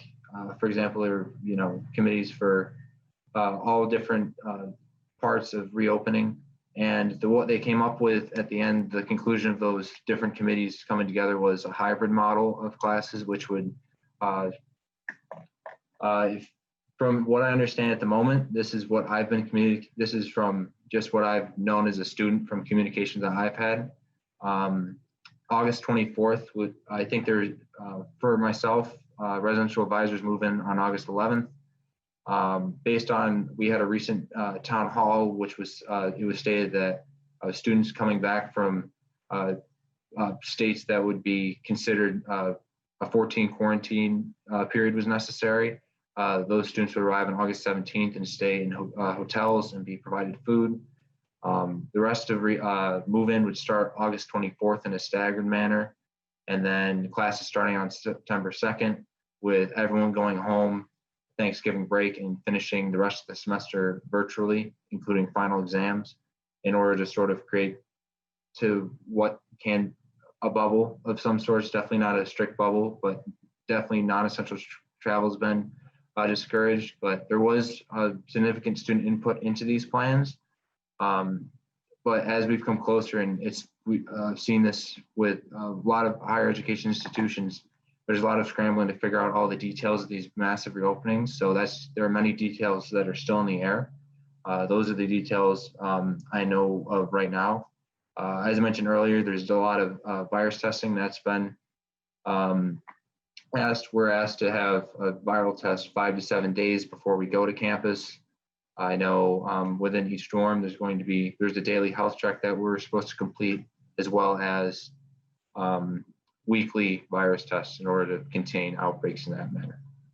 So I'm just going to interrupt though, and I feel like there's also behavioral issues, and it's going to be up to student leaders to a large extent, I think, to get their peers to recognize how important it is, and to I just am wondering if you feel empowered to do that, if you're afraid of being put in that position, if you think that your classmates are going to be able to do what needs to be done. Yeah, we're definitely always ready to do our part to make sure that, we have a safe community as student leaders. Also, there is a significant amount of individual responsibility. We have a behavioral compact that students are going to approve going in to this next year, but as much as student leaders, we will do our best to make sure we have a safe community. There's individual students, it comes to university support, individual student action of saying, I got invited to this party. I'm going to choose not to go to this party because the health and safety of my community, my fellow dorm, my house that I'm staying in, the apartment I'm staying in. So it's going to be a combined effort of government, university, student leaders, and individual students themselves. So it's definitely going to be a team effort in order to make sure that we don't have another pandemic, have an outbreak on campus. Yeah. Thank you, and all of you. I really wish you the very best, and your families, and just hang in there. Thank you so much. Thank you. Thank you. Thank you. Joanne Simon. There we go. So thank you very much, and thank you to the students. I join my colleagues in how impressed I am and how concerned I am for you going forward. Just one quick question. You testified, Mr. Clancy, about having viral testing a certain number of days before returning to Cornell. We are experiencing in a number of places a really delayed response in getting test results back. I know, a family member of mine was exposed and there was a test done a week ago last Friday, and there is still no results. What is Cornell doing about that? How are you ensuring that, in fact, you'll have results in a timely fashion so that you're not just getting tested, but I mean, do you have any idea how they're going to be able to manage that since it's so erratic around the state? That's definitely a great point. Unfortunately, I don't speak on behalf of Cornell University per se. I speak on behalf of Cornell Student Assembly through our Office of Student Government Relations. As an individual student, though, I definitely agree that is definitely a concern. I personally had viral testing recently. Fortunately, it came back negative, but I've been working throughout the summer in what's deemed an essential workplace. So I definitely, and I had, there was a coworker who became ill. So that was definitely a concern that I had. I went out and got testing, but definitely the waiting times are definitely a huge concern. And that's something that I hope that testing from, state, federal levels, that is prioritized, because in order for us to be able to control things in a reasonable amount of time, rapid testing and rapid results are both needed. Yeah. I can add on to that a little bit. So for Cornell, what they're doing is if you're coming out of state from New York, I know the governor released a list of states that have to quarantine. They booked hotels for these students to be quarantined for 14 days. And for students that are getting on campus, they know not everybody has access to get tested before they come on campus. So they are going to schedule testing on campus with like their individual, our health center, so they can get results personally and it's not through another hospital or testing location. And do you know how quickly those test results would be provided? Is it rapid testing? You know, one concern, of course, is the availability of the reagents and things in order to get those results. Unfortunately, we haven't gotten a lot of information on that yet, but all we know so far is that everybody, when we get on campus, will be tested, and we will be frequently tested throughout the semesters to make sure that everybody is staying negative. And if you turn out to test positive for the virus, they will quarantine you until until you recover from it. Okay. Thank you very much for your testimony.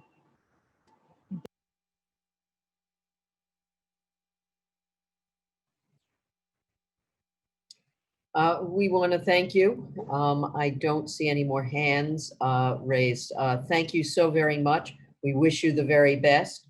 And always feel free to reach out to us with issues that you're finding on campus, because this is not going to be, we're having this hearing, but it's not the end of the conversation by a long shot. So thank you very much, and I wish you the best in your studies. And I don't see any Senate hands either, so we thank you for coming or for joining the hearing, and let us hope that if we come together in, at a hearing next year, that it will be an in-person hearing, and you will be on, your families will be on their way to economic recovery. Thank you. Thanks for coming. Thank you so much. Thank you. The next panel is an array of folks from Alethea Rodriguez Roland from NYSUT, Roberta Ellens from the President of United College Employees of FIT, and Fred Cowell from UUP. Barbara Bowen unfortunately had a meeting and had to leave. We are starting off. Alethea, I think you're ready to go. Yes, and I'm actually going to hand over to Roberta in a second, but I wanted to take a minute just to thank Assemblymember Glick and Senator Stavisky and the members of the Higher Education Committee in the Senate and Assembly for holding this hearing. This is an issue, and much of what we're going to talk about won't be new. We've spoken to all of you before about the need for investment funding, concerns about tuition increases. But with that, recognizing the time, I'll turn it over to Roberta. Thank you. Okay, can you hear me? Yes. Great. First of all, thank you. Chairperson Stavisky, Chairperson Glick, honorable members of the legislature, distinguished staff. I'm Roberta Ellens from the United College Employees of the Fashion Institute of Technology. I'm also a member of NYSUT's Board of Directors representing the 30 SUNY community colleges. I want to thank you for your time today. I know you've been at this since this morning, and so I appreciate this time. You know, we're here today to talk about the impact that COVID has had on our campuses. Even before anybody heard of COVID-19, the financial situation at our public institutions of higher education were already reeling, okay, as a consequences of years of executive austerity budget, both at SUNY and CUNY. And I was actually privileged to speak to many of you back in the fall when you held those hearings at Brooklyn College. So I thank you for that opportunity as well. The impact of flat funding is being felt by our students and our members across the state. Campuses are facing difficult decisions concerning the elimination of programs and declining student services due to the inadequate resources before there was ever COVID-19. Speaking specifically to the community colleges, I'm not telling you anything you don't know, our funding is based on FTEs, and community college enrollment fluctuates tremendously. And that formula makes it almost impossible for us to know, what kind of money we're getting. The legislature, you recognize this problem in 2019 and 2020 state budget and had the 98% of the the floor base. So that guaranteed us some money. It wasn't the great unknown. So this brought the state closer to fulfilling its statutory 40% of costs. Unfortunately, the 98% floor was not included in the 2020-2021 budget. So our community colleges are back to being dependent on enrolled full-time students. There is an enrollment decline. There's an enrollment decline across SUNY's community colleges. Some of it is due to the fact that pre-COVID-19, we had a very robust economy, and community colleges do very well when the economy is not doing well, and sometimes lose enrollment when it is. So colleges are being forced to raise their tuition at a time the students can least afford to pay this. So without more state funding, even with tuition increases, there are going to be cuts to programs, there are going to be cuts to student services, there are going to be cuts to faculty positions. It's going to make it impossible for the community colleges to maintain the high cost programs, many of which give the students the first leg up. The other thing I'd like to talk about is the withholding of the funds from the community colleges. The fourth quarter payments, which originally go directly to the colleges, now 80% of them have been released, but another 20% have not. Even more disturbing is that the Department of the Budget sent it to SUNY, and under a special resolution, it is up to SUNY to disperse that money to the various community colleges, as opposed to giving the colleges what the legislature appropriated based on their FTEs. This is really endangering the financial stability of many of our colleges. We are relieved that 80% has been sent out.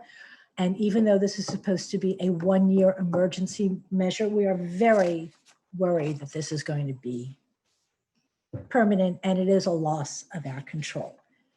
I'm running out of time, but I will tell you that 5 community colleges have once again had to raise their tuition, further increasing the TAP gap. We've already have community colleges where the TAP gap exists, and we're looking at decreases in enrollment from between 5% and up to 19% at Suffolk Community College. So we're really urging you to stand with us and find the support, find the financial support. I know people are waiting for the federal government to come in, but from the latest bill of Senator McConnell's, doesn't look like that's happening. So thank you again for your time.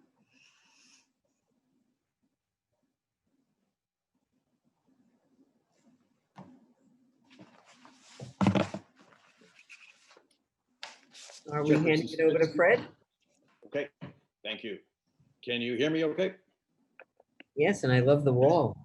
Oh, thanks, yeah. Welcome to Schoharie County, a log cabin in the hills in the northern Catskills. It's great to be here. Chairperson Glick, Chairperson Stavitsky, distinguished members of the Senate and Assembly Committees on Higher Education. We thank you for providing the opportunity for United University professions to testify at a crucial time in our state. My name is Dr. Fred Cole. I'm president of UUP. I have the honor of representing over 37,000 academic and professional faculty and staff, of which more than 13,000 work in our academic medical centers. I've submitted extensive written testimony, and I urge you to study it as it contains much detailed information on UUP's position regarding reopening for the fall semester. For now, given the fact that it has been a very long day, I'm sure for you all, for now, I will just raise several points about the COVID experience for UUPers thus far and our concerns about the future. First, UUP members, especially those designated essential workers at SUNY hospitals, are keenly aware of the sacrifices made and the dangers presented by this global pandemic. Because so many of UUP's membership work in hospitals, it means that we have been dealing daily with COVID since the first cases surfaced in New York months ago. We have lost members who were working to save lives, treating over 3,000 patients. UUP has had to use union resources to purchase personal protective equipment when it was in short supply, and we will do so again when it is needed. As you know, Downstate was declared to be a COVID-only hospital. Stony Brook University Hospital treated hundreds of COVID patients. And yet, despite this exemplary service to our state, our frontline workers at both facilities have not received hazardous duty pay. The only state hospital in New York City, Downstate, is also the only public hospital to not compensate its employees for the risks they are taking daily and taking on the costs of buying their own PPE at times and paying for childcare. Elsewhere in New York City and across Long Island, Northwell hospitals have been paying bonuses to their employees who are on the front lines. I have to ask, are the UUP members, along with those in PEF and CSCA, second-class New Yorkers? I demand that they be compensated and that the state of New York recognize our heroes for their life-saving work and before the next wave of COVID strikes. Secondly, we all know the reality of public higher education in New York. SUNY is over-reliant on tuition and fees. As I have said far too many times when meeting with you, who are such strong allies in our fight for a better SUNY, this model of funding is unsustainable. As population shifts, demographics will undermine campuses across upstate, the part of the state which has never truly recovered from the last recession. In the COVID era, the model is not just unsustainable, it is dangerous to the health and well-being of our communities. Campuses faced with devastating budget cuts are facing impossible choices: to maximize the presence of students on campus so as to maximize campus tuition and fee revenue, or protect the health of campus communities by reducing to a minimum student numbers on campus and face a worsening financial reality. Given this financially perilous choice, I fear that the plan that SUNY's campuses have released in the past several weeks do not go far enough in protecting the health and safety of our communities. For the past 3 months, UUP has been on record as demanding that all those returning to campus in the fall must be tested. I feel that to not do so guarantees that there will be students who will be infected, who will transmit the virus to others, and there will be an outbreak. Without testing, like we just heard is taking place at Cornell, all SUNY institutions will be starting behind the curve. As we have seen elsewhere in the US, being behind the curve leads to needless sickness, suffering, and death. Furthermore, private colleges like Cornell, like RPI, like Union, and universities, those with huge endowments and plentiful resources, are testing. Once again, I am left to ponder: are students, faculty, and professional staff at public universities worth less than those at private universities? There is a desperate need for transparency in SUNY so that we know what the plans are if outbreaks occur. Furthermore, we need to know the justification for not doing across-the-board baseline testing.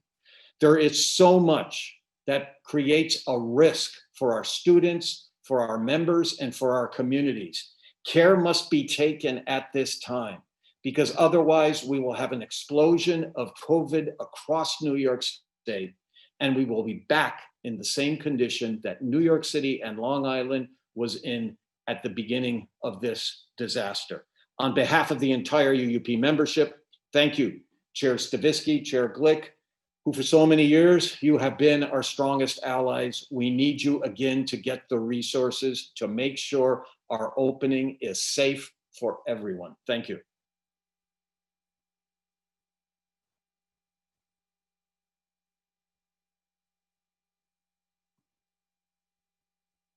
been able to join us.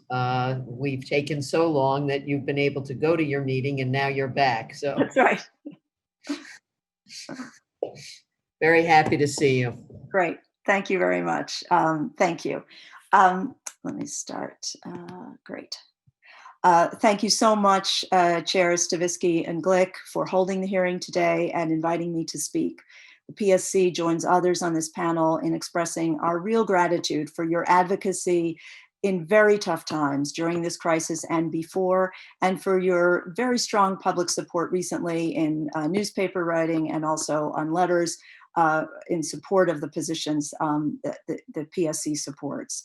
Let me start by saying, in reference to testimony we heard earlier today, that the members of the PSC were shocked by the CUNY Chancellor's assertion that CUNY will hold off on spending CARES Act funds. 3,000 CUNY employees at least, and that's just the ones represented by our union, have lost their jobs. Hundreds will lose health insurance in a pandemic. Holding off is a luxury CUNY does not have. There are lives at stake. The CARES Act requires, not recommends, requires that universities, quote, to the greatest extent practicable, keep employees on payroll. That's what CUNY must do, regardless of the other important uses of the CARES Act money, and I'll say more about that later. Members of the legislature, the PSC will call on you today to work aggressively to increase state funding for CUNY, but we will also ask you to join us in insisting that the CUNY administration use the money it already has to save lives, save jobs, and save CUNY. CUNY is in a unique position as the public university in the country's first and most lethal epicenter of the COVID-19 crisis. My message is simple.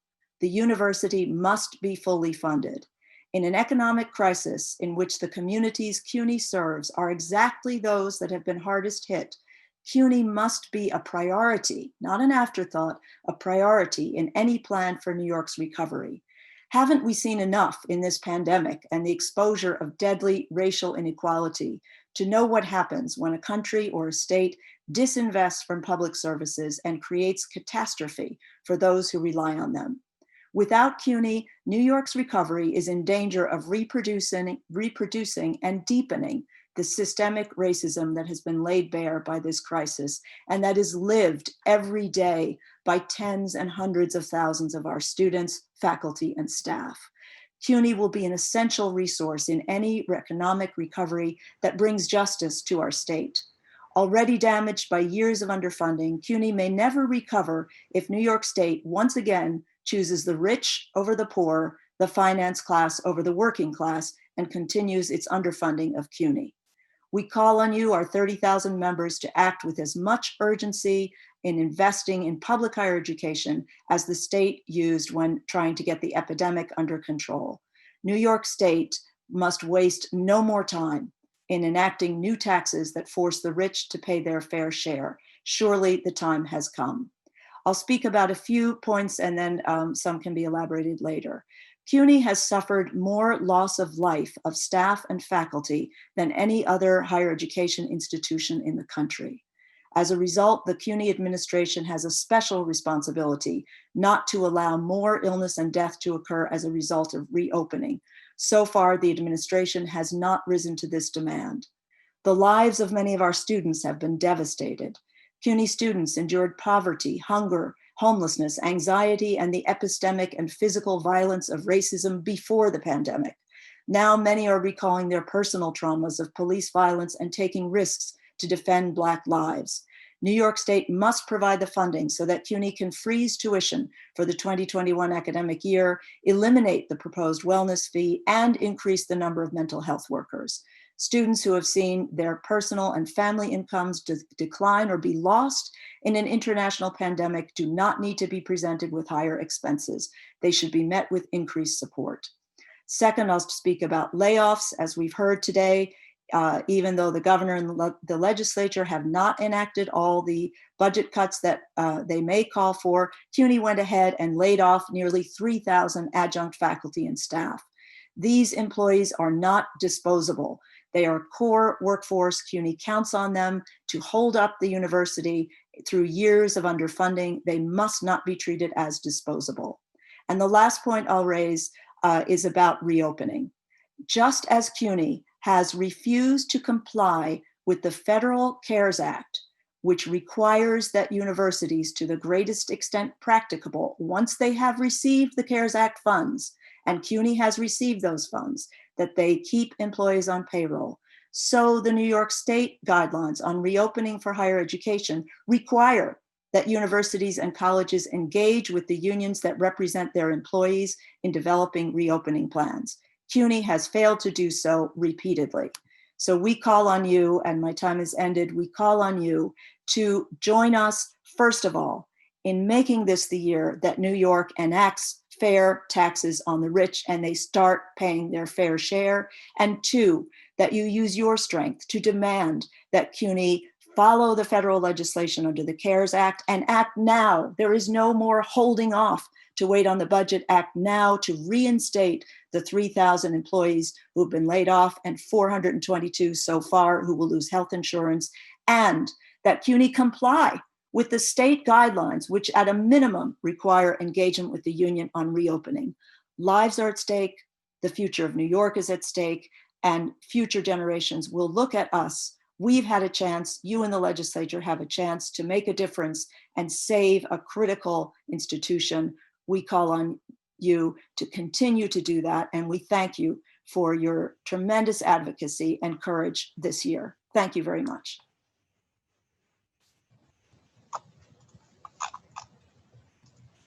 Thank you. Alethea, are you just shepherding, or are you do you have some comments? No comments. I defer to our local affiliates here. Excellent, can't thank you enough. Yes.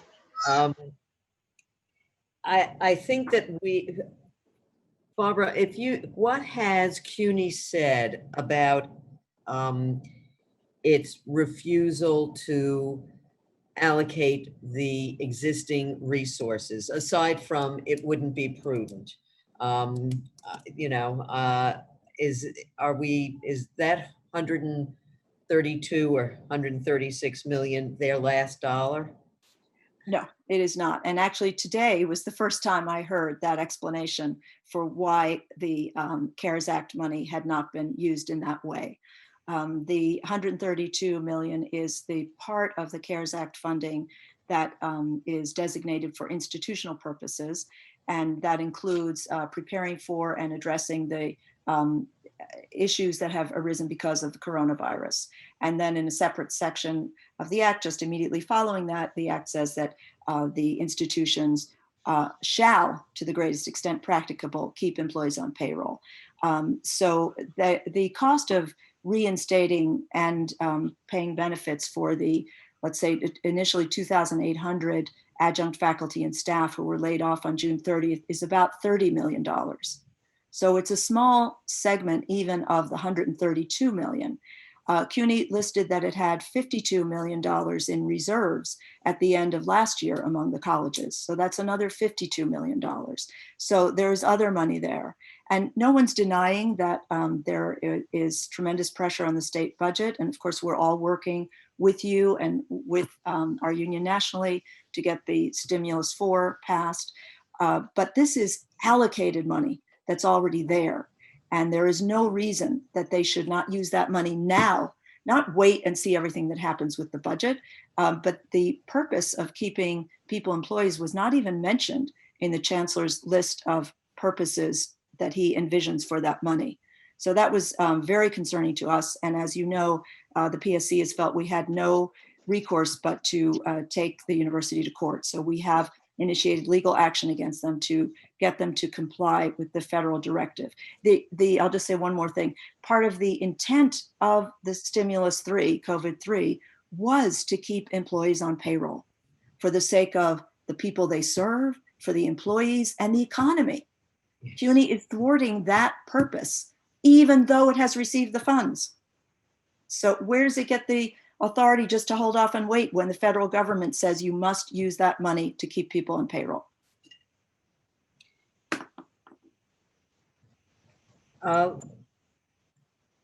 Fred, if I could just ask you about the situation for have there been equivalent layoffs of any adjuncts, or has the union received notice? Yeah, our contract is different in that there isn't a deadline per se in terms of when adjuncts are notified that they will not be teaching in the fall semester. However, having said that, what we do have in our contract is for those who have taught for 2 years, basically speaking, there needs to be a 45-day notice if an adjunct will not be back for the fall semester. We have heard that, roughly speaking, across SUNY, that there's a little less than 1,000 adjuncts as of right now who have been notified that in all likelihood they won't be back in the fall. Where it becomes a lot more uncertain is that there are campuses where there's a high percentage of adjuncts that do the teaching of the courses, especially in the comprehensive campuses. And though these individuals have been notified they're not going to be back in the fall, the reality is, and that some of them have been told they may be back because otherwise entire programs may not be able to be viable without those adjuncts. So there is still some uncertainty about how campuses are going to proceed. But we are concerned, especially about those who, because they have been notified they won't be back in the fall, they're going to be losing their health insurance coverage. We don't have an exact number of that on that as of now. But roughly speaking, what we have heard from our chapter presidents across SUNY is roughly speaking just under 1,000 as of now. And the number could rise. Quickly, because my time's running out, where are, for the last 5 to 6 years, the state subsidy to the hospitals has eroded dramatically. Last year, I think they picked up some debt service, but where are we when it comes to the hospitals? Basically all three of the SUNY hospitals at Upstate, Downstate, and Stony Brook lost money during the course of the worst period of the COVID epidemic because they had to shut down all the other services. A lot of hospitals went through that, but because the three hospitals where our members work, deal mostly with Medicaid patients, that created the additional burden for them. And so there's a real clear contrast at a place like Downstate, where literally right across the street at Kings County, one of the city's hospitals, those employees are getting hazardous duty pay.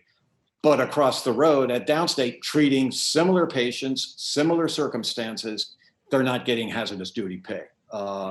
And you get the same thing out on Long Island, where you've got a Northwell hospital paying $2,500 for as a bonus plus vacation days, while the folks at Stony Brook are not getting paid. And that's also at Southampton Hospital, where there are SEIU represented employees.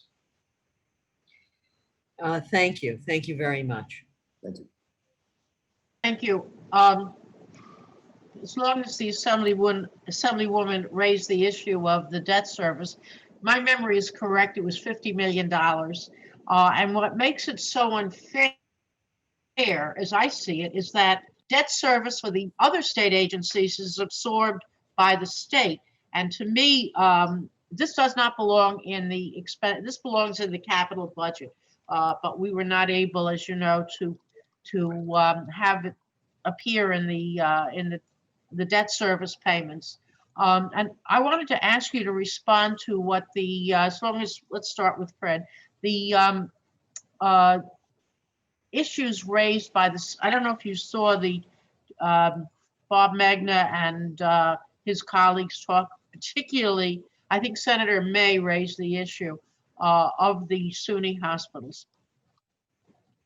Do you have a reaction to their testimony? Well, on two levels, really. One is it was encouraging to hear. I thought so too. talk about the hospitals. As he said, we speak weekly, sometimes more than once or twice, on the situations facing SUNY, and that's welcome. And because of his time at Stony Brook, I think he has an understanding and a clarity about the hospital situation, and that's beneficial. But again, echoing in part what Barbara has said about her case, PSC's case with CUNY, the reality is that there is also COVID money that could go to pay what would be a rather small amount of funding for the hazardous duty pay. And that would come from the governor's share of the COVID money.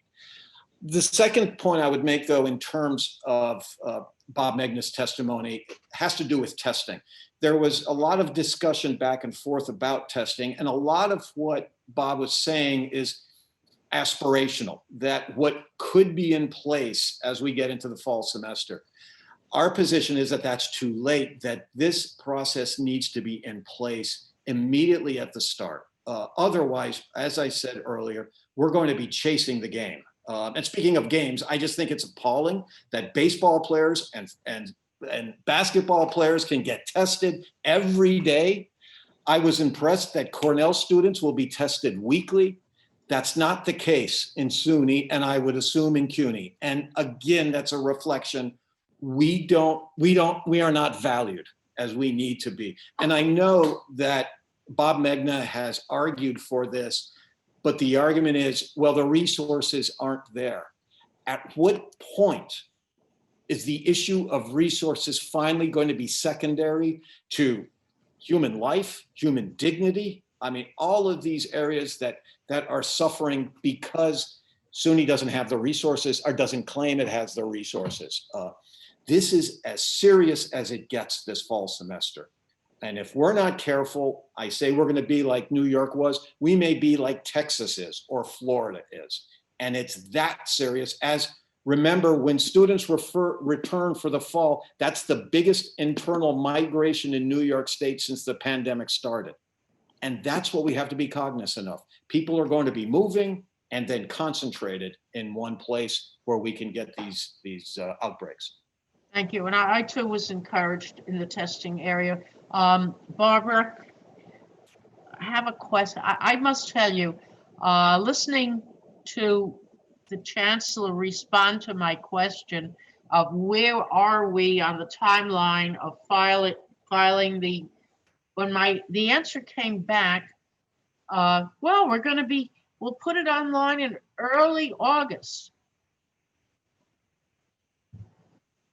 I asked him the question also about the cuts, the 2,900 adjunct layoffs plus the 3%. Yes. What was I assume you saw that. What was your reaction to that testimony? I actually was, thank you, Senator. Thank you so much. I actually was in a bargaining session. We have also been trying to do impact bargaining with CUNY. So I got notes on your questions, but didn't see all of it. But I will say that our concerns are, first of all, in response to the allocation of CARES Act funding and other funding. That's a resource, that is funding that's already there. The issue Fred raised earlier that I totally agree with, that we are tired of hearing there are no resources. I mean, and let's look at what that sentence means for a minute. There are no resources means there's been a political decision that you don't deserve resources. Because when there are things that this country wants to put resources in, for instance, war, I mean, we say this is a war on coronavirus. If it were a war, there wouldn't be the question of resources. They'd be pouring in the resources. So when we hear there are no resources, that is really code for saying whoever is speaking it does not want to or believe in investing resources in you. And the case of the CARES Act money is not even that case, because there's a case where our congressional delegation, especially Senator Schumer and others, pushed incredibly hard to get resources in the CARES Act for higher education specifically. And they're allocated to colleges, not to the university as a whole. And they're allocated mostly on the basis of the number of students and the income level of students. CUNY got rightly a good share of that money. And even when there's money there, this administration at CUNY is saying we're going to hold off on using that money until we see what's happening with the state and federal budgets, and defying what is in the legislation in terms of a requirement to keep people on payroll to the greatest extent practicable. So we have very grave concerns about that use of money. We also have concerns in terms of other issues that you had raised about reopening, and my colleagues raised these too.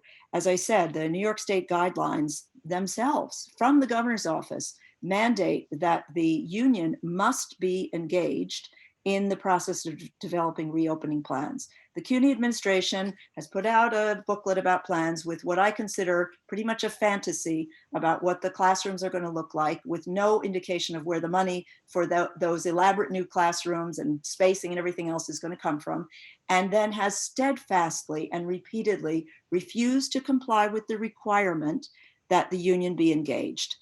That's not acceptable. And one of the reasons that requirement exists is not just pro forma, it's because the union is in closest touch with what is actually going on the campuses. Our campuses were not safe for opening even before this pandemic. There were many labs in which there was no opportunity to wash your hands. Right before, in February, I wrote to the union, to the administration of CUNY, and told them which bathrooms and which colleges at CUNY had no opportunity to wash your hands because there was no running water. How are we to trust an administration that couldn't even provide running water to provide a safe environment when COVID is still raging? So we have very grave concerns about their reopening plans and their refusal to include the union in those plans. Thank you. Assemblywoman, I, at the moment, will defer to Senator May. good. Senator May.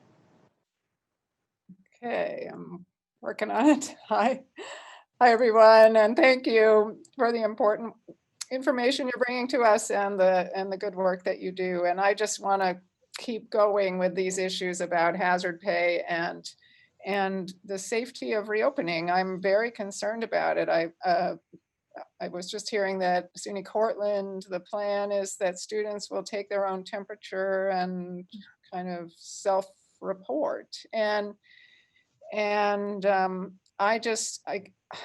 I'm trying to understand, how do faculty step into this kind of situation, and what provisions are there for a faculty member to opt to go all online, for example, someone who is not comfortable with that? And especially, I asked this earlier about adjuncts for taking sick leave or something like that. How is this? Can you walk me through what are the labor protections for SUNY faculty and CUNY faculty? Fred? Yeah, well, the first, we were able to negotiate. We made a demand in contract negotiations going back to the 1990s to establish telecommuting options for our members, and never got anywhere. But in March and April, given the circumstances, we were able to reach an agreement with the Governor's Office of Employee Relations on a telecommuting agreement, and all the other public sector statewide unions joined in that agreement as well. It was first through July 15th, and then now it's been extended through October 2nd.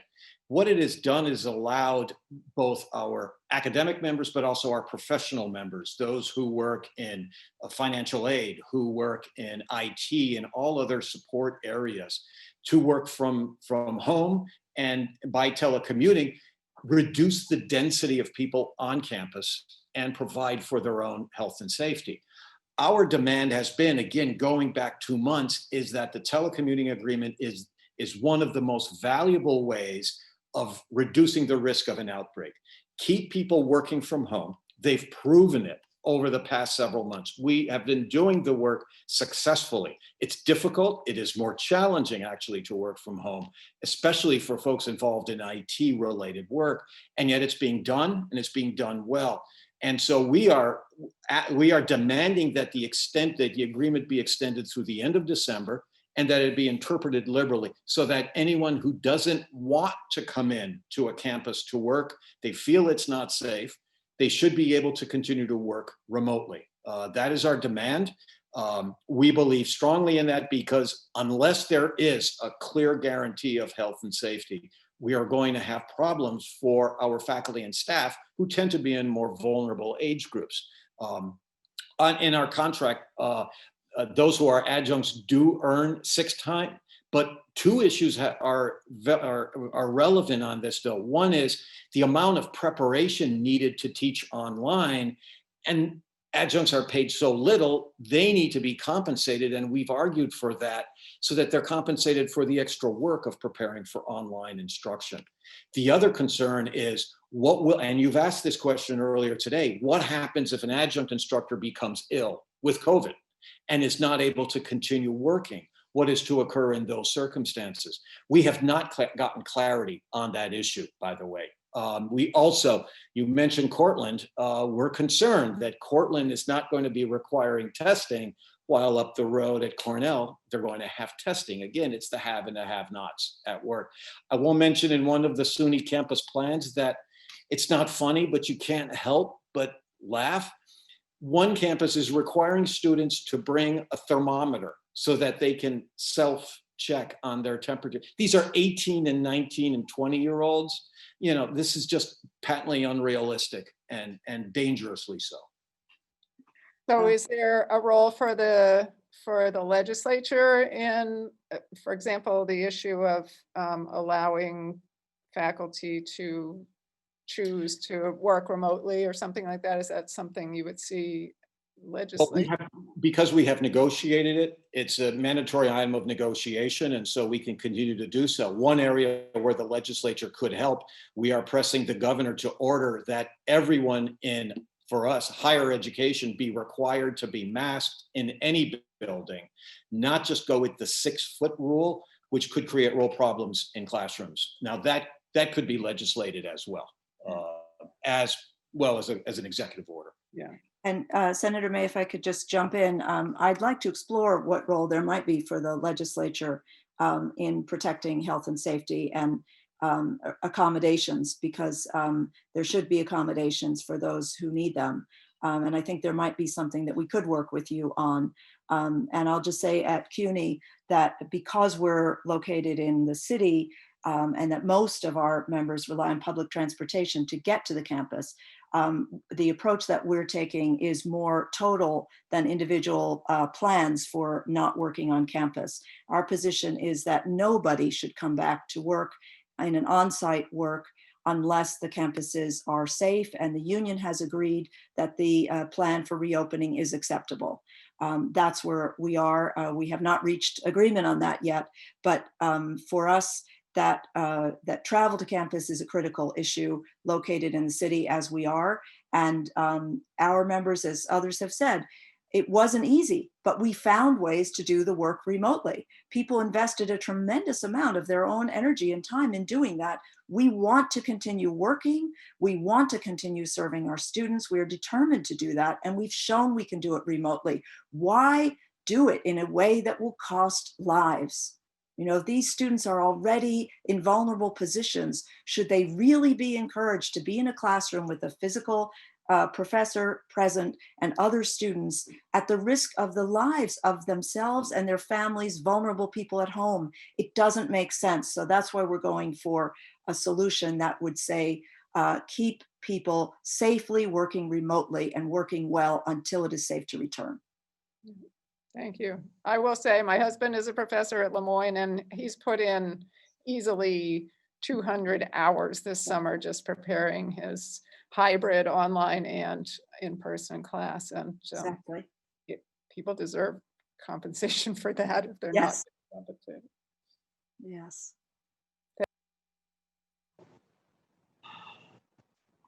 Is there anybody, any other members of the Assembly or Senate who have a question? Seeing no hands, we want to thank you, and we will continue to work with you.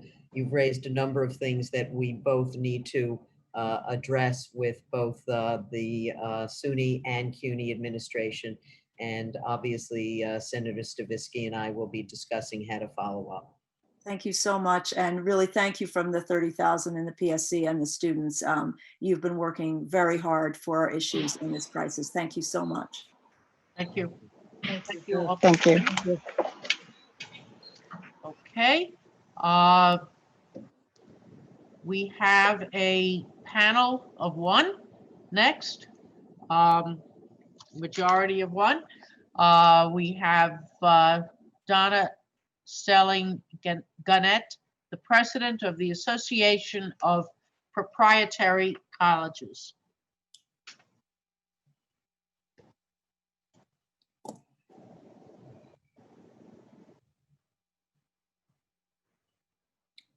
I see Donna. There I am. There you Can you hear are. me? Yes, you're on. Good afternoon.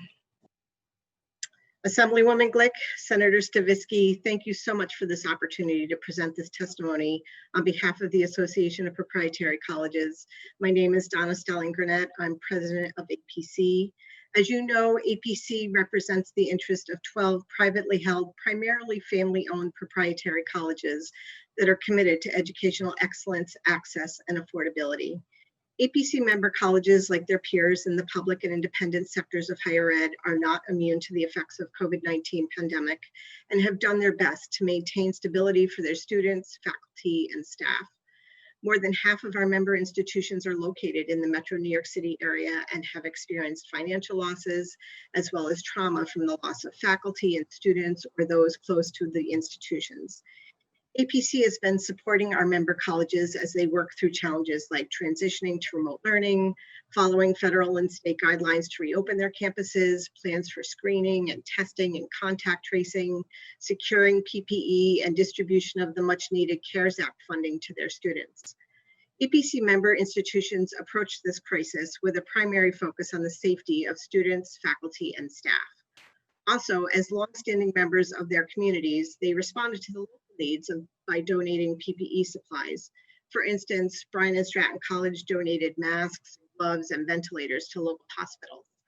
As our member institutions transitioned from in-person to remote learning, communication with students, faculty, and staff was critical.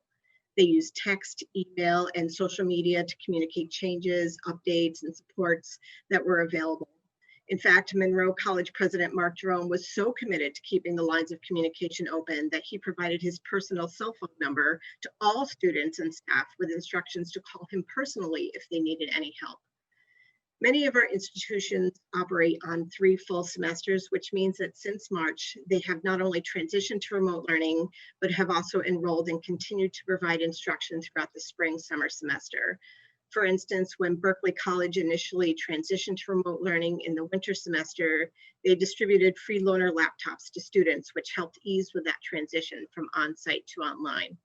The college also provided free laptops to all new incoming students in the spring semester, with the majority of them being shipped directly to students at their home. Many APC members found that small things like home delivery of textbooks and laptops and mobile internet devices became critical for ensuring students were able to continue their studies. As well, LIM College, Monroe College, the School of Visual Arts transitioned to remote learning in mid-March. They kept their dorms opened on a limited capacity because a mandatory evacuation would have created a logistical and financial hardship for their international students and those living far from campus who just could not make it home safely. APC member colleges were thankful to receive the CARES Act HER funds. The federal government provided this funding to institutions across all sectors of higher education, and APC members quickly dispersed this emergency aid to their students in need. However, our students' ongoing financial and mental health needs are significant. Many students are struggling with homelessness, food insecurities, childcare needs, or caring for other family members. And while the emergency aid was very much appreciated, it was unfortunately not nearly enough to offset the financial hardships that they're facing. So this means that state aid programs such as TAP and ETA are especially critical now, and we would ask the legislature continue to support these programs. So looking ahead to fall, APC members are submitting their reopening plans to the Department of Health. Most APC member colleges will be taking a hybrid approach, offering both on-campus and remote learning. They are, of course, following all state and federal guidelines, including screening, testing, and social distancing protocols, limiting classrooms and dorm capacities, and when necessary, prioritizing the return of classes that require a more hands-on or in-person approach, or for students that struggle more in a remote learning environment. Finally, APC as an association continues to be committed to our transparency and accountability. And I would encourage all members of the legislature to visit our website that's been updated to include a page dedicated to our reaction to the pandemic. And it includes links to stories about our members in action, their COVID-19 information websites, and their HERF disclosures as well. This pandemic is straining every aspect of life in America, and it is testing the strength of our communities. And as we continue wading through these uncharted waters, APC member colleges will continue to serve their students to the highest standards possible, and will work with state and local officials to get through this trying time together. With that, I am happy to answer any questions you may have.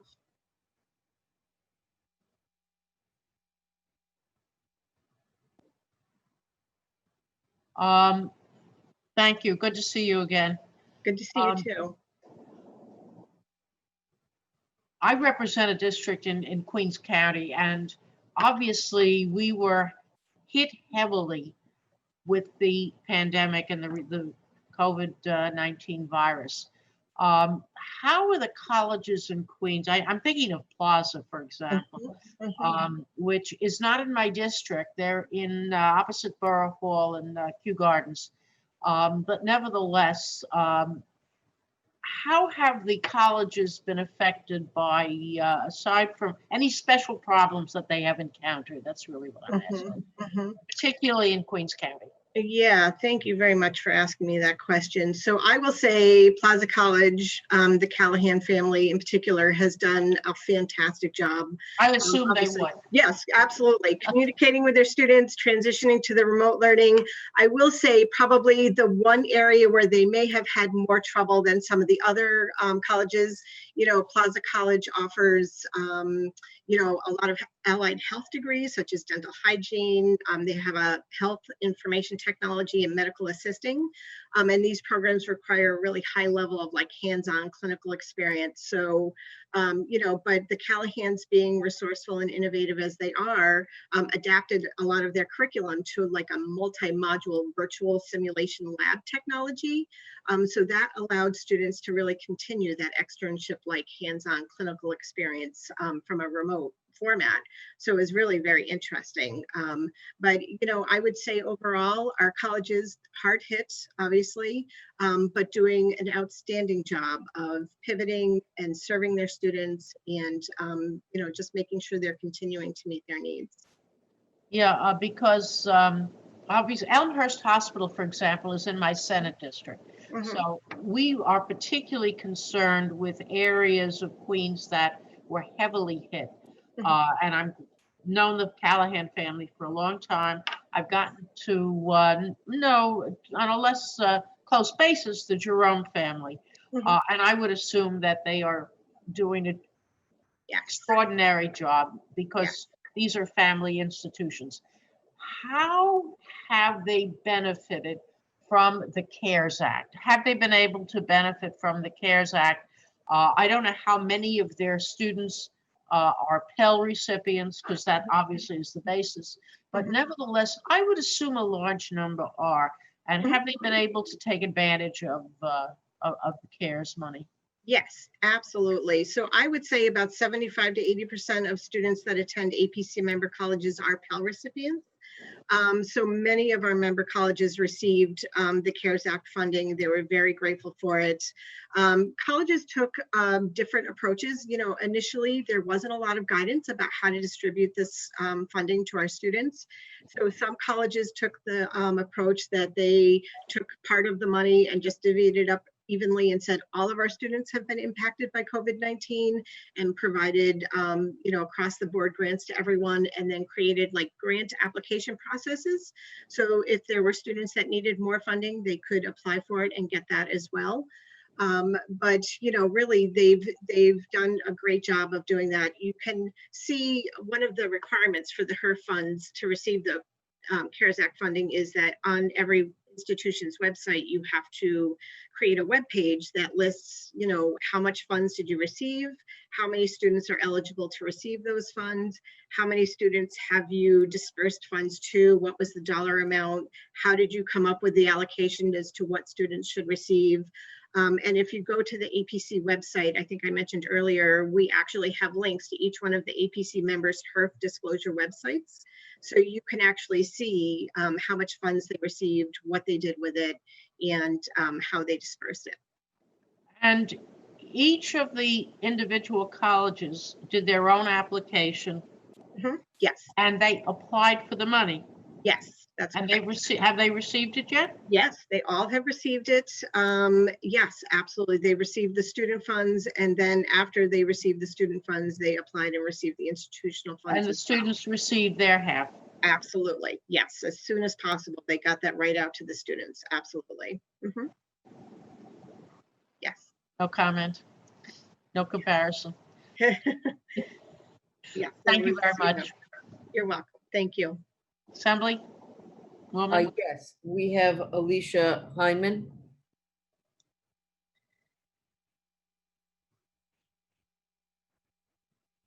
Alicia, your hand was up? Yes. Yeah, I'm there you here. Sorry, I had to press the button. Hi, Donna. Hi, Alicia. How are you? Hi. Thank you, Chair Glick. Just real quick, one of the things I know that APC, your members do is career placement is what really sets you apart from a lot of the other sectors of higher education.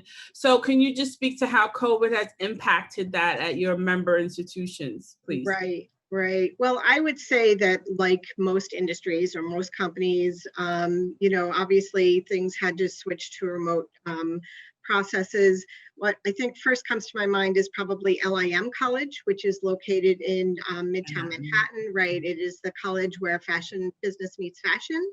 And so a large component of their programming is their students take 3 internships throughout the course of their educational career, one in their freshman year, one in their sophomore year, and most importantly, in their senior year, they do a capstone project, which generally means that their students go out and work in different companies and have 1 day a week, I believe, on campus. And so obviously, as everything was transitioning to remote learning, all of those internships sort of evaporated, obviously. So LIM was great. They pivoted and created a whole new internship program whereby they were lining up their students with these fashion industries that were also pivoting to a remote program. So they reached out to their connections in the fashion world and made appointments for their students to shadow some of these companies and see exactly how are they transitioning to remote learning, how are those companies adapting to the changes that are happening technology-wise and throughout the whole industry.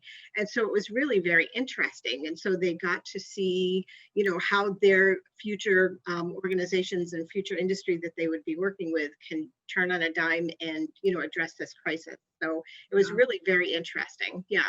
That would be interesting for them, especially because a lot of us were shopping online. So yes, exactly. But their students got to shadow with these companies, these branding companies, whether they be in retail or design, and see how they were adapting to this whole process. So it was very interesting. Okay. Well, thanks, Donna. You're welcome. Thank you. Thank you, Chair Glick.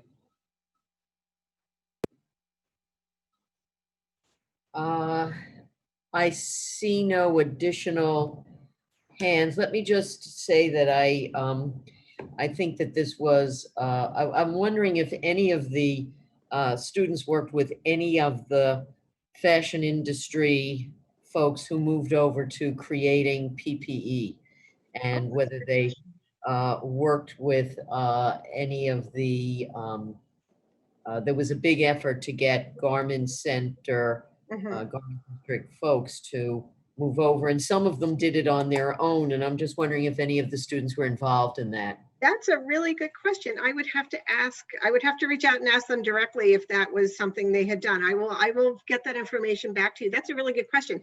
I will say, initially when the governor was doing this whole, everyone should be wearing a mask initiative, and he was talking about, he had a program where he was a competitive program where people could do different mask designs and so on. And I know that a lot of the LIM students, participated in that governor's program to design masks and so on. So I thought that was really very interesting. But I will find out if any of them transitioned to a company that was designing PPE. That would be an interesting question to ask.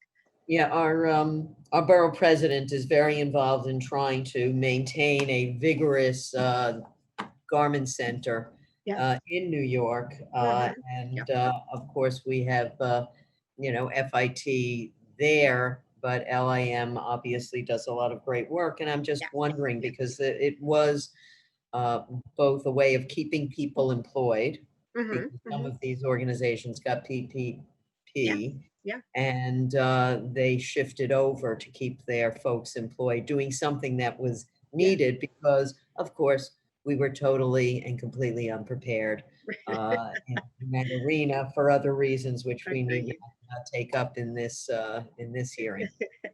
But I'd be interested in knowing that. So thank you. I will find out. I'll let you know. Thank you.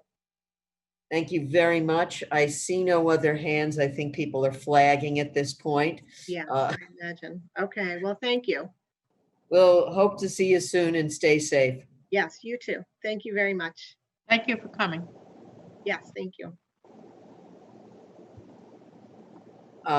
We have a final panel, and I can see that we have had a diminution of participation here, but we have a panel that starts with Ryan Carson, the Downstate Supervisor and Higher Ed Campaign Coordinator for NYPIRG, Melanie Pervelis, who is a Senior Manager of Policy at Young Invincibles, along with Zaret Porteral.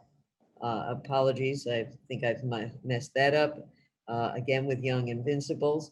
And Carolina Rodriguez, wonderful, wonderful, wonderful director from a critical program, the Education Debt Consumer Assistance Program, which is part of Community Service Society of New York, and Darlene Suriel, the policy assistant from Goddard Riverside, another terrific organization that has done incredible work over the years, helping advise students on financial aid, etc.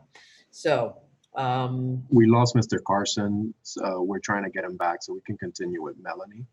Okay, well, we'll start with Melanie. We're happy to have Melanie. Happy to be here. Thanks, everybody. And I'll try to go through my testimony quickly, as I know we're approaching the end of the day here. So good afternoon. My name is Melanie Pervelis, and I'm Senior Manager of Policy and Advocacy at Young Invincibles. So we are a nonprofit dedicated to elevating young adults in the political process. And again, thank you for the opportunity to testify today. Throughout my testimony, I'll share some recommendations that we've heard from students and faculty for the semesters ahead, and tangible steps that state leaders can take to make sure that students, and particularly low-income Black and Brown and immigrant students, are supported through this crisis. Now, we've talked a lot today about how the state's higher education system faced serious challenges when the COVID-19 pandemic took hold in our state, and how we've seen that stark divide between students who had the technology and quiet home environment needed to fully participate in online classes, and those whose home life was not conducive or safe for learning. And while we recognize that colleges did work to respond to the technology issues students face, we heard today from some of the challenges that still remain, whether that was students with children of their own or students living in homeless shelters where they cannot use their laptops or access shelter Wi-Fi. And to that point, YI is proud that we worked with our partners at Education Trust New York, along with folks at Goddard Riverside Option Center and Degrees NYC, on a new report on reopening with equity, 10 questions for campus and systems leaders. That report came out today, and we're happy to share that with you all. And we urge the legislators present today to take a look at that and share it with campus leadership. That said, we know that academic challenges posed by COVID-19 go beyond technology access. A survey from the CUNY School of Public Health found that nearly 3 in 5 students said that the pandemic decreased their ability to do schoolwork. My written testimony provides more detailed recommendations on this point, but just a couple of top line items from things we've heard today. We need to ensure that not just one, but multiple students are serving on campus reopening task forces, as well as any task forces that come up throughout the crisis, as well as those that might form to address racism on campus, given the uprisings going on. We also think it's important to move to co-requisite remediation to help increase college retention and graduation during this difficult time. We know that CUNY has done a lot of work on that, and we hope other schools in New York do the same. We also urge you to work with HESC to make sure that students do not lose their state financial aid if they dip below satisfactory academic progress throughout the pandemic. And that would be in alignment with changes made to federal Pell Grants under the CARES Act. And then one thing that we did here today that's a little concerning is, not using the credit, no credit grading policies moving forward. We heard the CUNY chancellor mention that they would move back to grading systems, but we know that we haven't returned to normal by any means. And so we think that expecting normal grading systems to work for students is misguided at best. A couple more recommendations from things we've heard today. We know that this pandemic has really exacerbated a lot of the basic needs struggles that students face. And so we think it's really important for the state to introduce legislation, creating a campus level liaison for students experiencing homelessness at New York's public colleges. This is something that several other states have done. And so there are examples that we can point to, and we're happy to share with your office. We also think it's important to coordinate digital university-wide campaigns aimed at enrolling eligible students in SNAP, as well as other public assistance programs.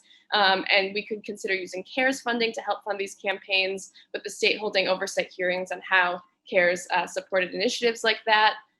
We also note that there was a provision in the state budget that passed in April to expand SNAP eligibility for students in certain career and technical education programs. And we want to hear more about that program. Is that on track to enroll students coming in the fall semester? And how is that expansion being publicized? As well as making a $1 million annual investment into the food pantries on New York's public colleges. And lastly, again, we've heard a lot about mental health during this crisis. And so we urge our colleagues in the state to close the ratio of counselors to students as outlined in Senate Bill 7317 to 1 counselor for every 1,000 students to meet these increased mental health needs that we've heard about, as well as leveraging CARES funding to support the continued use of teletherapy and virtual support groups as an option to students.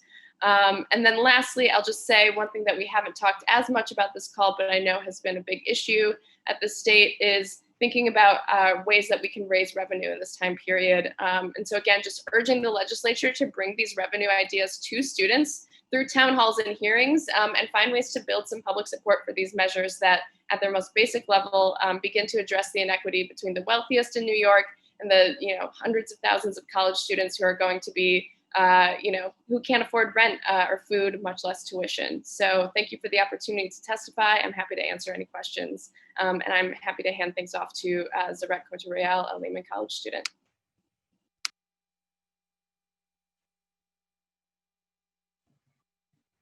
Are we going to Zaret or going back to Ryan? Do we have some guidance from Mr. De La Cruz? We can go with Zaret and then Mr. Okay, Carson. thank you, Mr. De La Cruz. Hi, good afternoon. My name is Sarah Cartorreal. I'm a young advocate with Young Invisible. I want to thank to Senator Stavisky and Assembly Member Crick, chair of respective higher education community, as well as member of community, for the opportunity to provide testimony today on how COVID-19 has impacted higher education. I was born and raised in the Dominican Republic. I came to the United States in 2015. I have always wanted to attend to college in the US because I understand it's important for my future and well-being. I started school at Borough Manhattan Community College, where I was part of ASAP. I'm now a senior at Lima College, studying accounting with planning to graduate in spring 2021. I'm also an ASA student, which provides me with additional advising and financial support to continue my education.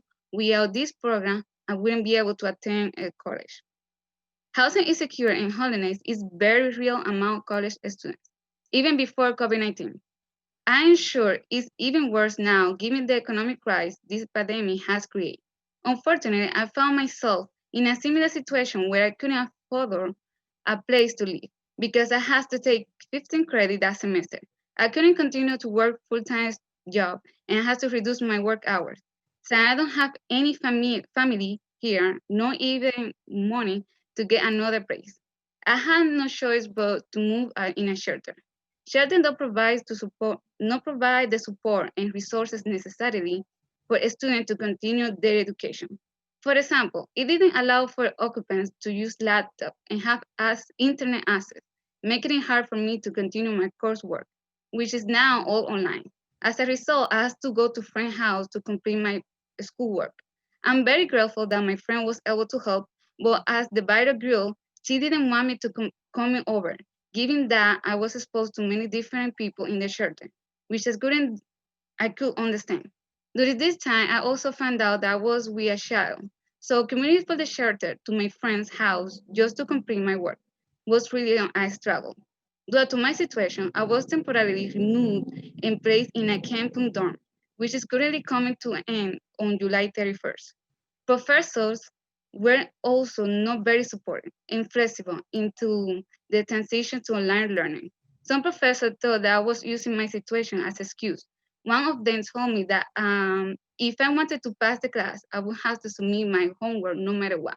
I was also told that if I missed class, then I would lose points. One of the professor told me that I would have to drop the class if I didn't complete the assignment.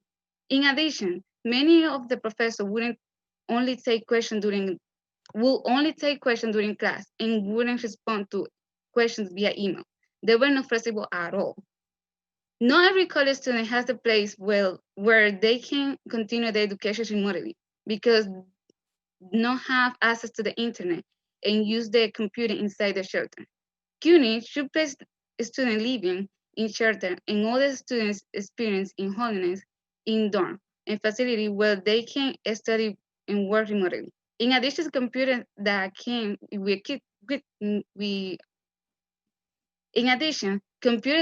equip with internet access will also be extremely beneficial.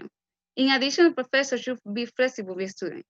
Even with a pandemic with no more support, also homeless students like me, given all the additional challenges that I encountered this semester, I'm grateful to have successfully completed my semester.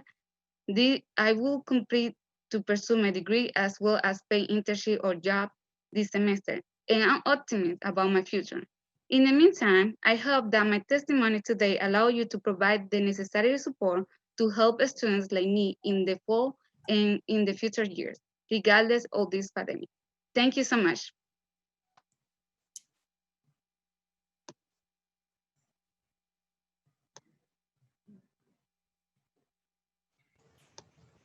Shall we have Ryan? Can you unmute Ryan Carson?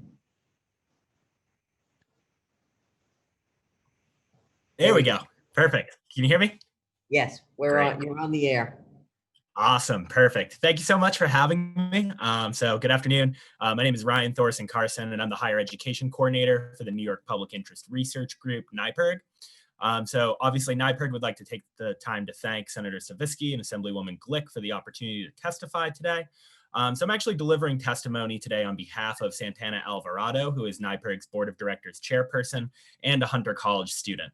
So as you know, NYPIRG is a statewide, nonpartisan, nonprofit organization founded by college students in 1973 to engage their peers in civic life.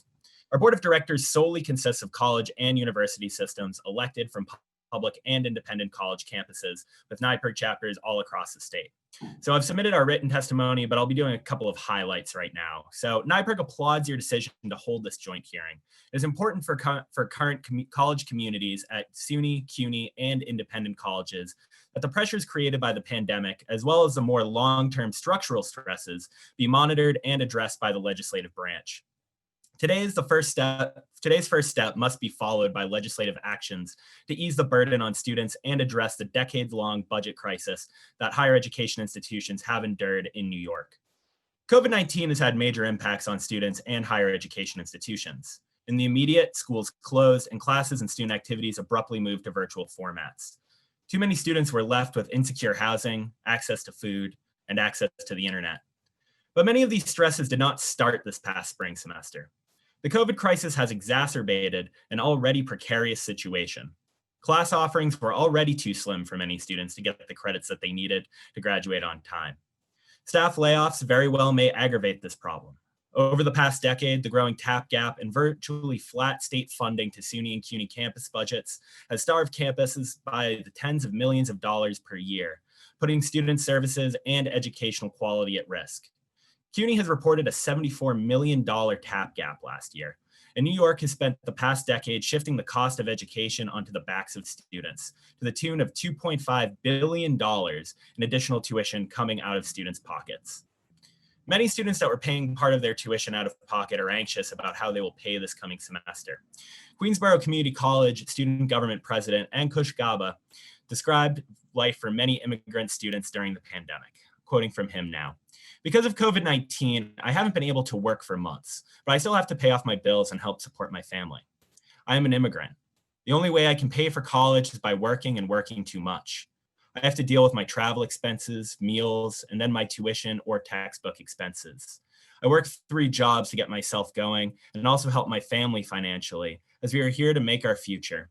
A fully funded CUNY would take a big load of stress off of me and my family, and would especially help immigrant families who are trying to save as much as they can to have a secure and better future.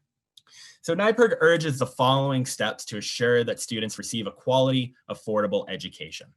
1, we urge that the state keep the proceeds that it currently collects from the New York State stock transfer tax. New York State stock transfer tax is an excise tax levied on stock trades. For most investors, this is an unseen tax, even if it was collected and even if it's collected by the state. Most people who have investments generally are not buying and selling stocks with great frequency.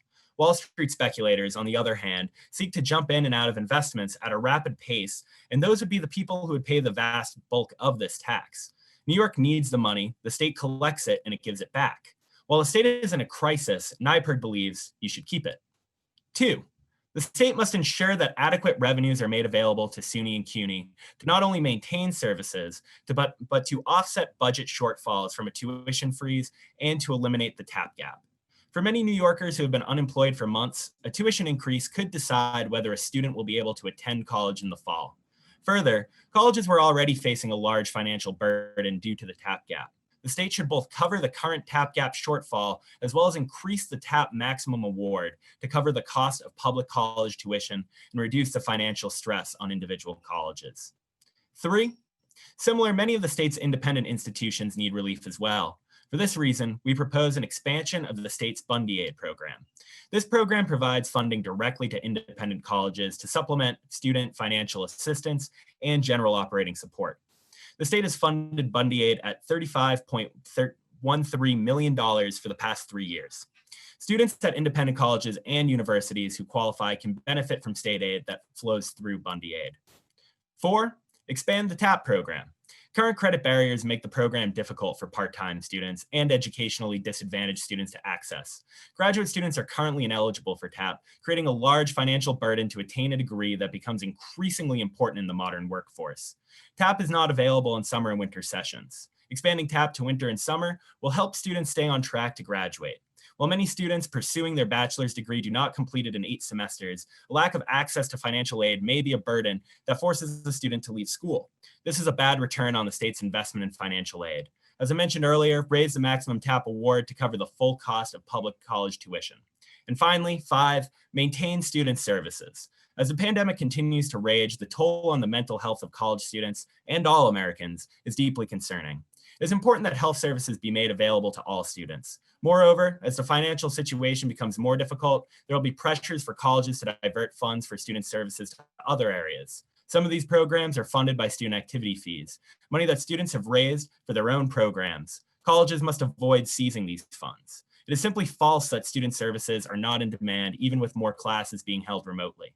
As we understand it, many students will attend classes remotely from the comfort of their dorm rooms. Student activities are an important component of the college experience, and they should be supported. NYPIRG urges that the state policymakers ensure that adequate financial resources are made available to all sectors of higher education, and that students and their families are protected from increasing costs to attend college. Thank you for the opportunity to testify, and happy to answer any questions. Thank you. Carolina. So good to see you again. Likewise, Chairwoman Stavisky, Assembly Member Deborah Glick, and members of the Senate and Assembly Standing Committee on Higher Education. Thank you so much for giving me the opportunity to testify. I know it has been a tremendously long day. I don't know how you do it because I got the ability to walk around. So thank you. I work at the Community Service Society of New York, and I am the director for a program called the Education Debt Consumer Assistance Program. So basically, my program helps student loan borrowers deal with any type of student loan debt, and that includes federal loans, private loans, and also what we call school-based or tuition debt, right? So my testimony today is focused on this very specific but highly important issue, which is, again, tuition or school-based debt that may include room and board for those public institutions that offer that as an option. So this tuition debt is debt obviously owed to higher education institutions. And as we can foresee, the number of students who will struggle to pay for school in the upcoming months and potentially years will only increase as scholarships, grants, and other forms of aid decreases. So this is a problem already. We can only expect to see it increase. So the consequences of owing money to a higher public education institution are huge. And I would dare to say it is even worse than owing federal loans or even private loans. And I will explain why in a second.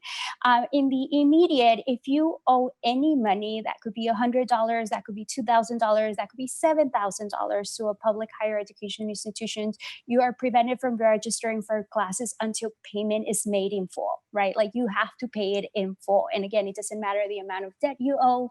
And there's little to no leeway in terms of creating a repayment option. In other words, you cannot call your college and say, I know I owe you $500. I really want to register for the semester. I don't want to miss out. Can I enter a repayment plan? The answer is no. You're not able to obtain a transcript. So I am a little worried that we may have students who were in a 4-year institution, and as a result of COVID, they may be wanting to move to their local community college for obvious reasons. But if they owe any tuition debt or any debt to their school, they're not going to be able to get that transcript. And that I've had many calls with students calling the universities, and they'll say, nope, that you have to pay in full before we release the transcript. You cannot obtain your certificate if you finish your program until you pay in full that debt. So that means that if you have a social worker who wants to apply for their license, they're not going to be able to do that. They cannot get their transcript released, and they cannot get their degree certified in order to be able to take that exam. And as a final consequence, and this process moves really fast, if you owe any debt to a higher education institution, you're going to be sent to debt collection within months, right? And for those who owe debt to SUNY, they're going to be referred to the Office of the Attorney General, and they're going to be sued up in Albany. And we talked today a lot about the impact of housing insecurity. I can tell you that I've had clients who have not been able to secure an apartment because they owe tuition debt, and they were sued and their credit was impacted. So the consequences of ruining your credit are huge, and I won't go into them because we can all assume. So the good news in terms of the SUNY lawsuits is they were halted. The halt has been happening on a monthly basis. At this point, the governor and the attorney general have suspended it up until August 15. I would assume that August 15 will come around and they may extend it a little bit. My ask in this regard, I asked the legislature to please support more of like a longer, instead of doing this piecemeal month by month. I think it is fair to assume that no student should be brought up to Albany to litigate this debt. And I have to say, I spent the weekend like looking at filings to get a sense of what amounts are we talking about. And I included my short findings in my testimony, but most students owe 76% based on my sample. I I only review like 228 cases. 76% owe less than 5,000. There was about 15% of that sample size that owe less than 1,000. So basically, we're suing people who owe anywhere from $500 to $1,000 and so forth, which I find a little bit shocking, given that they're probably already struggling financially. The second ask, which I want to say that this is potentially a problem, but there's a solution to another problem, and that is both CUNY and SUNY systems really need to examine their current policies in terms of how they are collecting on this debt and how fast they move it from the school to debt collectors to the AG, in part because this may have an impact on enrollment, right? So you may have a student that owes $200 and they're not able to register for school because they have this debt and there's literally no flexibility. So potentially you could be missing out on active enrollments just because of like minor debt owe. In general, I want to say that doing this work focus on helping student loan borrowers, I can get someone who owes $100,000, $200,000 be eligible for federal financial aid if they have federal student loans.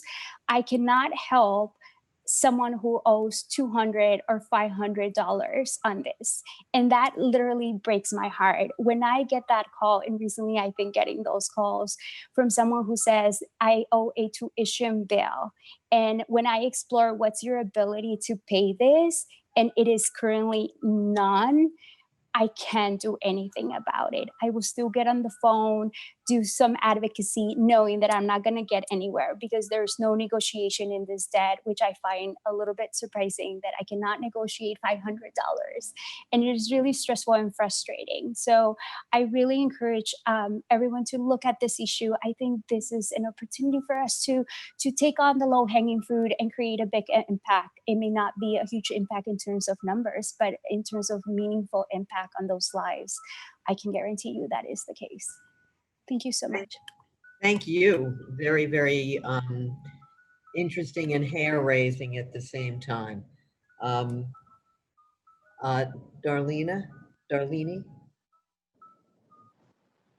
Hi. Hello, Senator Stavisky, Assembly Member Glick, and the New York State Senate and Assembly Committee on Higher Education. First and foremost, I would like to thank you for the opportunity to share my testimony. My name is Darlene Suriel. I am the Policy Assistant for Degrees NYC, a collective action initiative focused on achieving education equity in New York City. As the Policy Assistant for Degrees NYC, I also co-lead the Degrees NYC Youth Council, a cohort of high school and college students who also advocate for educational equity on their campuses. I am also a sophomore at the Borough of Manhattan Community College. As a student at CUNY, one of the most diverse university systems in the country, I used to believe that education was the great equalizer. However, COVID-19 quickly proved that this was not true. When COVID happened, many students, including myself, had to deal with obstacles that negatively impacted their education. One of the challenges I faced when schools shut down was difficulty accessing high-speed internet. This prevented me from being fully present in my classes and important work meetings. This also caused me to miss out on a lot of valuable instruction time. I remember feeling frustrated and afraid that professors would penalize me for something that was out of my control. This digital gap that I experienced is something a lot of students throughout New York City can relate to. About 1 million households did not have access to good quality internet when this pandemic started, a digital gap that disproportionately affected Black and Brown students who come from low-income communities. It especially affected those students who live in shelters where internet access is prohibited. This digital gap brought light to different ways in which education inequity still exists outside of schools and campuses. Although the DOE and CUNY colleges began to loan students devices and hotspots to combat this issue, it still made students like me wonder, why did it take a global pandemic for our schools to provide students with these digital resources? And will these institutions continue to work towards closing this digital gap post-COVID? Another example of educational inequity that COVID has highlighted has been the fact that not all students live in a home environment that is conducive to learning, as Melanie mentioned. For some students, School is their safe space where they can focus on their academics without the trauma, pressure, and/or responsibilities that they may experience at home. Distant learning has exacerbated the stress that some students may face at home. Students are now forced to perform academically while dealing with their living conditions. This can negatively affect a student's willingness to participate in class, especially when a teacher or professor requires you to have your camera on, even if you don't feel comfortable doing so. According to the Reach New York reopening brief, over 50% of students in New York State felt disconnected from their teachers. This may be due to the fact that some professors have not been offering office hours or any form of communication outside of class hours. Additionally, 60% of students also felt disconnected from their classmates. This kind of isolation can contribute to the decline of a student's mental health. It is no secret that this pandemic has impacted the mental health of students of all ages across New York City. Over 80% of students in New York have expressed concern about developing or worsening depression, anxiety, and other mental illnesses. I have personally heard my classmates, friends, and even members of the Youth Council express that COVID has made them feel depressed. I can relate to their experience because my depression and anxiety has also worsened due to COVID. As the eldest child and the only one with digital literacy in my home, I have also been responsible for homeschooling my two siblings who are both disabled during this pandemic. This responsibility, added to the pressure I already faced going to school full-time while balancing my job, caused me to feel extremely depressed, overwhelmed, burnt out, and unmotivated. This ultimately hurt my productivity professionally and academically. I also felt anxious because as someone who has no training on how to teach students with disabilities, I was afraid that I was doing damage to the development of my siblings, particularly my autistic little brother. I fear that I wasn't homeschooling him right. This cultural pressure is something that many first-generation students face as primary caretakers in their households. The truth is, the impact of COVID will be felt long after COVID itself is gone. The Degrees NYC policy agenda details our recommendations, but I will refer to some here. It is imperative that during these difficult times, students feel as though they are being heard and supported by the leadership at their school, as well as by local elected officials. The first step to ensuring this is to be transparent with students and give students an open invitation to all conversations, task forces, committees, or any decision-making process that will ultimately affect their education. Young people must be at the table with decision makers and influencers. The second step is to ensure that students have access to the resources that support their basic needs, educational needs, as well as their mental health. These resources should be available to all students, regardless of their socioeconomic status, documentation status, or disability. Moving forward, schools and colleges should continue to be flexible with students when it comes to grading, attendance, and credit transfers during the pandemic.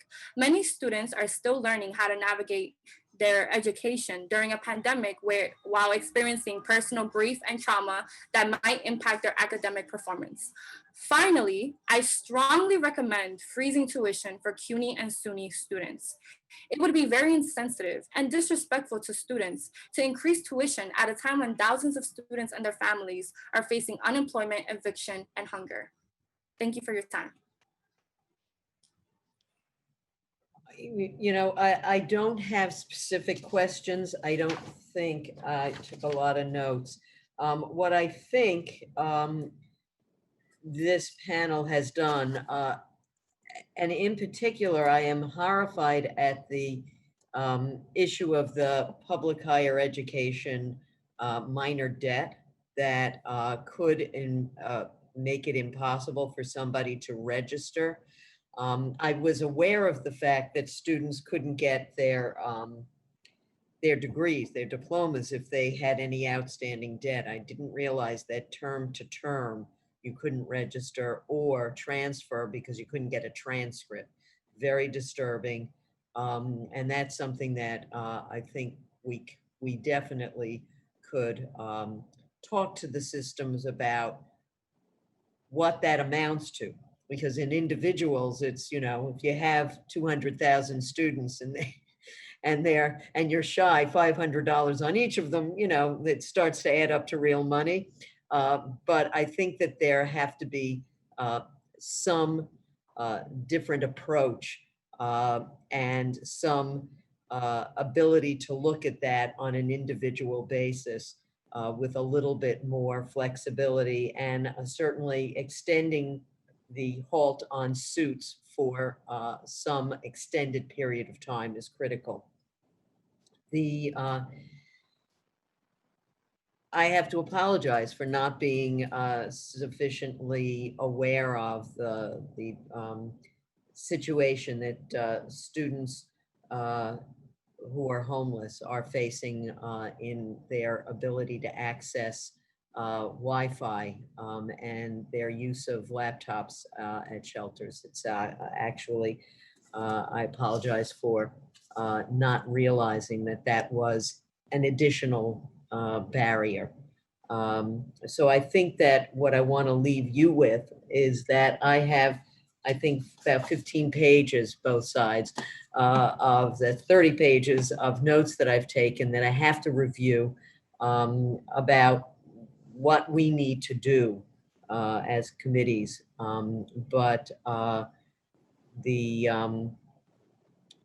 There is a tremendous amount of information from this panel and prior panels, especially the students, because that's what colleges and universities should be about, is the students and their experience and their concerns. And of course, concern about going back to school. And I take that, it's a point well taken that students should be a part of all of those discussions on how that goes forward. And there should be a policy about the accommodations that professors are in fact providing to students. And I assume that I will hear from the professor side that, you know, they're especially adjuncts are doing 3 different classes at once, and they're working remotely and they have kids at home and they can't, you know, be available. It's a very difficult and complicated time, but I want you to understand that you've been heard. And that I will make a list of the 27,000 things that we have to do in the next 2 weeks to make things work better in the fall semester. I thank you so much for sharing your insights, because I think that's too often lacking. With that, I turn this over to my colleague, Senator Stavisky. Thank you. I mentioned earlier that I held hearings in various parts of the state, and one of the most memorable was at Nassau Community College, where one of the student leaders, not from that particular school, talked about being homeless, living in his car for a period of 6 weeks, and that too had an impact. Other students spoke about food insecurities, and I must tell you that, to me, I was going to say trumps, but beats every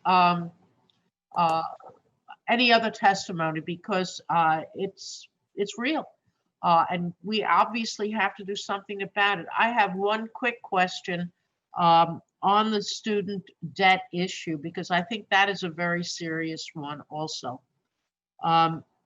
It's my understanding that in New York State, debt collection is protected except if the loan is from a federal or a private source. And what can we do so that students graduate as debt-free as possible, recognizing that CUNY has one of the lowest records of student indebtedness when the students graduate? It's questions for anybody who chooses to answer. I think Carlene is the expert. Okay. I'm not so sure about the expert. I don't think I have an expert solution. So I think the takeaway from this entire day is, you know, we always think we have a student loan crisis. We have a higher education crisis, right? So it really comes back to, like, how do we minimize the debt? From a lending perspective, I want to say that people can borrow up to, in general, the cost of education, meaning the cost of tuition and fees, right? So what I am seeing is just more of the share of loans being shared not only by the students but by the parents. Obviously, I recognize that going to a public higher education is kind of like the best route in terms of expenses. I think it's looking at, it goes back to the programs that are already at risk, Excelsior, TAB, and other EOP programs that help fill in the gap for people who may be struggling. And in terms of debt collection, the one thing in particular in this case is that, the statute of limitations on this debt can happen, which is 6 years, but the current policy, and I'm happy to share, the current SUNY policy says that even if the statute of limitation has passed, they are entitled to not remove that debt from your record. And basically, until you pay it off, they're not going to allow you to go back and register. I'm sorry, I wish I had like a good solution or answer in terms of how do we make sure that people finish school without this debt. And it's just the cost of a higher education, even the cost of public higher education. I finished school 10 years ago, and I went back and looked at what 2 of my degrees would cost, which was a master's in social work and a law degree. One was at a public university, the other one was at Columbia, and the total cost is $400,000.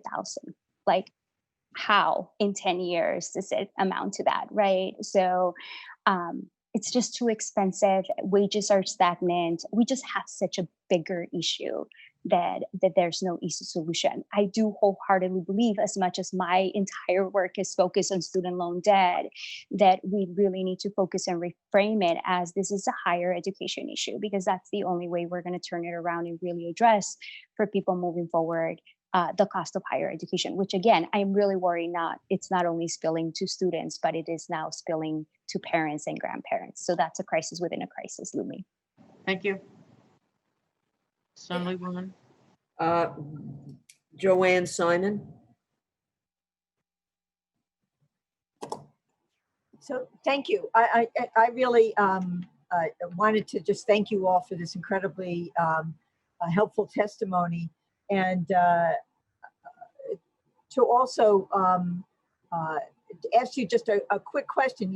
I'm actually familiar with this debt issue, which can affect so much more even than your testimony indicated. It's just pervasive and highly problematic in many ways, in terms of just professional licensing, being able to pursue fields that you're totally competent and qualified to do because you can't get this transcript. And it is a huge burden hanging over people's heads. The faculty issues that have been raised, I know some of these things are issues that we know faculty are also stressed in juggling Zooms and family and what have you. But it also seems that there are some real gaps in what faculty understand their obligations are under various laws, including the ADA, for example. And I'm wondering, in your work, whether you have identified particular issues that you think faculty need training on, for example, because it appears that they're very focused on cheating. And the reality is that they're worried about that, but it's a fear. It's not necessarily a fact. It doesn't mean it doesn't ever happen, but it happens regardless of the kinds of things that they seem to be narrowing that framework for the student as a way of assuring themselves that cheating isn't happening, or they feel that it's academic freedom, and in many cases it really isn't. And so I'm just curious what any tips you have, or any guidance, or any suggestions you have for helping us ensure that faculty are actually doing what they need to be doing in order to accommodate students. I don't know if anybody has an answer for me. Okay. A lot of training. One thing that just comes to mind, I think I definitely agree to what Assemblymember Glick says, that some faculty has families and they can't do office hours. But I think even offering an hour a week, even if it's before or after your class time, that can make all the difference. Sometimes students are going through certain circumstances, especially throughout COVID, that they may not feel comfortable sharing. Just to give a small example, when I was taking Arabic this last semester, there was a student that kept trying to tell the professor, like, I need to speak to you privately. And he was like, just say here, like, I don't have time. And she was like, my whole family has COVID, like I have COVID. And that's something that was very, very personal, but that student had to share it in such a public platform. So I think just allowing students that space to still have that connection in a time where you can't physically have that connection with your professor. It's very important. Thank you. And also thank you for sharing your experience with increased anxiety and depression. I think a lot of people don't realize that these things sort of develop, and while the faculty may be stressed out, the students are as well. And anybody who has some level of anxiety and depression, it could easily get worse. And those who didn't have it can develop it. And just to piggyback off of that, I think that is one area where we also have been hearing from students where faculty could benefit, or the whole community really could benefit from additional training just on the mental health resources that are and aren't available to students. I think, as Darlene mentioned, like for professors who do set aside that time for students, that's really crucial. They're going to be hearing about real life concerns. And so how are they being supported in order to understand, like, what are the resources available? Do they know the number for, mental health services on campus? Do they know community-based resources that can work with their students? And are there campuses building out, actual strong partnerships with some of the community-based providers, the city and state, providers that also do this sort of work? I think, I can just sort of speak to the fatigue that I've heard from students where, they have all these sorts of resource guides have come out, since the COVID crisis. And I think there's been some really amazing information gathering that's happened that students have led. But I also think about, even just me, we recently updated our resource guide, and links from May, like programs that were existing in May, are already gone. And so that it requires, not just one-time training, but making sure that that information is being sent regularly. Is that being reached to faculty, and how is that reaching students? So just another area where I do think training could be helpful. And then I did have a little trouble unmuting for this part, but I just wanted to quickly mention, I know Carolina mentioned some really important information about debt, and also that practice of not being able to get your transcript if you owe past debt. And I just wanted to quickly mention that I believe in 2018 or 2017 or 2018, there was a bill introduced in the Senate. So that was Senate Bill 8697 that I believe prohibited both from colleges from withholding student transcripts for failure to pay tuition. And I believe that was a bill that was sponsored by Senator Sepulveda. So I just wanted to mention that as maybe a jumping off point for some of these conversations. Yeah, I actually thought that I was on a bill like that. So thank you for bringing that. I'll double check it. If not, I'll pick it up. Great, we've got a sponsor already. Thank you. Yeah, and just, I'm so sorry to interrupt, but just really quick, just because Carolina, your testimony resonated with me because I went through that similar experience at the MTC. I was on academic probation and owed like $3,000. And then I had like lawyers contacting me. And if it wasn't for Goddard, I wouldn't be in school. They had to pay it off basically for me. But I think a pardon, like if there's a certain pardon system where it's a case by case basis, and you look at the situations and the circumstances that may have led the student to owe that money. Because I do think that a lot of, I know friends personally that just never went back to school because of that. And that was almost me. But I know that for me, like once I explained my situation, a lot of people understood they just couldn't do anything about it in financial aid and other things. So I think a pardon system, a standardized pardon system would help a lot of students. Well, I also think that we've seen that both systems have emergency funds. Usually the chancellor's emergency fund, certainly at SUNY, it was used when schools were closing down and there were students who hadn't planned on going home yet and they had no travel resources. And so they helped some students get home. So perhaps thinking about a way in which, and I'm glad that the CUNY chancellors, I think he said 57% of their emergency grants went to undocumented students who had no other access to any support. So I think that was a tremendous use of resources.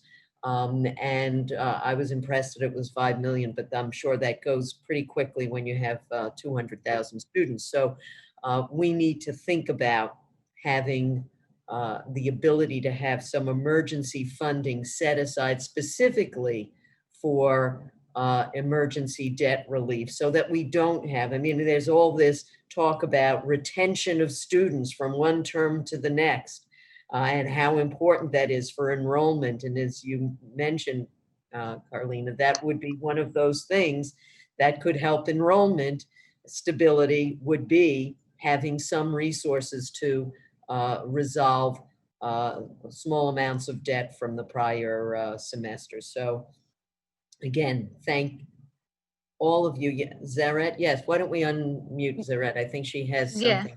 Yeah, I for- have one comment. As I've been hearing that the ASA program is one of the programs that have been cutting down the budget right now, I believe that if that happens, I think that debt from a lot of students will be increased probably for the next and upcoming semester, especially because I was an ASA student, and because of that, I don't own any money from BNCC, and also now being part of ACE that have been helping me. So I also wasn't eligible to receive TAP and Excelsior program. I only been receiving FAFSA.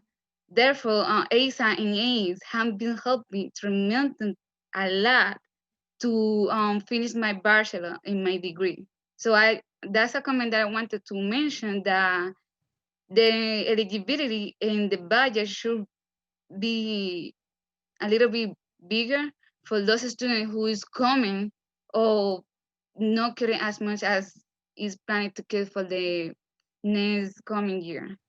Thank you. Well, I want to thank all of you.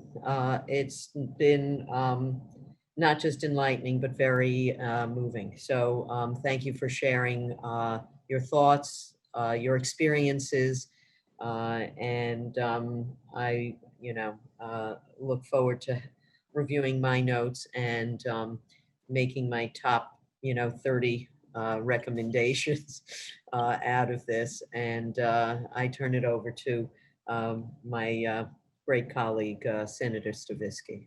Thank you. And thank you all for sharing your experiences. It's interesting, when I was in college, they used to call this primary sources. It sure beats reading about things in a book. You've provided your firsthand experience, and we do appreciate. And obviously, we'd like to help in any way that we can. Thank you. Thank you so much. And I think we are concluded, about to end the hearing. And I thank my colleague from the Assembly, Deborah Glick, and to all of the legislators who joined in on this hearing, and to the people who were witnesses. And I particularly thank our very patient Senate and Assembly staff because they too have really provided a lot of guidance and technical ability that I certainly do not have. And to summarize, I think this has been a really interesting, almost, I guess, 7 hours or so, but it's been enlightening, and we thank everybody. And obviously, public and private higher education needs help, and we're looking to try to make things just a little bit better. Thank you. Thank you, one and all. We are adjourned.